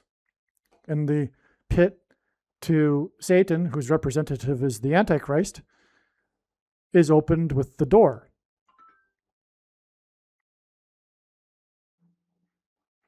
The World Cup final was in East Rutherford. The World Cup final was in East Rutherford. All right, and Tom Cruise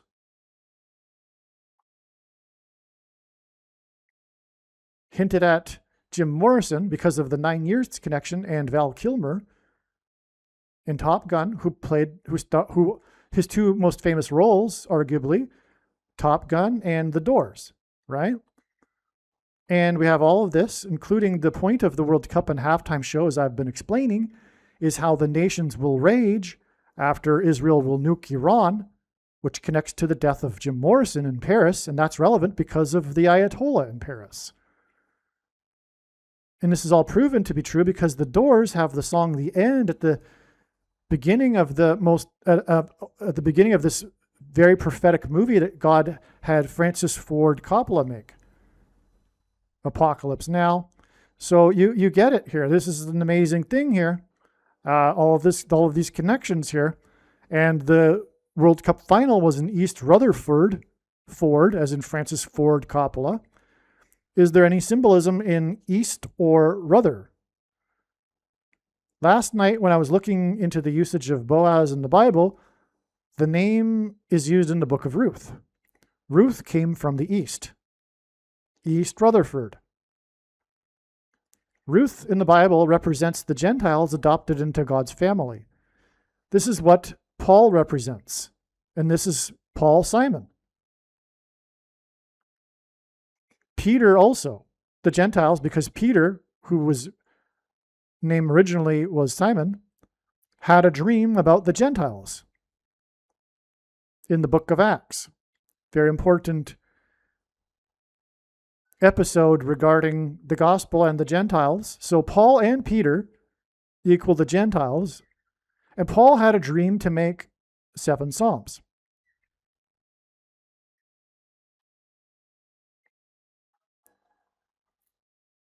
Okay, so Ruth is like the same symbolism as Paul here, as in Paul and Peter, which is hinted at with Paul Simon.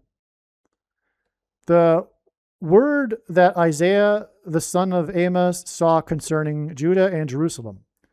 And it shall come to pass in the last days that the mountain of the Lord's house shall be established in the top of the mountains and shall be exalted above the hills, and all nations shall flow unto it.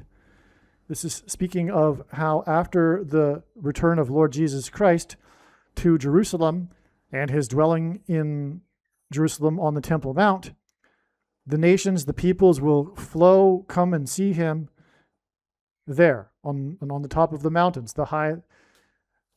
symbolically the highest mountain in the world it will be. And many people shall go and say, Come ye, and let us go up to the mountain of the Lord, to the house of the God of Jacob, and he will teach us his ways, and we will walk in his paths. For out of Zion shall go forth the law and the word of the Lord from Jerusalem. And he shall judge among the nations, and shall rebuke many people, and they shall beat their swords into plowshares, and their spears into pruning hooks. Nation shall not lift up sword against nation, neither shall they learn war any more. O house of Jacob, come ye, let us walk in the light of the Lord. Therefore thou hast forsaken thy people, the house of Jacob, because they be replenished from the east, and are soothsayers like the Philistines, and they shall please themselves in the children of strangers. Their land is also full of silver and gold, neither is there any end of their treasures. Their land is also full of horses, neither is any end of their chariots. Okay, so we're talking about this World Cup, which we've explained now. Argentina literally means silver. Gold is Spain because of the Conquista, the Spaniards who went to conquer the New World for the sake of gold. And so that's silver and gold there in verse 7. And it was player number 7 who scored the goal for Spain, the only goal in the Argentina-Spain game. So this hints at verse 7. What chapter is this? This is I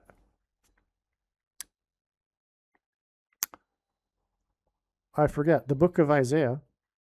And so, but there's the children from the east here. And in the song, the children are insane. In the song, The End. There's reasons.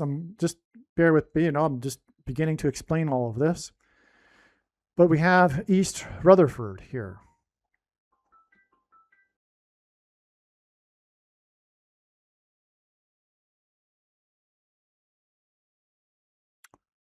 Okay, Isaiah chapter 2:6 is a really important verse, as I wrote. Oh, no, my friend wrote that. Okay, so what do you think it means? The children aspect of the verse. The AI overview to this question is the children of foreigners or strangers refers to foreign nations, pagans, and their customs. which is exactly what I've been saying regarding this theme of the World Cup and the sport of soccer invading America. God's Gentile nation on Israel. And just like in this verse, the children of the foreign nations, the pagans and their ways and their customs, including their sport, soccer.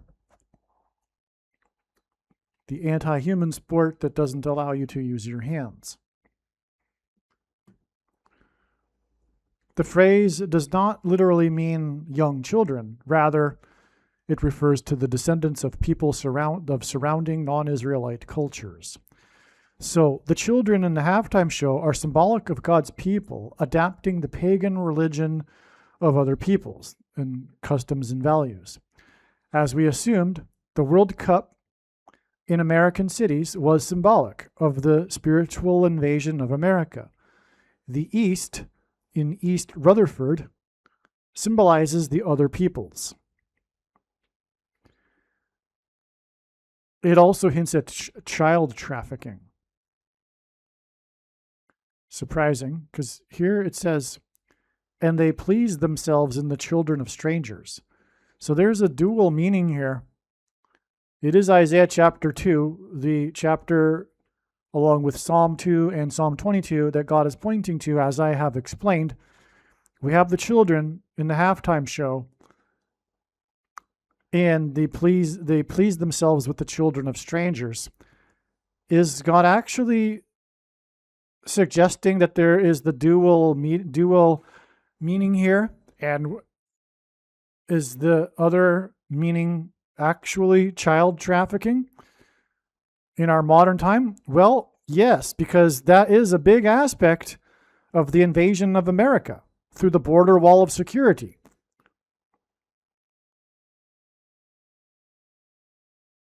The southern border there, that's a big aspect of the invasion. Could child trafficking and Pizzagate and Epstein, etc., be symbolic of the spiritual invasion in Isaiah chapter 2:6? Yes, exactly. What was the name of that movie that came out recently about child trafficking that the left went nuts about because they're with Satan? Are you thinking of the movie Weapons? It starred the actor from Passion of the Christ, Jim Caviezel. Incidentally, Jim Caviezel, well, that's another story. I mean, you got to look it up. He has an amazing story, but coincidentally, his two initials are JC, Jesus Christ. He played Jesus Christ. And it's all designed by God. And so the movie's name is Sound of Freedom. It was released on July 4th, 2023, 1,111 days before the World Cup and the halftime show with children. The movie Weapons came out 11 months and 11 days before the World Cup and the halftime show with children. The movie Weapons is about children and their disappearance in a town and them becoming demonically possessed.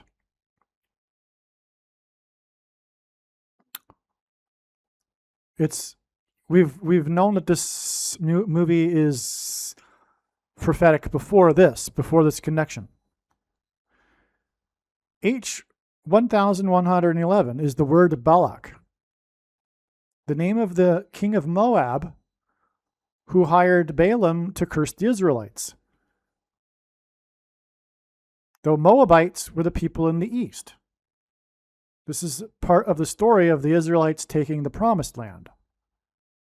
So we have, and this is relevant because in this story, God's children, God's people, the Israelites are referred to as the children of Israel.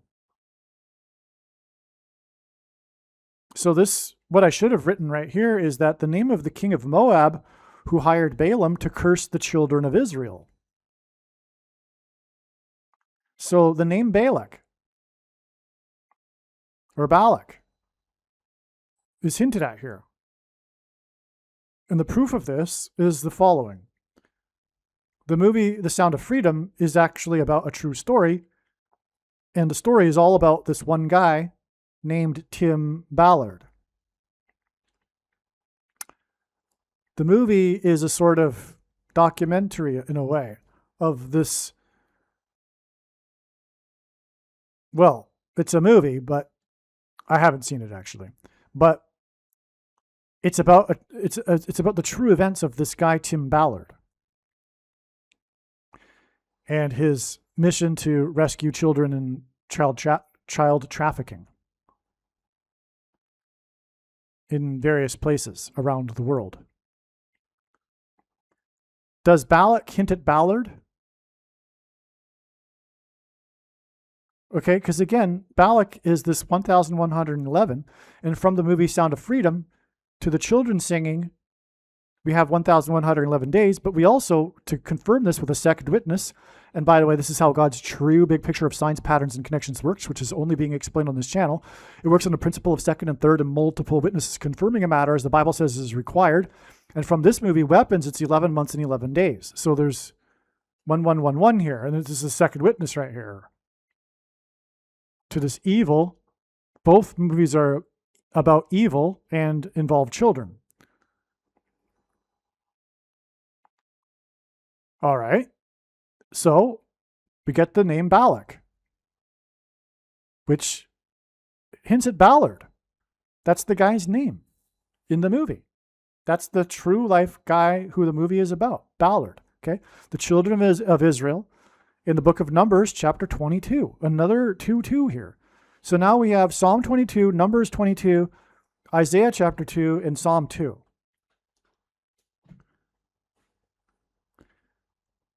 This is morbid, but blood sacrifice is equal to 121, which is 11 times 11. Revelation is equal to 121, as is Antichrist. Also, this would seem to hint at Isaiah 11:11 about the restoration of Israel. We do have this World Cup, which is about the restoration of Israel through Psalm chapter 2, as I've been explaining. The children of Israel were entering the promised land from the east, as in East Rutherford. Ballard could also hint at Balaam. So it's the story of Balak involves Balaam, which is also about hinting at Ballard. The World Cup was symbolic of the invasion of America, which is symbolized by illegal aliens across the border wall of security, which is where the child trafficking occurs. The World Cup halftime show ended with children singing. Tim Ballard is from Utah, which is where there is a city named Moab.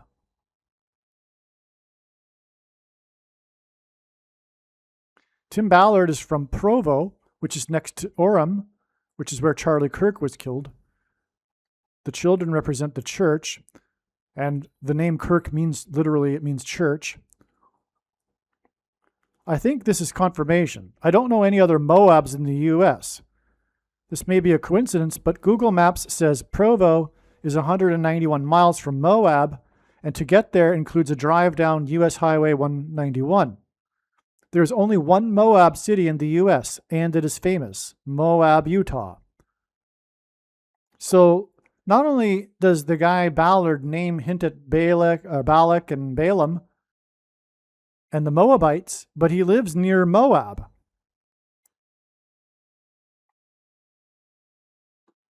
Okay, Utah is the 45th state.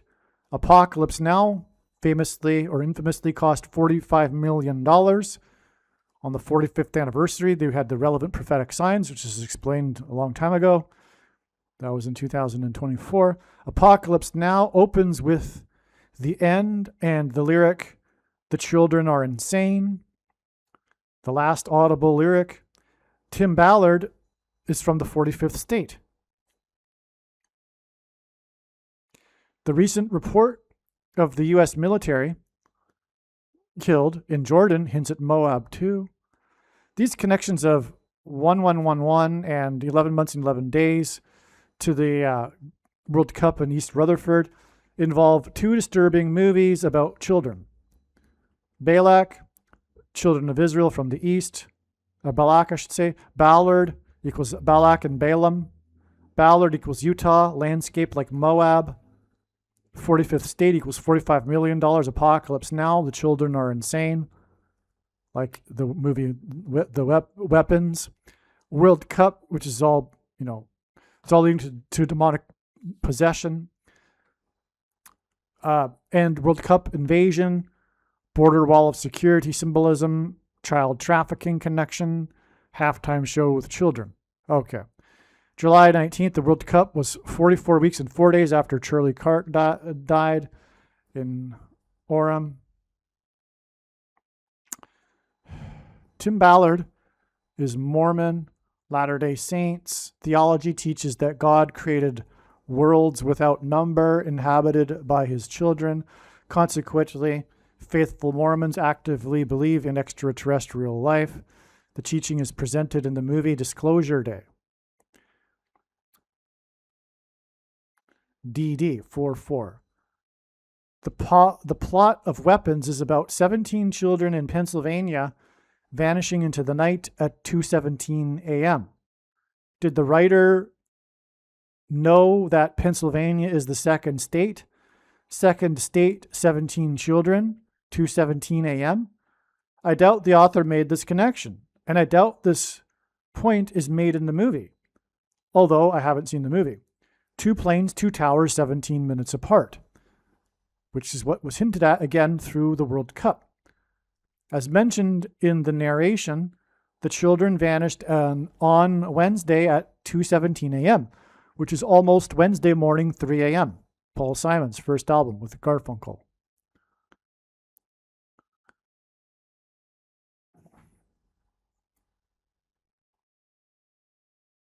The halftime show was produced by Global Citizen, a woke communist nonprofit. The values of the world. Anti-American. Anti-God. The 19th tarot card is the sun. The pattern in the cup final equals 19. And also the fire and the sun in symbolism, right? With the halftime show and everything, and the colors of the Spanish flag. Player number 7 scored near where Simon was born 7 days before Simon's predicted fall. On July 26th, Simon sang with George Harrison on Saturday Night Live, Here Comes the Sun and Homeward Bound. July 19th was exactly 726 months after the release of Homeward Bound. G726 in the concordance is the word rapture, which is about the homeward bound Christians. July 26th will be 53 months exactly before the predicted catastrophic solar flare from the sun. 1 divided by 53 is 0.0188. H188 in the Strong's Hebrew Concordance is the word woe exclamation mark.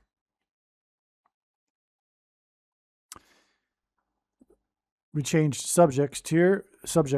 We got back to this theme of the sun and the play on the sun, S-U-N, and sun, S-O-N, God's son. And, yeah.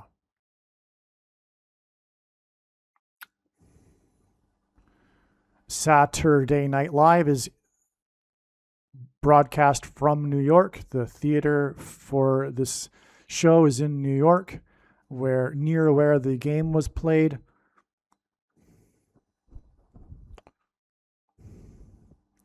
Anyway, the connection from Homeward Bound to the World Cup, which was profound, like I just explained, confirms the other connection with Here Comes the Sun and George Harrison. Okay, forward to the sun. So from the release of Homeward Bound, we have a timeline that gets us to the catastrophic solar flare from the sun. And it passes through the World Cup, and the solar flare will cause destruction in the world and rain fire down as described in Revelation 8 after the sound of silence, Paul Simon. And so that's why the sun symbolism comes up in the World Cup. Okay.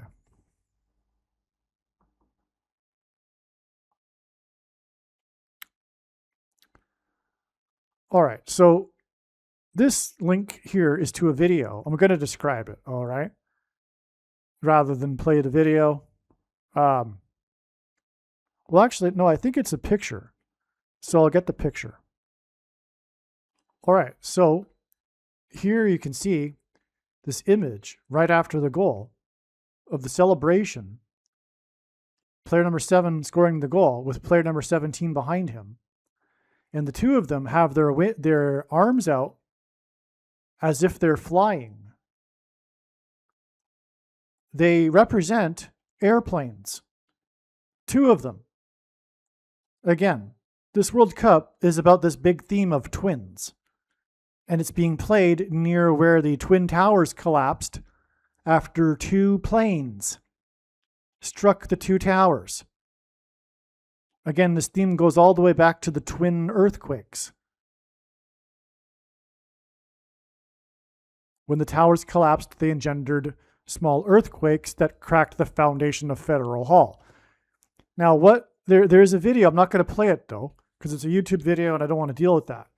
But after this scene right here, Torres, who represents the first plane of the two planes on 9/11, he proceeds to run towards the corner of the field, which is where there is at the very corner a, I don't know what you call it in soccer, but it's like a post. A magnet is holding it up. It's 3 foot high or so post, maybe 2.5 feet or 2 feet, whatever. It's tall enough though. And he runs to it and he kicks it over. So this is this erect post, which is symbolic of a tower. After he makes the gesture of a plane, with the other guy behind him making another plane, he then runs into the tower. It's absolutely stunning to see this. Especially given we already knew ahead of time that this World Cup would be all about pointing to the World Trade Center, right near where the World Cup would be played.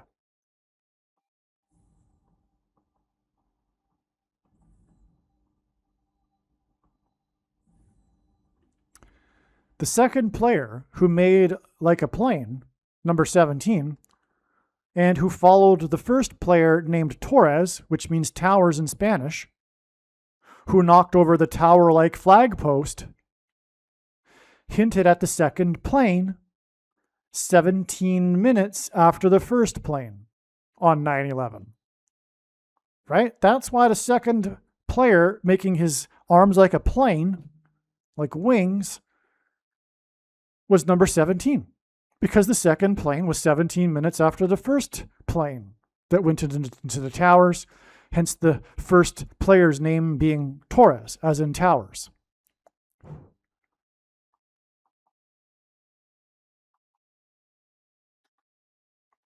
It was player number 7 and player number 7th prime number.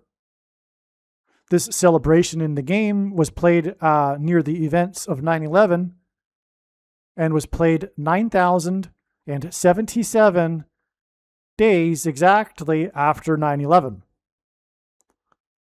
Again, the number 9 symbolizes God's judgment. So we have judgment 9,077, and the celebration here that simulated the attack on 9/11 was with player number 7 and the 7th prime number, as in 77 days in addition to 9,000 days.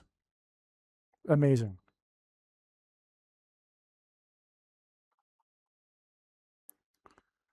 I think this is the one last thing here. BTS holds the record for most YouTube video. BTS holds the record for most YouTube video. BTS holds the record for most YouTube views in under 24 hours for a music video for their song Dynamite. They performed in New York at the World Cup on the day that the Iranian mayor of New York City declared he would arrest Bibi Netanyahu exactly 24 weeks before it is predicted that Israel will nuke bomb Iran, as in the song Dynamite. See, that's amazing, right? The record for a video for views in under 24 hours is Dynamite. The singers who sing Dynamite performed exactly 24 weeks before this Dynamite, the nuke bomb that will be dropped on Iran by Israel. And they performed on the same day that the Iranian mayor of New York City said that he would arrest the prime minister of Israel. BTS is a 7-member singing group. Their song !2!3 is their highest charting song from their album Wings, capital W, as in the players that I just talked about that spread their arms out like wings. Player number 7 celebrated his okay, so they actually have a song named this, okay? Now, player number 7 celebrated his goal in New York by imitating Wings in a sign that pointed to the collapse of 220 floors. 7 members and a song named !2 and !3 hints at 723, which is the 220th semi-prime number. BT gives us 2 and 20, as in 220, as in 220 floors that collapsed on 9/11. S gives us 19, which hints at 9/11. 7 days after the 7-member group performed at the 23rd World Cup in front of falling coins in New York, near where Paul Simon was born, will be the predicted fall of the composer of 7 Psalms. 23 days after Simon's predicted fall will be the predicted fall of the stock market, as in falling coins, in New York on August 18th.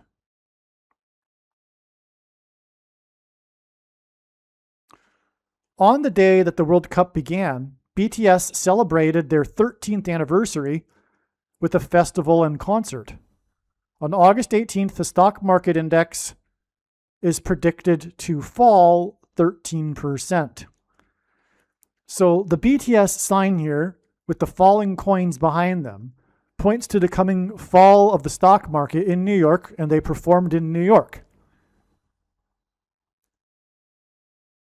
Oh, and I forgot to mention, BTS gives us the 13th prime number, but they celebrated their 13th anniversary at the beginning of the World Cup tournament,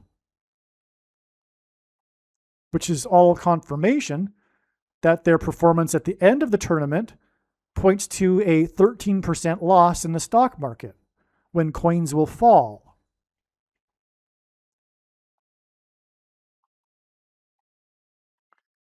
"23 days after Simon's fall is the predicted stock market fall. Exactly 23 weeks after Simon's fall is the predicted day that Israel will nuke Iran. And again, Simon's fall will be 7 days after the goal by number 7 and the 7-member group performance in the 23rd World Cup and the Iranian New York City mayor sign, making this 7 and 23 connection again.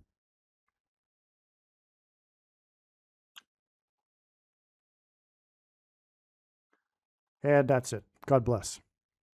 Believe me, I know far better than you how the prediction made in this video was derived. And more importantly, I know far better than you why the righteous Christian God of the Bible has given me a voice through this prediction. If you are a quote-unquote Christian or Muslim, this prediction was not learned through a demon. Be warned that blaspheming the Holy Spirit is the unforgivable sin. If you are a New Ager or New Spirituality person, this prediction was not learned through somehow tapping into the supposed universal collective consciousness. If you are a conspiracy theorist, this prediction was not learned through figuring out a supposed code that the Illuminati and Satanists are using. This prediction was learned through the Bible and through watching carefully the Lord's prophetic signs, which Jesus commanded all Christians to do. Besides proving that Jesus Christ is the Lord, the reason why God has given me a voice through this prediction is to prove that the controversial things that I am saying in the videos on this channel are the truth. Therefore, a wise person will want to watch all of the videos on this channel.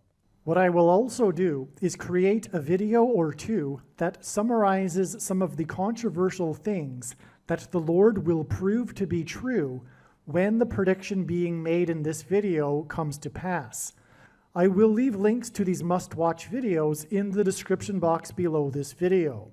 Again, the purpose of this prediction, that is from God, is to prove these things that I will talk about. And therefore, it would be foolish to not watch the videos that I will leave links for in the description box below this video.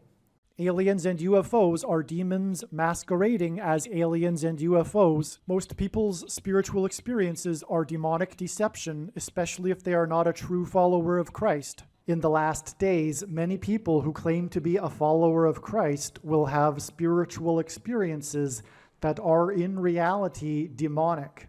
God became a man and died a horrible death at the hand of the ruler of this world, Satan, and then defeated death for you, so that you too can overcome death, which is the price that must be paid for sin. It is time to repent, which means to change one's ways and turn to God and become a disciple of Jesus.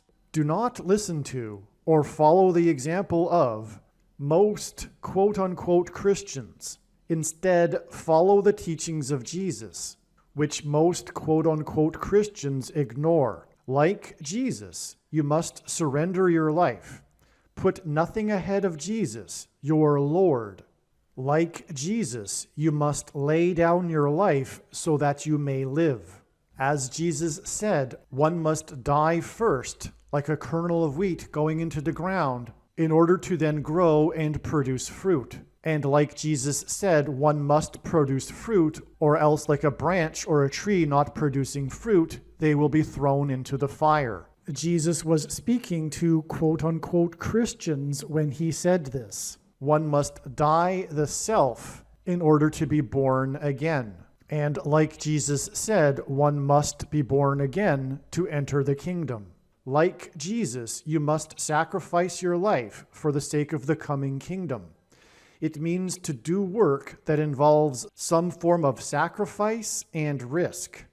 To have faith does not mean to intellectually agree. You need to demonstrate your faith through taking action. To have faith means to trust in God's promises. Taking action demonstrates trust and fear of the Lord. The primary reason that the wrath of God is coming upon America is quote-unquote Christians that do not get what I have just explained. The only reason a Christian is alive is in order to help other people become Christians and make it to the kingdom. Do not be deceived by those on the political left claiming to be quote-unquote Christians. There is no such thing as a Christian on today's political progressive left. Jesus said, "Do not think I have come to abolish or change any bit of the law or the prophets of the Old Testament Bible." In other words, the God of the Old Testament Bible is the exact same God of the New Testament Bible. It is essential that you learn about the God of the Bible and his ways. The God of the Old Testament Bible is looking to see who will fear him, and to fear God is not the same thing as quote-unquote revering or honoring God.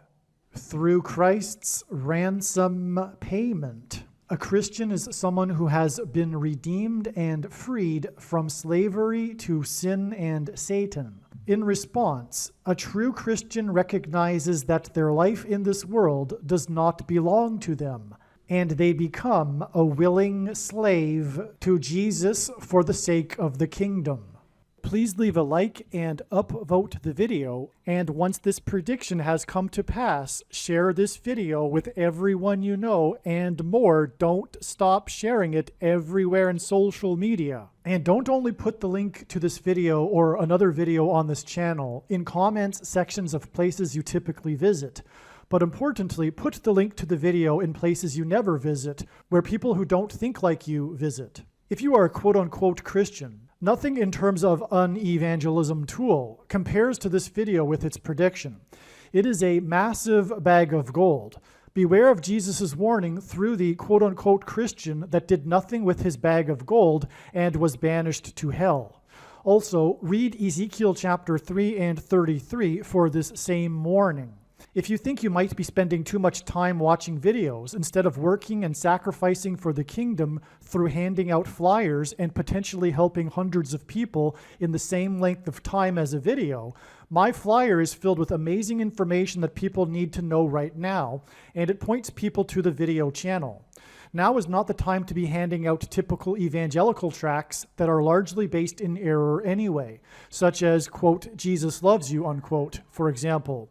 You can hand out the flyer on busy street corners, put them on car windshields in busy parking lots, and put them in mailboxes. Just send the file to your local print shop. You can download the file from the website. Please leave a like and upvote the video, and once this prediction has come to pass, share this video with everyone you know, and more, don't stop sharing it everywhere in social media. It is essential that everyone immediately read the homepage of my website, asteroidprediction.com. If you are watching this on the YouTube platform, please note that not all of the videos are on YouTube. You need to switch to the Odyssey.com or Rumble.com channel, and do it now in case you aren't able to later.